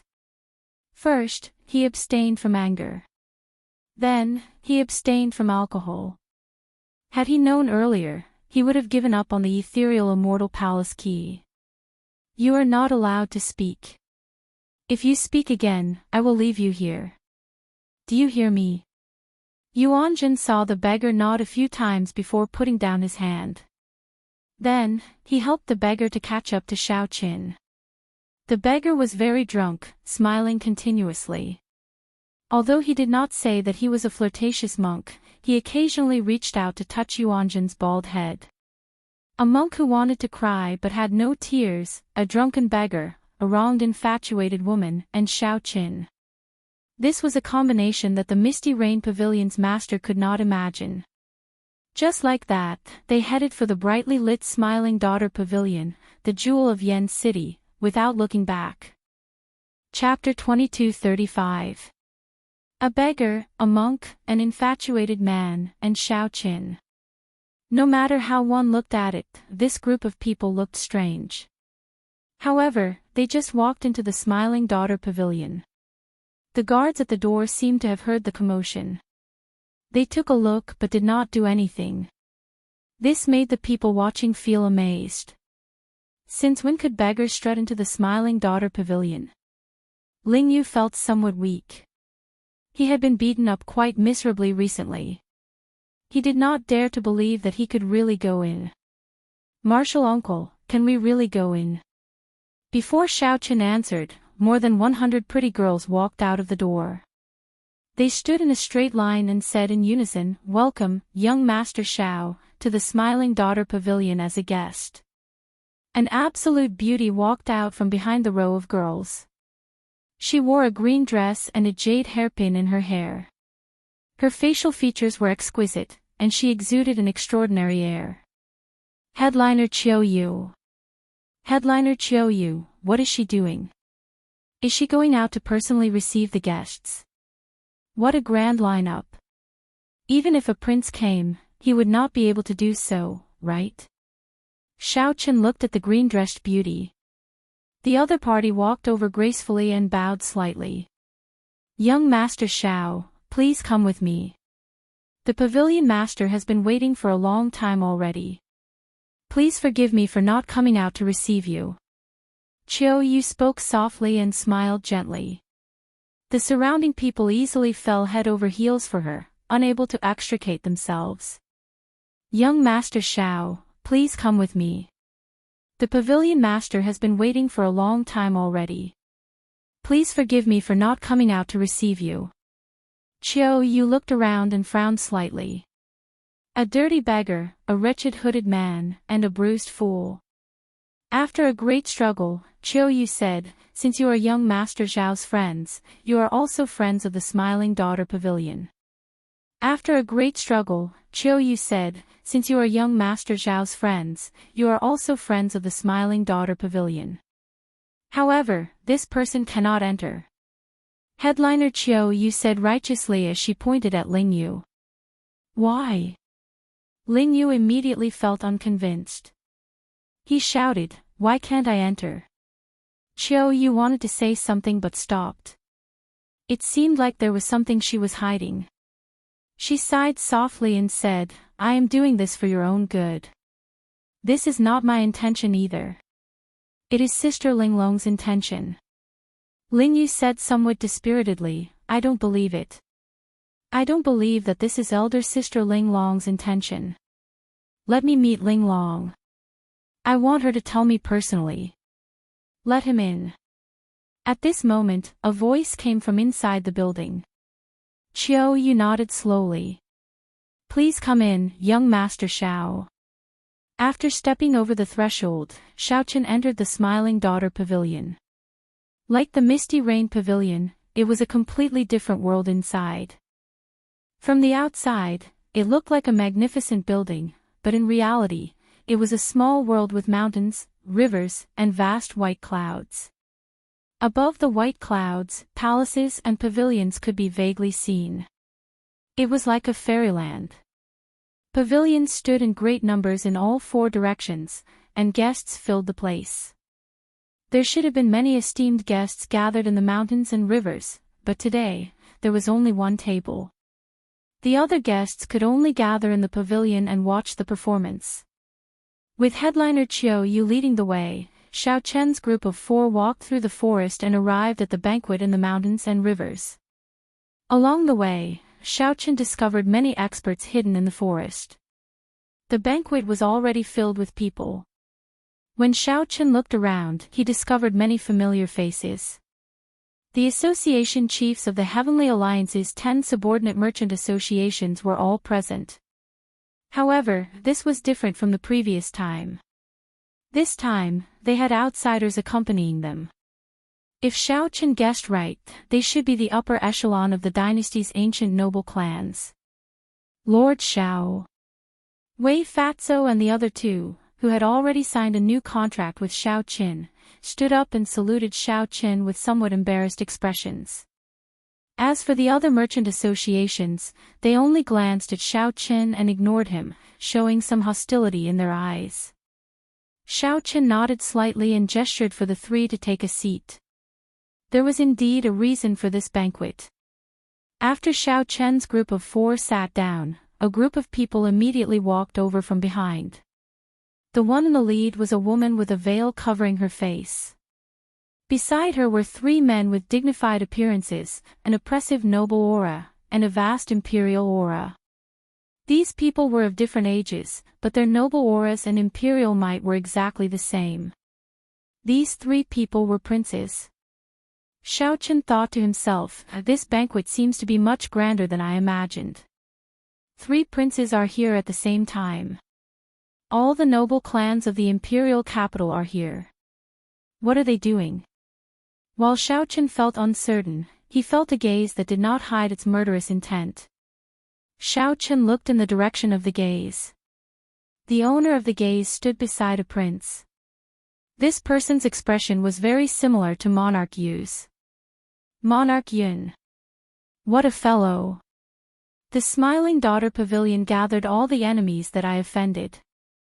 Greetings, 1st Prince, 8th Prince, 13th Prince, and Pavilion Master Yang. The association chiefs and noble clan elders at the banquet all stood up and bowed respectfully. "Everyone, there is no need to be so polite today. This is Pavilion Master Yang's home turf. We are not princes or guests. The true honored guest is the Heavenly Alliance's envoy inspector, Xiao Qin, Lord Xiao." The prince close to the veiled woman said with a smile as he pointed at Xiao Qin. "Ha! 1st Prince is right. If not for knowing that young Master Xiao would be coming, this old man would not have come to the Smiling Daughter Pavilion tonight.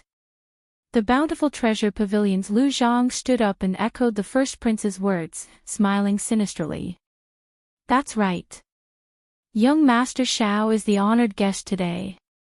Even if all of us add up, we cannot compare to Lord Xiao. The Golden Essence Merchant Association's Jean Bao said half-jokingly and half-seriously as he held up his wine cup. Martial uncle, something seems wrong. Ling Yu sent a voice projection as he looked at the group of ferocious people smiling like hungry wolves at the banquet.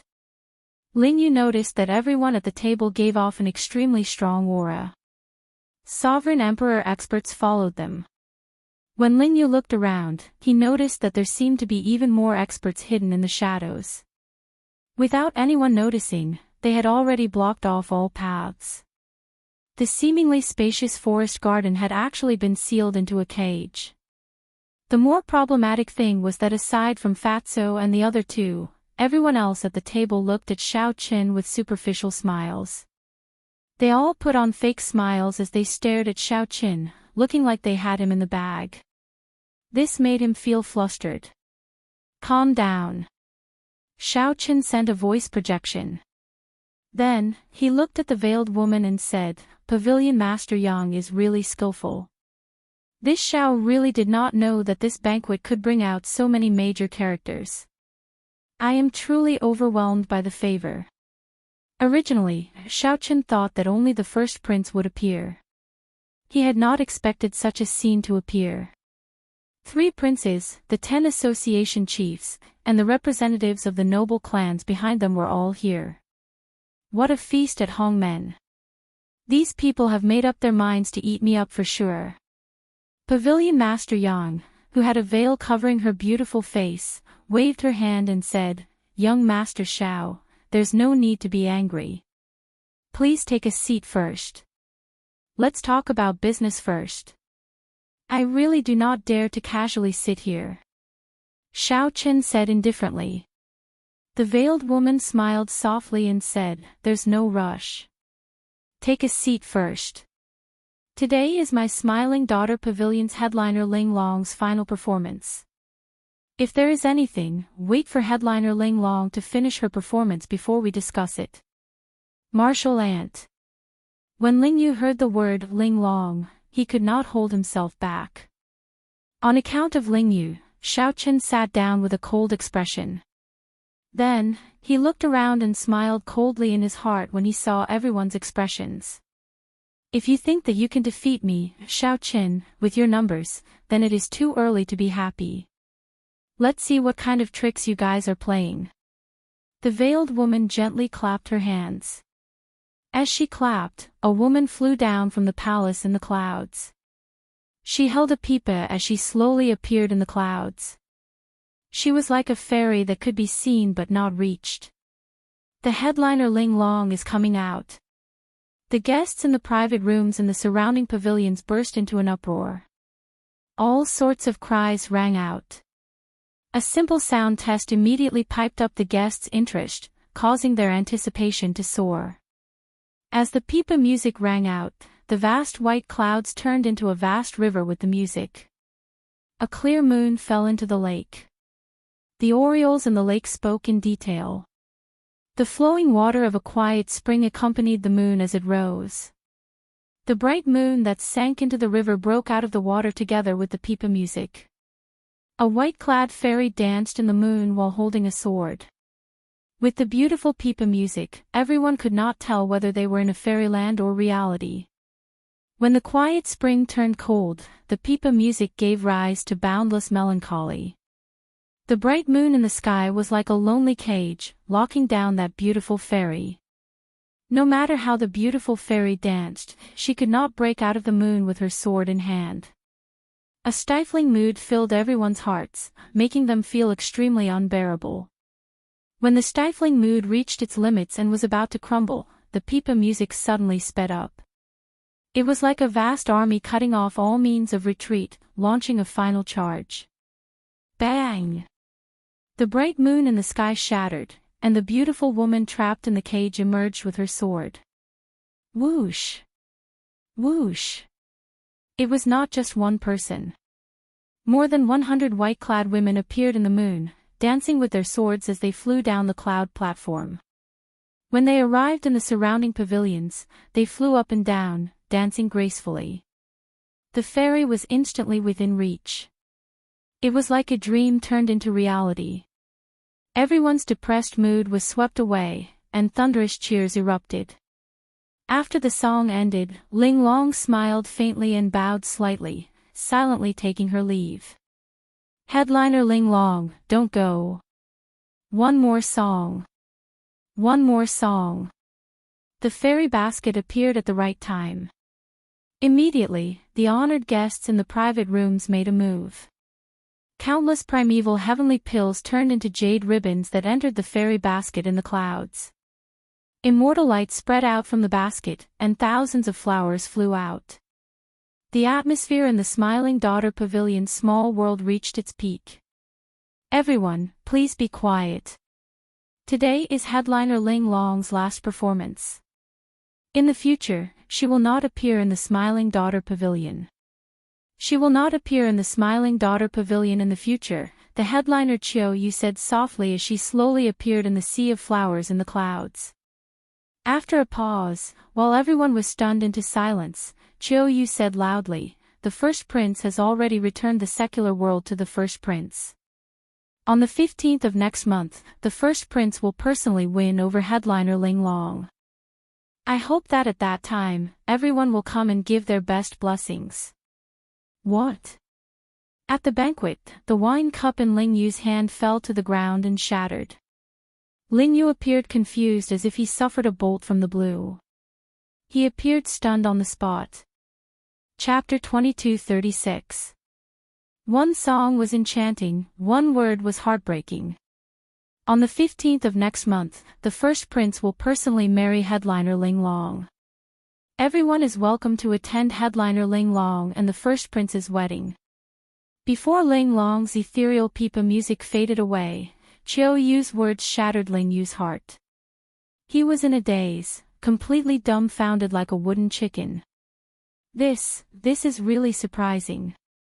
To think that the first prince wants to marry headliner Ling Long. Although the Smiling Daughter Pavilion's headliners sell their skills and not their bodies, they are still women of the pleasure quarters. Is it really appropriate for him to make such a big fuss about marrying a headliner? If she were just a concubine, there should be no problem. However, since there is a wedding, she is clearly a match. However, this is good. The brothel's headliner marrying a prince is the best ending.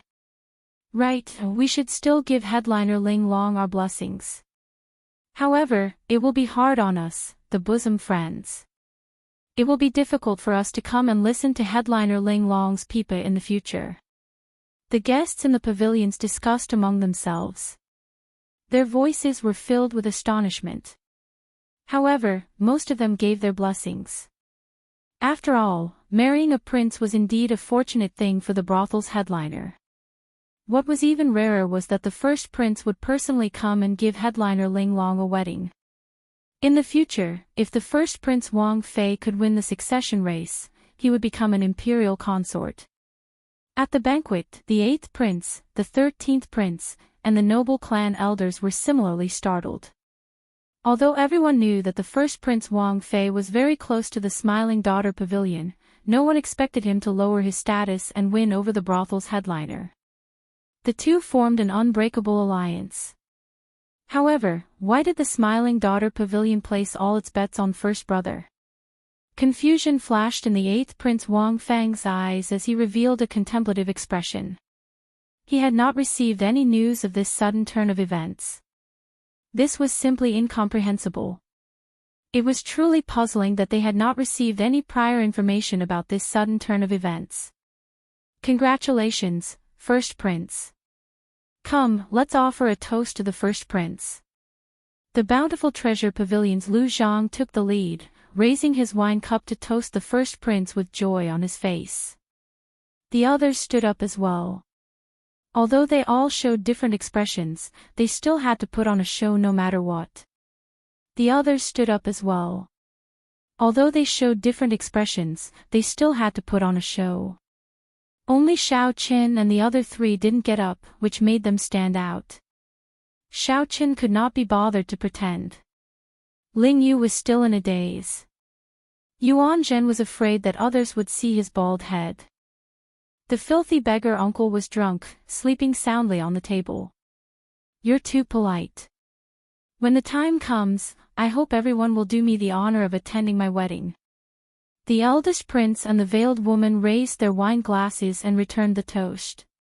When the group of people finished their drinks, their gazes all fell on Xiaoqin. Although the sudden announcement of the wedding was shocking, it was ultimately just an interlude. The elders of the Yanwu dynasty's 4 ancient noble clans, the 3 princes, and the smiling daughter pavilion's pavilion master gathered together. With so many big shots here, it was clear that it was not just a simple meal and a drink. Young Master Xiaoqin, you seem to be somewhat dissatisfied with this prince's wedding, the first Prince Wang Fei said with a faint smile as he looked at Xiaoqin. Xiaoqin mocked, how could I dare? It is just that my legs are inconvenient and I can't get up. I will not bicker with you about this. Pavilion Master Yang already told me about the matter between your friend and headliner Ling Long. However, I don't mind such a small matter. This prince doesn't care about a piece of trash who doesn't have eyes. From the start to the end, the first Prince Wang Fei did not look at Ling Yu. He only stared at Xiaoqin. Ling Yu startled awake and immediately raged, wanting to flare up on the spot. However, Xiaoqin placed a hand on Ling Yu's shoulder and pressed him down. Then, he sent a voice projection, if you trust martial uncle, don't act rashly. Ling Yu endured the rage in his heart and showed a sullen expression, not saying a word. However, he managed to calm down in the end. All right, let's not waste any more time. Young Master Xiao, this prince has always respected you. I have no other intentions in coming here. Return the Heavenly Essence Merchant Association's withdrawal statement and remove the ban on supplies. This prince will definitely not be your enemy. I will also send you a big gift another day. The 8th Prince Wang Feng felt somewhat frustrated by his first brother's alliance with the smiling daughter pavilion. He threw the wine glass on the table and said slowly. At the side, the Heavenly Essence Merchant Association's association chief performed a cupped fist salute and said, Lord Xiao, this old man was muddle-headed back then. That's why I announced my withdrawal. Please do not take offense. The younger 13th Prince, Wang Yi, raised his eyebrows as he looked at Xiaoqin. He said, I do not have time to waste here. I will only say one thing. Quickly restore the Heavenly Essence Merchant Association supply. In the end, the imperial capital Yen City belongs to the Wang clan, not the Xiao clan. Wang Yi's words were casual, but compared to the 8th prince, it was a blatant threat to Xiaoqin. The first Prince Wang Fei said indifferently, my 2 worthy brothers have already said most of what I wanted to say. Let me add one more thing. Aside from handing over the withdrawal statement and resuming the supply, you should also return the fairy basket to Tower Lord Yang. This was different from the previous time in the main pavilion. Now, the 9 Cauldron Pavilions Association chiefs had either princes backing them or ancient noble clan elders. They felt very confident as they coldly eyed Xiaoqin. The 9 Cauldron Pavilions Wei Fatso felt bitter in his heart. Look at this lineup, the new envoy inspector seems somewhat overwhelmed. Did he bet on the wrong treasure this time? The Linlang Pavilion and the Ancient Cloud Merchant Association, which signed the new contract with Xiaoqin, were already frightened out of their wits. They sat at the banquet table, trembling in fear. Just the gathering of the 4 ancient noble clans' elders already put a mountain of pressure on them. What more the 3 princes? Unexpectedly, this matter would blow up to such an extent, forcing the 3 strongest princes of the dynasty to work together. Many pairs of cold and emotionless eyes stared at Xiaoqin from all over the table. Many figures of sovereign emperors appeared in the dark. As their figures flickered, they heavily locked down the surrounding space. Tower Lord Yang, this Xiao has experienced today's matter. Xiaoqin said coldly as a murderous intent flashed in his eyes as he looked at the veiled woman. To think that she set a trap for him. Xiaoqin had never expected such murderous intent at the Smiling Daughter Pavilion's banquet. The veiled woman said calmly, "Don't blame me for being too ruthless. Blame yourself for being too ruthless. Today, everyone is not here to negotiate with you. If you are tactful, perhaps we will leave you some face and let you walk out of the Smiling Daughter Pavilion with dignity." The Bountiful Treasure Pavilion's Lu Zhang smiled maliciously. "I rather look forward to young Master Xiao doing something extraordinary." Duke Yun, you are thinking the same thing, right? Ha ha ha. As Lu Zhang spoke, he looked at Duke Yun, who was behind the 8th prince, and mocked him. Everyone here knew that Duke Yun's son died miserably at Xiao Chen's hands.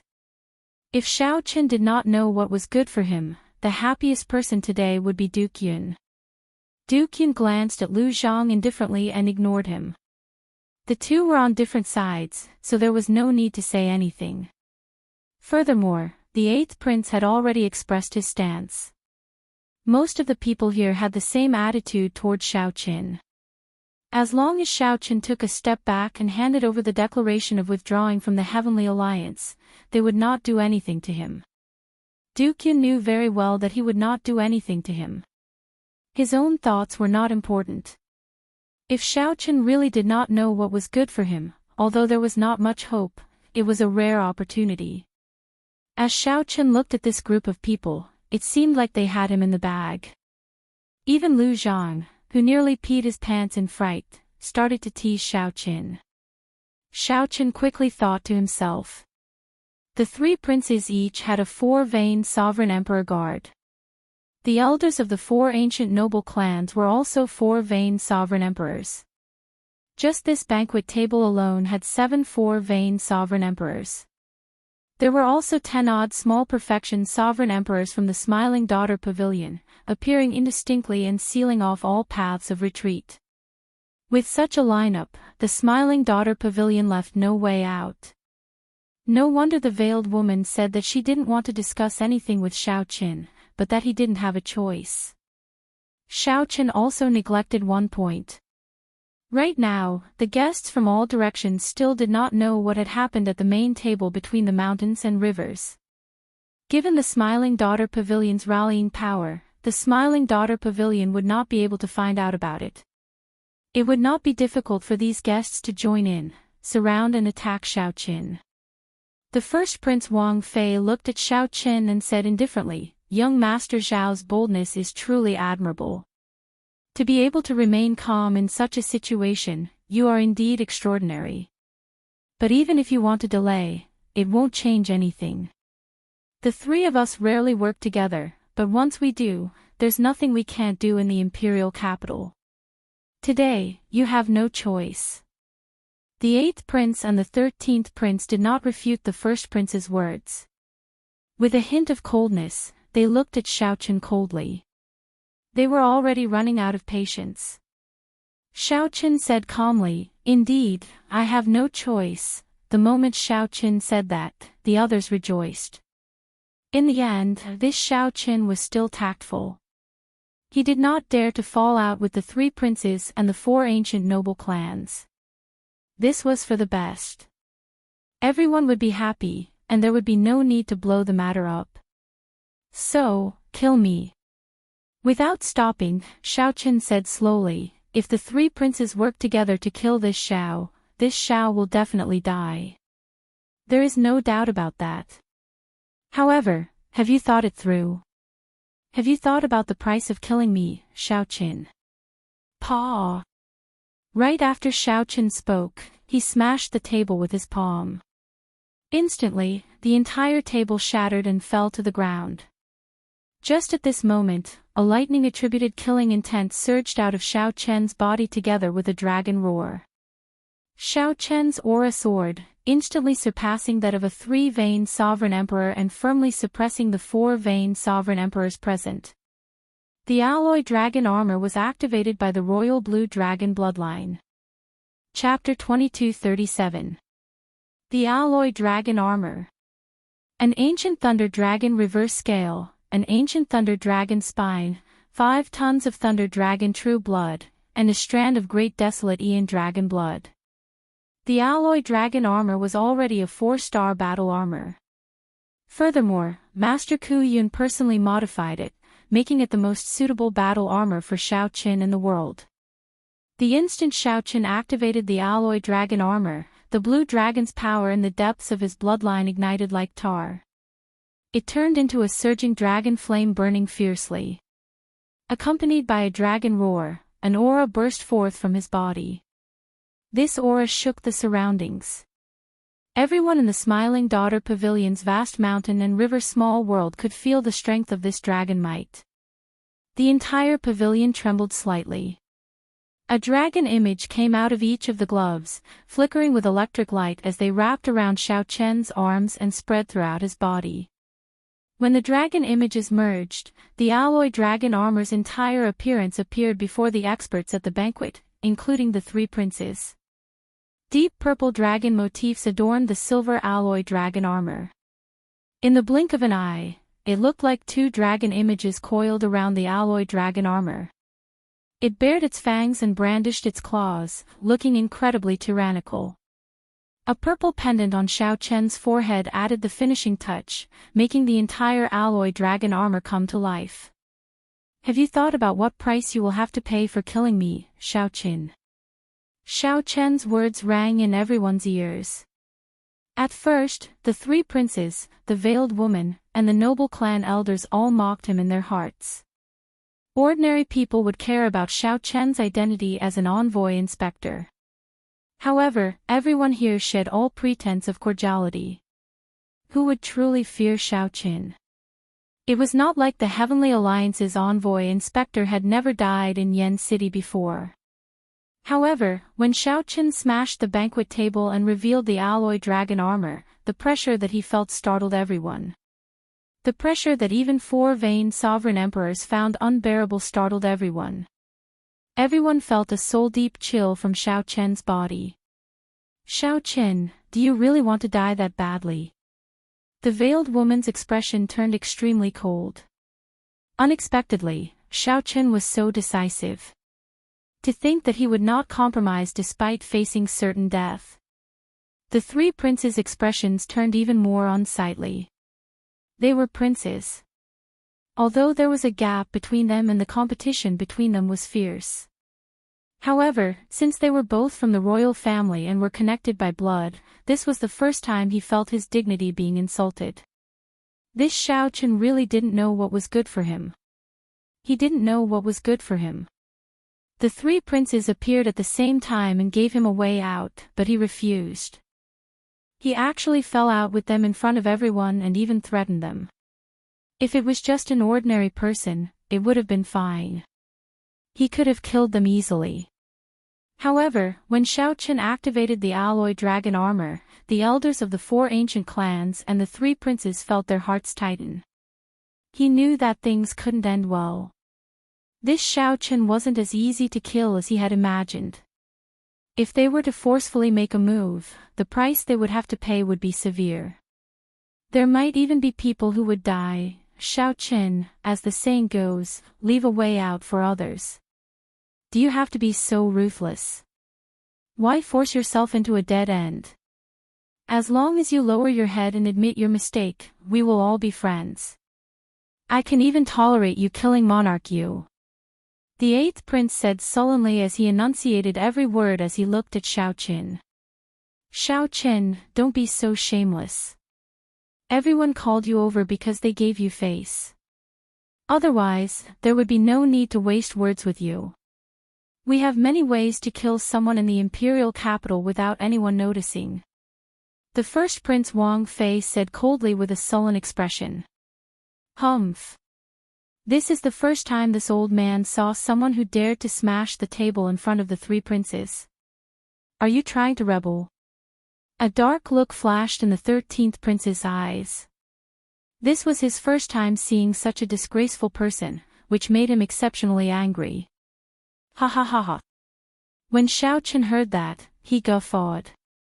This was simply the funniest joke he had ever heard. Interesting. Interesting. This group of people gathered together and laid this trap, wanting to trample on him. Then, they even wanted to say that he threatened to kill himself. However, Xiaochen had seen this many times and already disdained explaining. He could not be bothered to say anything more. He laughed loudly and said, "This Xiao never speaks nonsense. Don't you want to leave the alliance? Don't you want the fairy basket?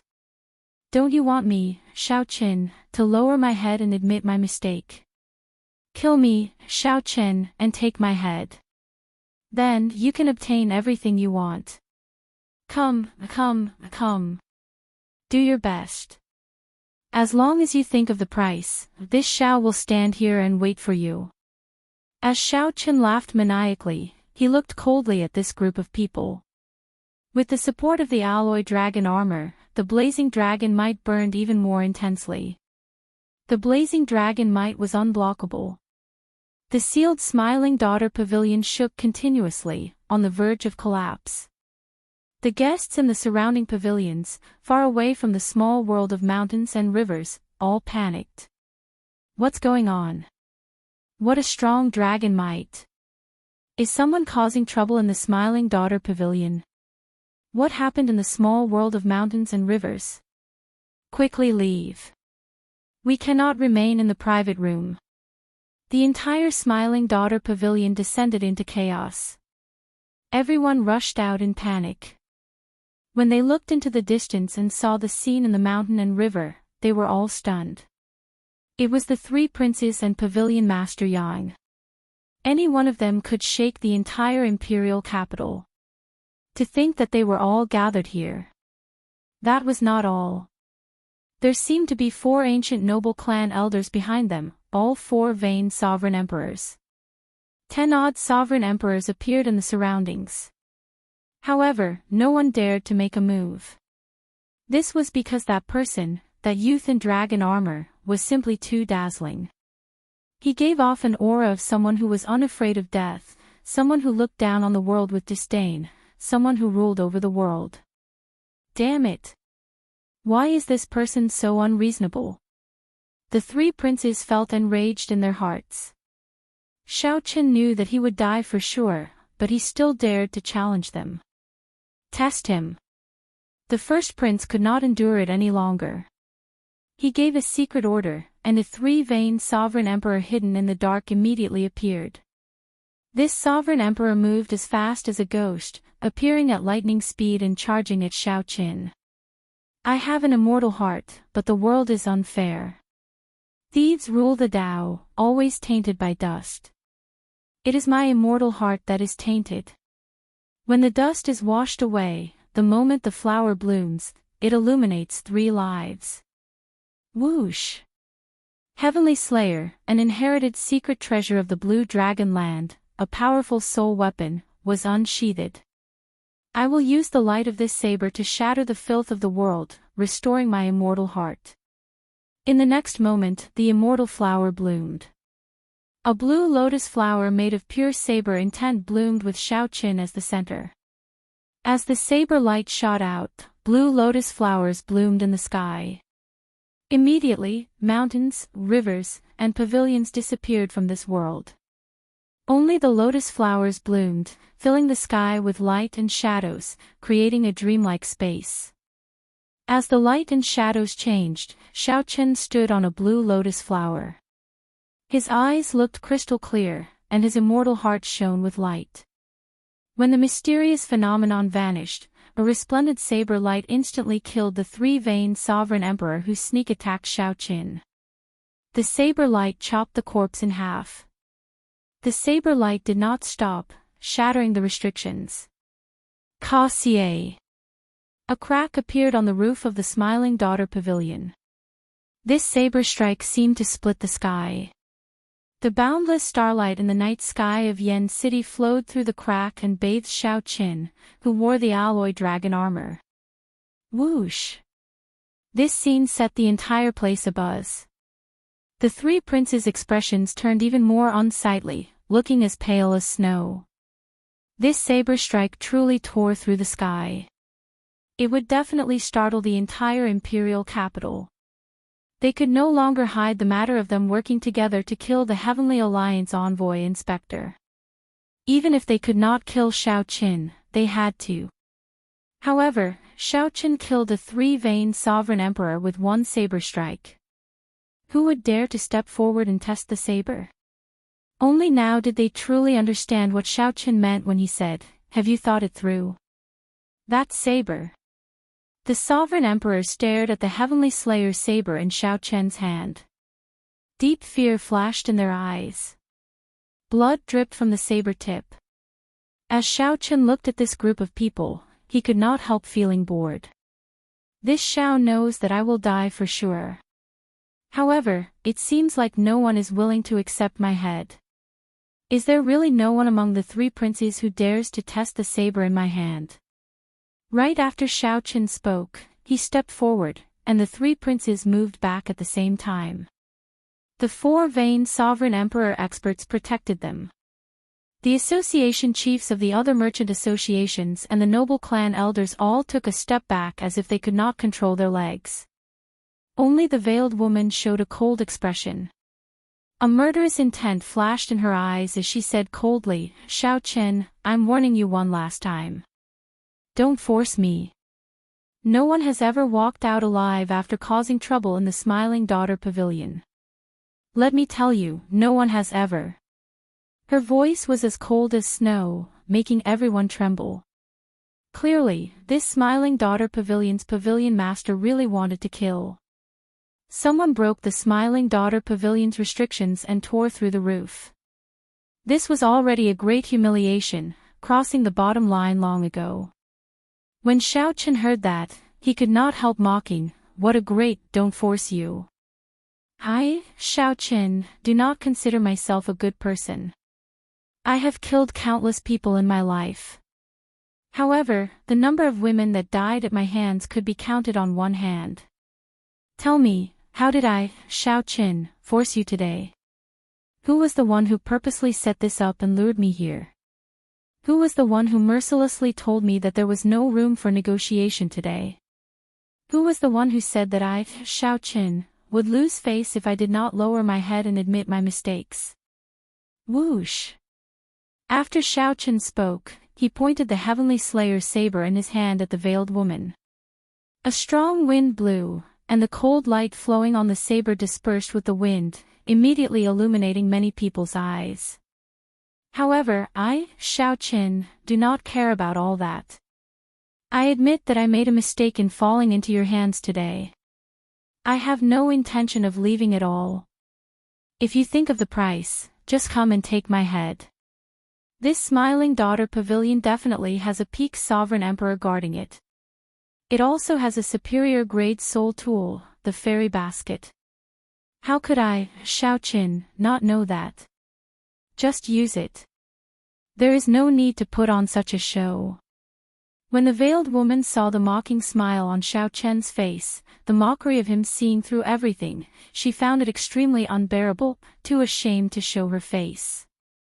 Not willing to look at him for another second, she shrieked, "Since you want to die, I'll grant your wish. Kill him. There is no way to resolve today's matter peacefully." The first prince said sullenly. A cold light flashed in his eyes. No one expected Xiaoqin to be so terrifying. He was just a one-veined sovereign emperor. With the help of the alloy dragon armor and the soul tool, Heavenly Slayer, he could even kill a three-veined sovereign emperor with one saber strike. If not for the Smiling Daughter Pavilion, the first prince would not have been able to do anything to the other party. The other sovereign emperor experts released their bated breath. Since a peak sovereign emperor could make a move, that would be for the best.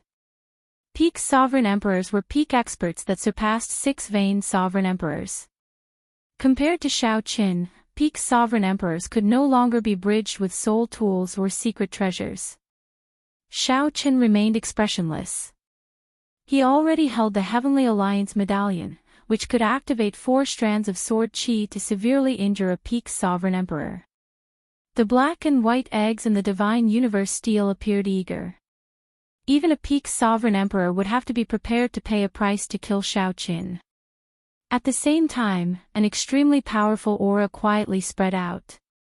The moment this aura appeared, it was the instant this aura appeared, it felt unrivaled, like a mountain pressing down. Even breathing became extremely difficult. This was the might and pressure of a peak sovereign emperor. Under the suppression of cultivation, even the blood in the depths of one's bones seemed to freeze. Xiaoqin clenched his teeth as he held his saber, not saying a word. A stubborn look appeared in the depths of his eyes, preventing him from lowering his head. Plop! Just as the smiling daughter pavilion's peak sovereign emperor was about to make a move, a discordant, miserable cry rang out.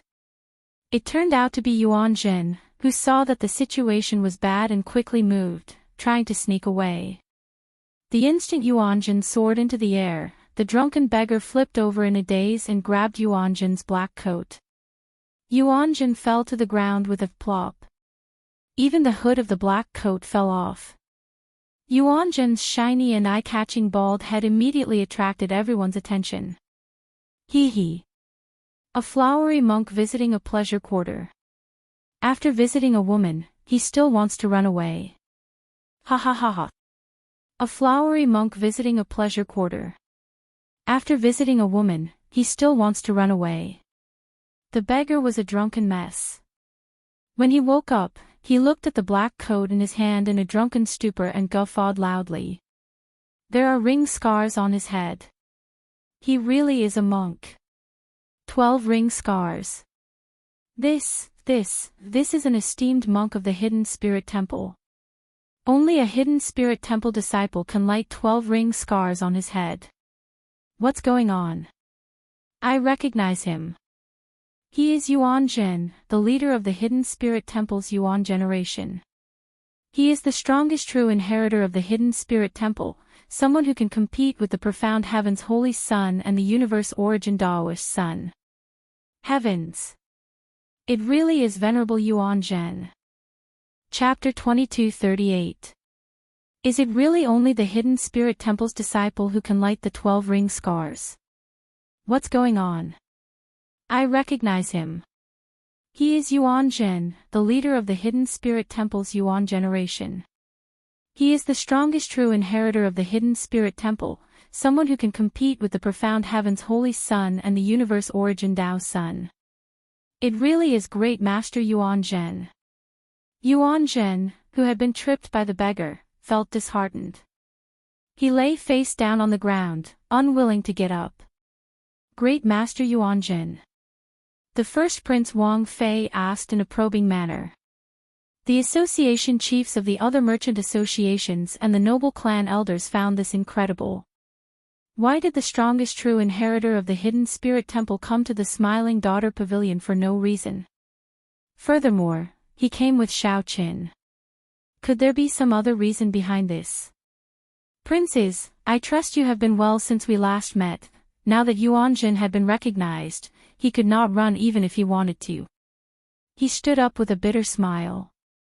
When Yuan Jin stood up and the three princes saw Yuan Jin's face, they immediately felt stifled.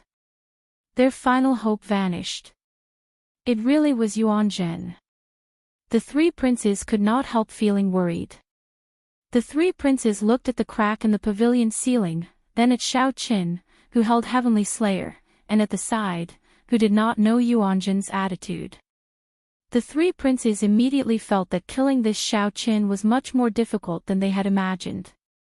The instant Yuan Jin was recognized, the peak sovereign emperor aura hovering above Xiaoqin's head vanished. That peak sovereign emperor, who was hiding somewhere, still felt mysterious and unfathomable, unblockable. What was a peak sovereign emperor? Sovereign emperors had 9 divine veins. 1 to 3 divine veins could only be considered small perfection. 3 divine veins were great perfection. Only 6 divine veins were peak sovereign emperors. Divine vein realm's sovereign emperors had 1 heaven per vein. It was extremely difficult to raise one's cultivation. Breaking through bottlenecks was even more difficult. Great perfection sovereign emperors were already extremely rare. It was no exaggeration to call a peak sovereign emperor peak. As long as this peak sovereign emperor remained, the veiled woman would firmly grasp the smiling daughter pavilion situation, regardless of whether he had 7 divine veins or 8 divine veins. However, a peak sovereign emperor would not make a move unless it was absolutely necessary. After all, you already stand at the peak. The consequences of casually killing the Heavenly Alliance's envoy inspector would be unbearable. In the past, there were 3 inspectors who had died, but they were all unsolved cases. No one knew who had killed them. Now, Xiaochen's saber light that broke the Smiling Daughter Pavilion's roof had already startled the entire imperial capital. It was almost impossible to hide it. Furthermore, the hidden spirit temple's Yuanjin suddenly appeared. The peak sovereign emperors already had to be wary of them, so they had to be much more careful. That was what most people thought. They were not surprised that the peak sovereign emperors did not make a move to kill Xiaoqin. A strange look flashed in the veiled woman's eyes. She looked at Yuanzhen and said through clenched teeth, "Interesting. My smiling daughter pavilion has seen all sorts of people come here before, but not a monk. Grandmaster Yuanzhen, you came at the right time. Do you want me to call a few heads over to accompany you?" Yuanzhen pressed his palms together before Pavilion Master Yang's clear mockery. Then, he smiled faintly and said, "My Zen heart is already stuck in the mud, no longer chasing the wild spring winds. This humble monk thanks Pavilion Master Yang for your kind intentions. This time, I was only invited by Benefactor Xiao to attend the Pavilion Master's banquet with him. I have no other intentions." When the veiled woman heard that, she felt enraged. This damn bald monk spoiled her plans. Yuanzhen's casual words easily resolved the awkwardness. "My Buddhist heart is calm, like a willow in the mud. Grandmaster Yuanzhen truly lives up to his name. Just a casual chant from his mouth shows his Zen heart. However, Grandmaster Yuanzhen is with Xiaoqin. Could it be that Xiaoqin has a deep connection to the hidden spirit temple? Interesting. It looks like he might not die in this certain death situation. I have long heard of the Heavenly Alliance's Xiaoqin's fame. When he first arrived, he killed that arrogant and despotic monarch Yu. Today, 3 princes gathered before him, but they could not gain an advantage over him. I feel that it is better for such a person to live. Indeed. It would be a pity if he died. You did not see it earlier. He killed the Smiling Daughter Pavilion's 3-veined sovereign emperor with 1 saber strike. He mainly relied on that saber in his hand, right? Ha! Even if I gave you that saber, would you be able to do it?" The originally certain death situation suddenly turned around after the beggar pulled off Yuanzhen's hood. Yuanzhen was very strong, but he could not turn the situation around. However, he had the hidden spirit temple behind him. Everyone had to reconsider. A light flickered in the 8th Prince Wang Feng's eyes. He was an intelligent person, an outstanding talent of the royal clan. Xiao Chen's earlier performance already made him feel threatened. He would either use such a person or kill him early. Even if he did not kill Xiao Qin, he could not make him an enemy. However, he had already thoroughly offended this person today. Even if Yuanzhen was here, he would still kill him if he could. "Venerable Yuanzhen, it has been a long time since we last met. Allow me to ask, what is your relationship with Benefactor Xiao?" The 8th Prince Wang Feng felt that the relationship between Yuanzhen and Xiaoqin might not be as solid as iron. This was somewhat strange. Earlier, Yuanzhen wanted to run. In the end, that drunken beggar tripped him, forcing him to stay. Yuanzhen smiled faintly and said, "I have no relationship with Benefactor Xiao. However, Benefactor Xiao has a deep connection to my Buddhist sect. He has the highest gift of the Buddhist sect, a page of the golden letter personally drawn by the Kasyapa Buddha. As long as he shows this page, the Buddhist sect monks will have to help him. What a joke. How can I have a relationship with this fellow? Yuan Zhen, who suffered terribly at Xiao Chen's hands, hoped that Xiao Chen would die here today. Since Yuan Zhen met Xiao Chen, he had always been tricked. Fortunately, Yuan Zhen was smart today. Otherwise, his reputation would be ruined here. However, if Xiao Chen was willing to show the golden letter, Yuan Zhen would not mind helping Xiao Chen resolve this calamity. After all, taking back the golden letter gift would be very beneficial to Yuan Zhen. Golden letter gift. Will young Master Xiao please show it? If you really have the Buddhist sect's golden letter, this prince will turn and leave immediately, not staying. When the eighth prince heard that, he could not help feeling slightly stunned. He might not be able to take care of Xiao Chen today. Xiao Chen entered deep thought. If I can really show the golden letter and resolve this calamity, it might be possible. Boom! However, just when everyone thought that Xiao Chen would show the golden letter, something strange happened. Suddenly, a sword light appeared on the roof of the Smiling Daughter Pavilion. This sword light was as resplendent as the sun. Xiao Chen's expression immediately changed. Before the sword chi arrived, cracks already appeared in his Dao domain. The person who arrived was an expert. This expert was at least a five-vein sovereign emperor. Xiao Chen had been keeping his guard up against that mysterious peak sovereign emperor. Unexpectedly, there was such an expert hidden. By the time Xiao Chen discovered this, it was already too late. This sword strike could not be dodged. Such a change happened in the blink of an eye, causing everyone to be shocked. Those with discerning eyes could tell that this sword strike had stored up power for a long time. Its might was so great that even a four-vein sovereign emperor might not be able to block it. Xiao Chen was in danger. What is a fiend? Idle clouds and wild cranes are impermanent. The lush mountains and clear waters asked the monarch's heart. A saber light appeared, and a figure seemed to leap out of a painting of the lush mountains and clear waters. Ka Xie.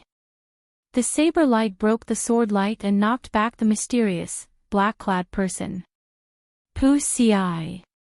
The black-clad person who attacked grunted as he got knocked back. Xiao Chen looked carefully and saw that the person was fiendish Saber Shimu's disciple, Lu Benwei. He could not help exclaiming joyfully, "Big brother Lu, why are you here?" Lu Benwei landed and smiled. When Master found out that you came to the Yanwu dynasty, he was very worried. So, I took the initiative to ask for permission to come. The moment you set foot in the Yanwu dynasty, I followed. Who is fiendish Saber Shimu to you?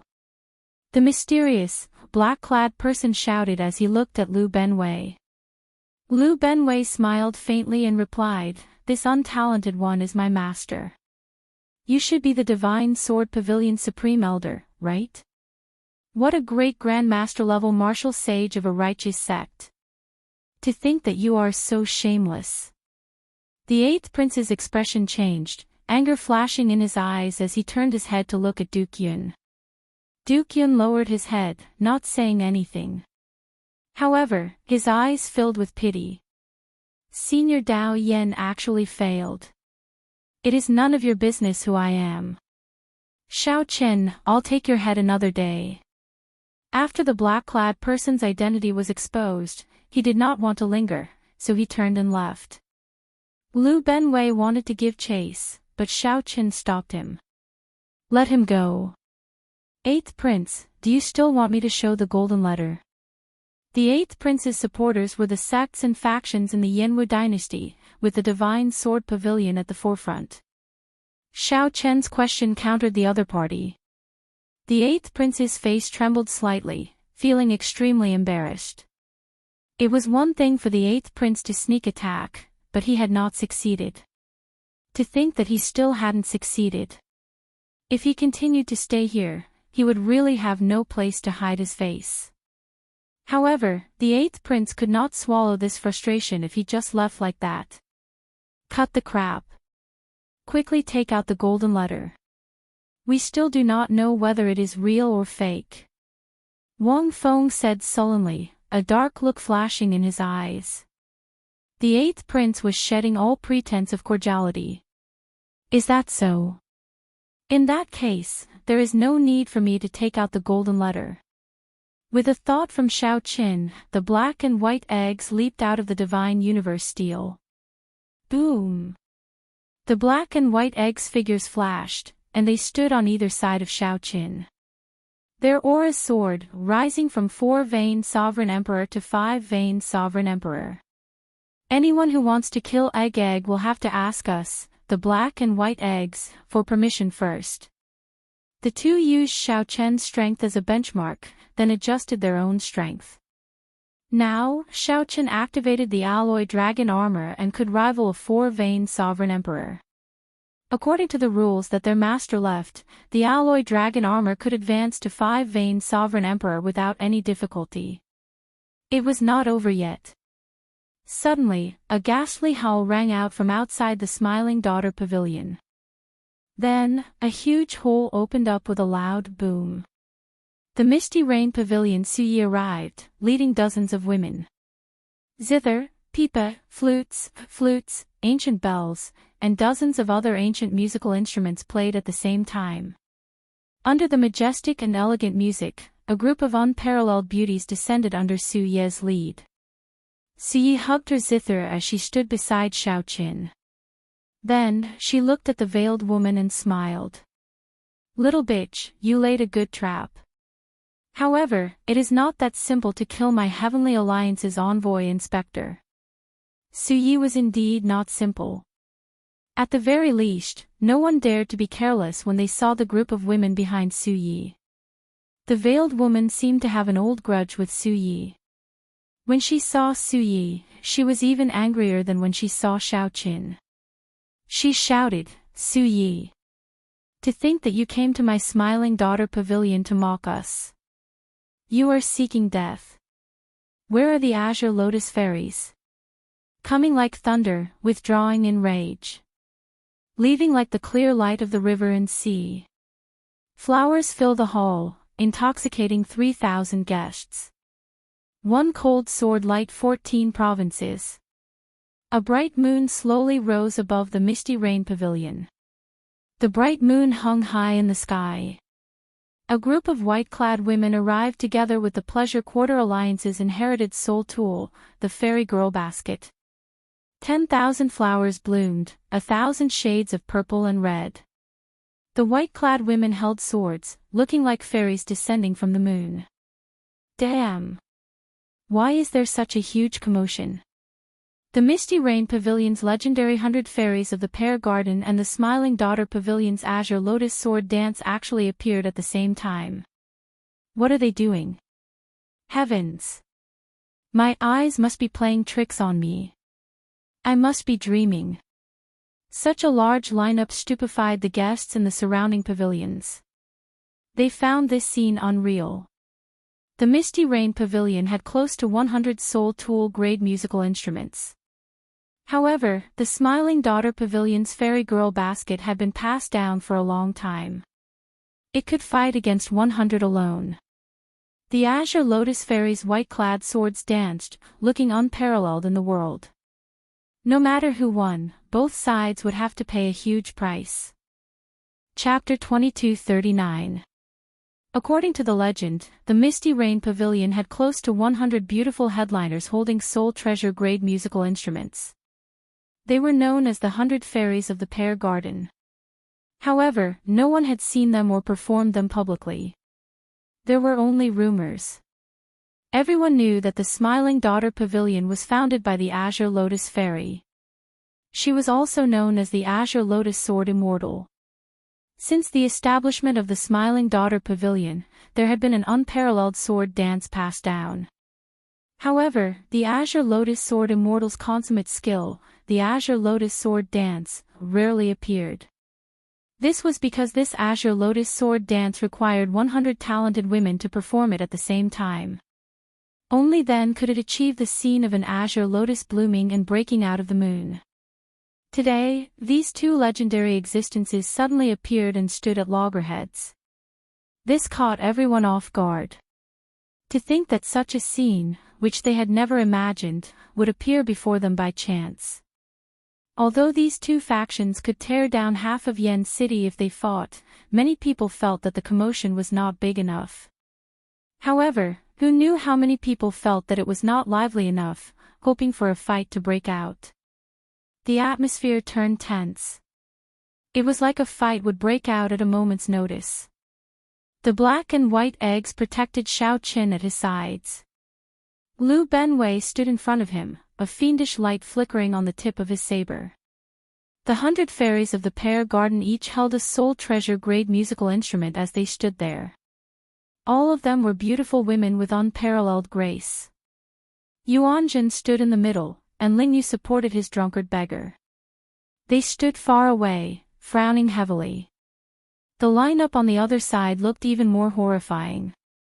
The three princes gathered together, the elders of the 4 ancient noble clans, the many smiling daughter pavilion sovereign emperor guards, and a group of white-clad women descended with flowers. The first Prince Wang Fei, the 13th Prince Wang Yi, and the 8th Prince Wang Feng all showed extremely unsightly expressions. The three were already in a predicament. Originally, they thought that nothing would go wrong, that they could easily deal with Xiaoqin. To think that they caused such a huge commotion. Not to mention killing Xiaoqin, the three might not even be able to retreat safely. Xiaoqin's saber strike startled the entire imperial capital, Yen City. It would definitely startle the Imperial Ancestral Temple's patriarchs. If the Imperial Ancestral Temple's patriarchs could not kill Xiaoqin before the Imperial Ancestral Temple's patriarchs arrived, this operation would suffer a great loss. At this moment, the veiled woman completely ignored Xiaoqin. She stared at Su Yi and said coldly, "A bunch of bitches. Get out of the Smile Pavilion now, or you'll have to bear the consequences." Su Yi sneered and said, "Bear the consequences. Go ahead and try. Let's see whose consequences will be more severe." After Su Ye's appearance, the situation, which was supposed to force Xiaoqin into a corner, turned into a confrontation between the two women. Yuan Zhen, who was the focus of everyone's attention earlier, was immediately ignored. The speed at which the situation changed was simply flabbergasting. The three princes exchanged glances with one another. They could feel the anxiety and impatience in each other's eyes. Su Ye's gaze met the veiled woman's. She could clearly feel the enmity between the two of them, as well as their unyielding auras. "Fine. Since you don't want to leave, then don't even think about leaving." The veiled woman's eyes were filled with killing intent as she coldly spoke. The 100 white-clothed women behind her pointed their swords forward at the same time. Dang! The 100 fairies of the pear garden scattered, holding flutes, jade flutes, pipas, all sorts of sounds rang out at the same time. A battle that was destined not to end peacefully started. The hundreds of soul tool instruments played at the same time. The fairy basket bloomed, and the white-clothed women danced with the swords. Boom! In just an instant, the smiling daughter pavilion, which had stood for many years, shook. The shock waves spread out, shaking half of the imperial capital. The many powerful experts hidden in closed-door cultivation in the imperial capital all opened their eyes at the same time. Doubt flashed in their eyes as they looked at the smiling daughter pavilion. Whoosh! However, when the two sides clashed, they were suppressed for only an instant. A sword fell through the cracked roof of the smiling daughter pavilion, looking like a flaming star. When the sword landed and stabbed into the ground, the 100 fairies of the pear garden and the white-clothed women all moved back at the same time. Yen Imperial Sword. When the three princes saw this sword, their complexions instantly paled. Without much thought, they knelt on the ground with a plop. Only one person in the imperial capital Yen City could swing this sword, the current Yen Huang. This sword flew in from the imperial palace. Yen Huang did not show himself, but it felt like he was there in person. The flaming yen imperial sword trembled slightly, and a hazy sword intent spread out. Everyone in the entire Smiling Daughter Pavilion felt a huge pressure.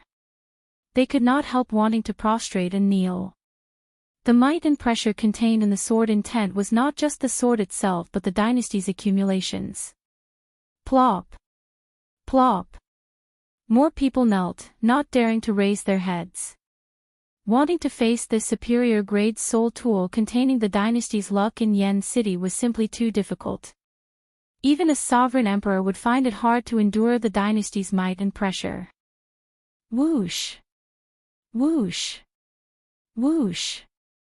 However, just as this sword intent was about to reach its peak and make everyone submit, it suddenly hummed and fell silent. Doubt flashed in the three princes' eyes at the same time. However, there was no time to think. A group of stern-looking old men appeared on the roof of the Smiling Daughter Pavilion. The leader had white hair and a white beard. His expression was solemn, and he exuded a vast imperial might that deterred others from looking at him directly. "Greetings, Imperial Ancestor," the princes said respectfully at the same time. This group of old men were the Imperial Ancestral Temple's patriarchs, who had arrived late. The leader was the Imperial Ancestral Temple's Imperial Ancestor, a royal court patriarch who was even more senior than Yan Huang. Humph. The Imperial Ancestral Temple's Imperial Ancestor snorted coldly and said, "Lock them up. The Imperial Ancestral Temple will whip them. None of you can escape." How embarrassing. Right after the Imperial Ancestral Temple's Imperial Ancestor spoke, he looked around and fixed his gaze on Xiao Qin. Then, he walked over. "Lord Xiao, how do you intend to deal with this matter?" As the Imperial Ancestral Temple's Imperial Ancestor spoke, the group of patriarchs tied up the three princes with special chains. As soon as the chains wrapped around their bodies, electricity crackled, and the three princes let out blood-curdling screams. No matter what, Xiao Qin was the Heavenly Alliance's envoy inspector. He represented the Heavenly Alliance in the Yanwu dynasty. No matter how weak the Heavenly Alliance was in the imperial capital, Yen City, it was a bona fide super faction. Its overall strength surpassed that of the Yanwu dynasty in the Great Thousand Realms. If they could kill Xiao Qin silently, it would not be a big deal. However, publicly killing the Heavenly Alliance's envoy inspector would be equivalent to slapping the Yanwu dynasty's face, placing the Yanwu dynasty in an extremely disadvantageous position. Hence, the moment the Imperial Ancestral Temple's patriarchs appeared, they immediately detained the three princes, not giving them any face at all. When the Imperial Ancestral Temple's patriarchs arrived before Xiao Qin, they were very polite. Although the Imperial Ancestral Temple's patriarchs were polite, they were very shrewd. The moment they spoke, they directly handed this matter to Xiao Qin to deal with.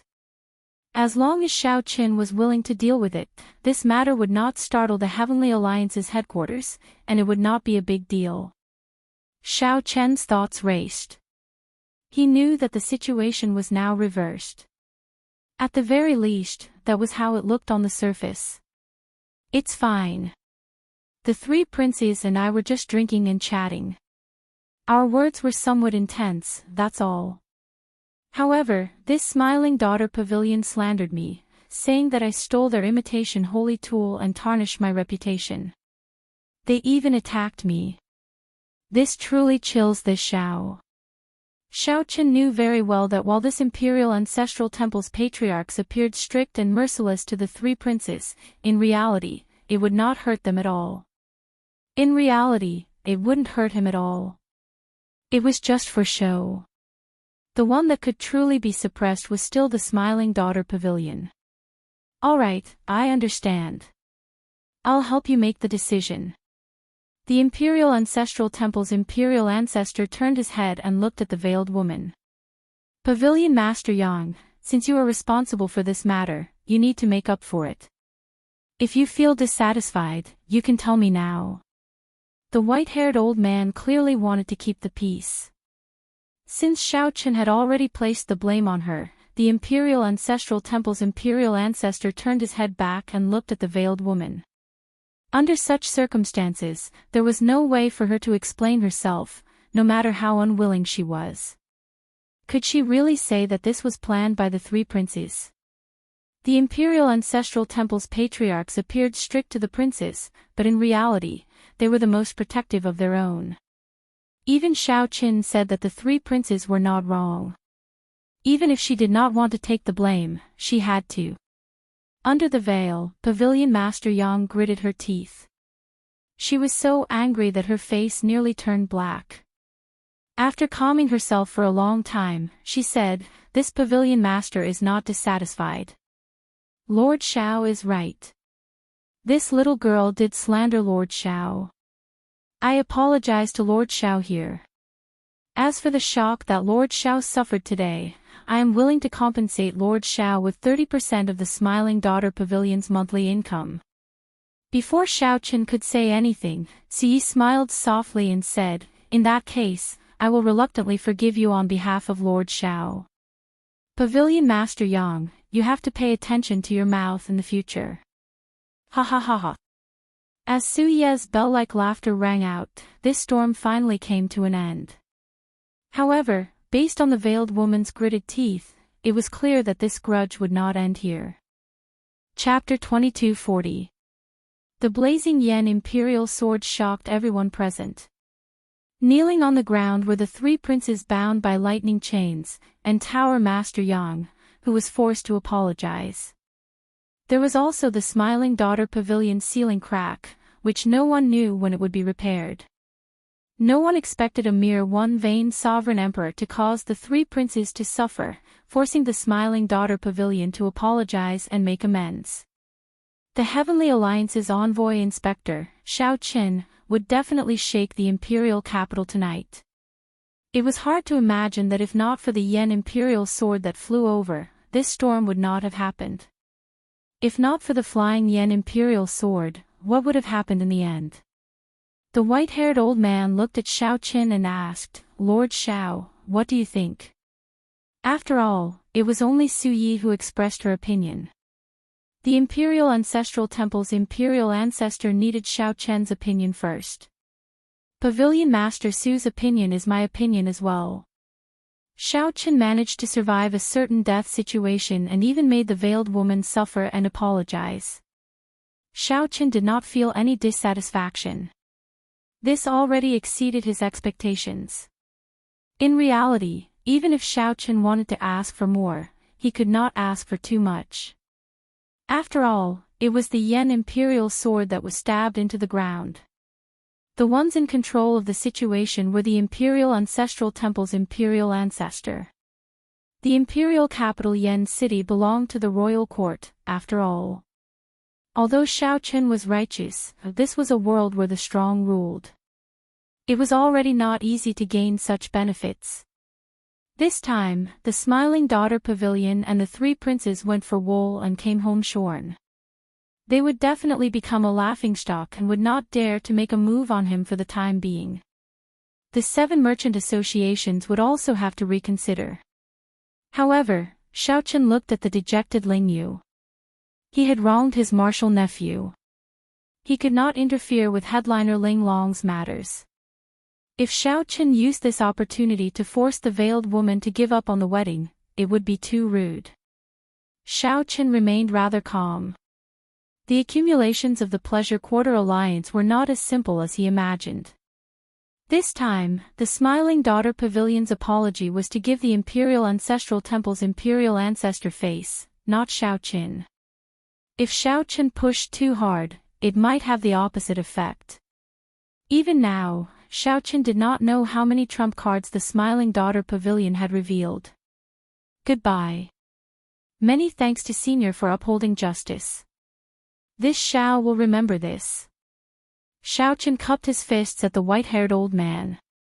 The white-haired old man smiled faintly and said, "Take care. The Yanwu dynasty has always had a good relationship with the Heavenly Alliance. This little favor is nothing." Xiaoqin's group left the Smiling Daughter Pavilion in a grandiose manner. Of course, they didn't go through the main entrance. Instead, they went through the hole that the 100 fairies of the pear garden created with their musical instruments. Yuanjun thought for a moment before following them. Then, the three presidents who had signed a new contract with Xiaoqin left at the same time. Tower Master Yang, I have wronged you this time. The Imperial Ancestral Temple's patriarch asked softly as he glanced at the veiled woman. This time, everyone could tell that the Smiling Daughter Pavilion took the blame for the royal court, pushing away all responsibility. The Smiling Daughter Pavilion could only apologize and swallow their anger. The veiled woman said indifferently, "Ancestor is too serious. This time, I was rash and didn't handle things properly. Let's drop this matter for now. I still wish for sect ancestor to preside over the wedding of the first prince and headliner Ling Long." The white-haired old man hesitated for a moment before nodding. I agree to this. This could be considered a form of compensation. The Imperial Ancestral Temple was on the same side as the first prince in the first place. However, it was inconvenient for them to preside over the wedding. If not for today's matter, the white-haired old man would not have appeared in public for this matter. Take the three princes away. After whipping them, ground them for half a month. Yes. The royal court's people left. Before they left, the white-haired old man drew the Yen imperial sword. Just as he was about to put it in the sword box, his expression changed. Unexpectedly, a tiny crack appeared on the Yen imperial sword. The crack looked unremarkable, but it was clearly new. It was normal for a soul tool to crack. As long as one fought, it would be hard to avoid damage. Even the Yen imperial sword was no exception. Historically, the Yen imperial sword had even shattered. However, as long as the dynasty's luck did not decline, it could always be repaired. However, the problem was, when had anyone clashed with the Yen imperial sword in this place? The veiled woman looked suspiciously at the white-haired old man. However, the other party hid his expression well and left in a rush, not saying a word. After the royal court's people left, the extraordinarily bustling Smiling Daughter Pavilion slowly quietened down. The veiled woman instructed. Then, she quickly headed for the depths of the Smiling Daughter Pavilion with a rushed expression. Unlike what many people imagined, the outside world was filled with lush mountains, clear waters, and drifting white clouds. The depths of the core seemed to be filled with a sinister aura that made one shudder. A moment later, at the core of the small world, the veiled woman saw 9 old men guarding the core of the formation. There was a total of 9 people. The leader was a peak sovereign emperor, and the other 8 were peak 6-vein sovereign emperors. With these 9 people guarding this place, as long as the core formation was not completely destroyed, the Smiling Daughter Pavilion would not fall. This was just the Smiling Daughter Pavilion's strength. The accumulations of the entire Pleasure Quarter Alliance were even more terrifying. The veiled woman looked at the black-clad old man leading the group and said, "Senior Feng, I already told you to kill him at all costs, even if he really has the Buddhist sect's golden letter. Why did you not do so?" When Yuanjun appeared earlier, although the veiled woman was startled for a moment, she still made up her mind to kill Xiaoqin. She had already reached the point where she had to kill him. If she did not kill him now, she would not have another chance to do so. It was as the veiled woman expected. First, the fiendish saber disciple Liu Benwei appeared. Then, Xi led the 100 fairies of the pear garden to charge over. When the Imperial Ancestral Temple's Imperial Patriarch appeared, she lost her chance. If Senior Feng had listened to the veiled woman, there might not have been so much trouble. At that time, Xiaoqin would have died, and everything would have been set in stone. Even if the Imperial Ancestral Temple's Imperial Patriarch arrived, no matter how angry he was, he could only bear the burden in the end. As for how much rage the Heavenly Alliance would feel for a one-vein sovereign emperor, it might not be as terrifying as one imagined. At most, the Heavenly Alliance would come to a compromise and give some benefits to the Heavenly Alliance in the Yanwu dynasty. Who see I?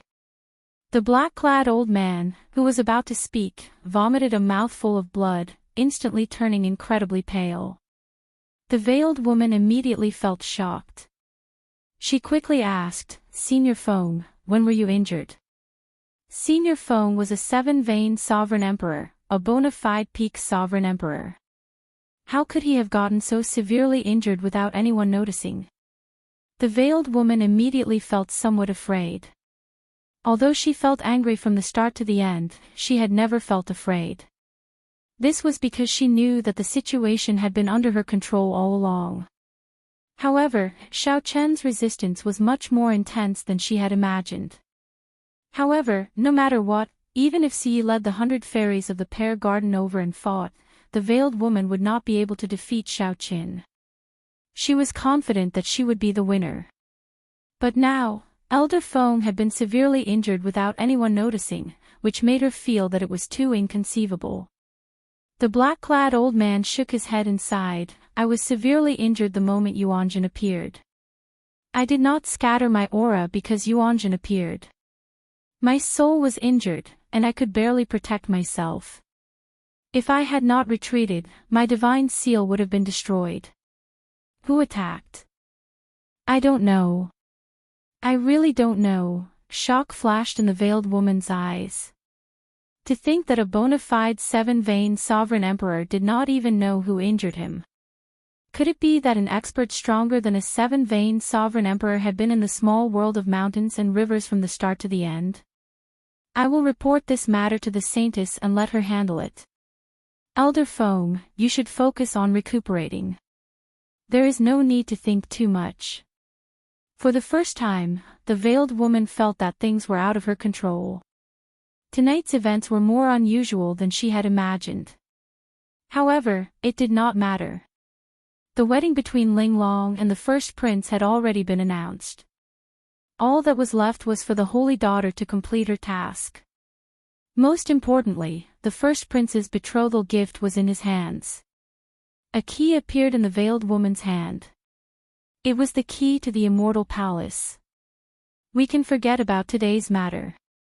But no matter what, we cannot allow anything to happen to this wedding. Outside the Smiling Daughter Pavilion, Xiaoqin took out the ethereal Immortal Palace key and handed it to Yuanjun. He said softly, as you wish. I'll return this key to you. Yuanjun smiled faintly as he received it and carefully put it away. Benefactor Xiao is indeed straightforward. I did not accompany you to the Smiling Daughter Pavilion in vain.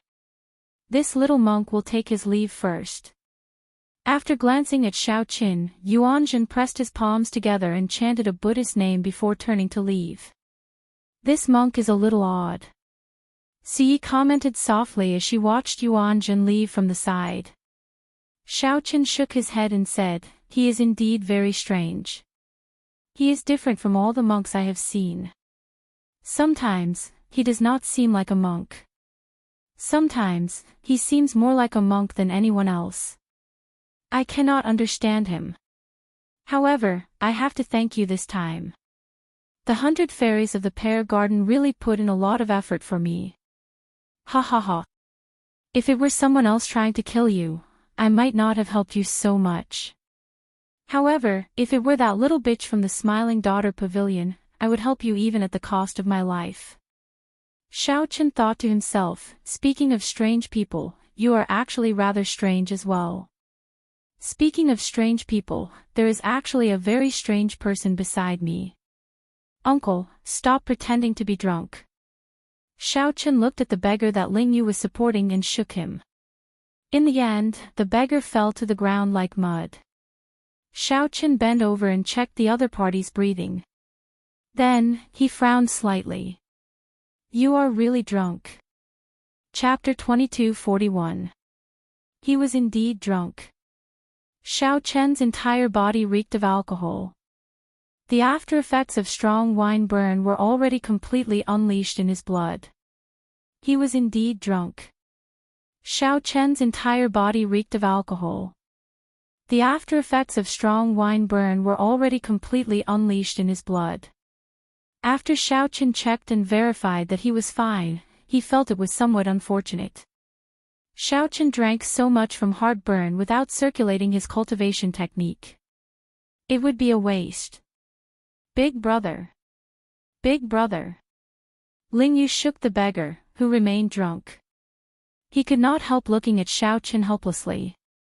Martial uncle, big brother is drunk again. That's normal. The number of people who can remain sober after drinking heartburn can be counted on one hand. Xiaochen found this slightly strange. This beggar was truly strange. Even now, Xiaochen felt curious about how the beggar tripped Yuanzhen. Yuanzhen was a vain sovereign emperor. Even Xiaochen could not figure out the top true inheritor of the hidden spirit temple.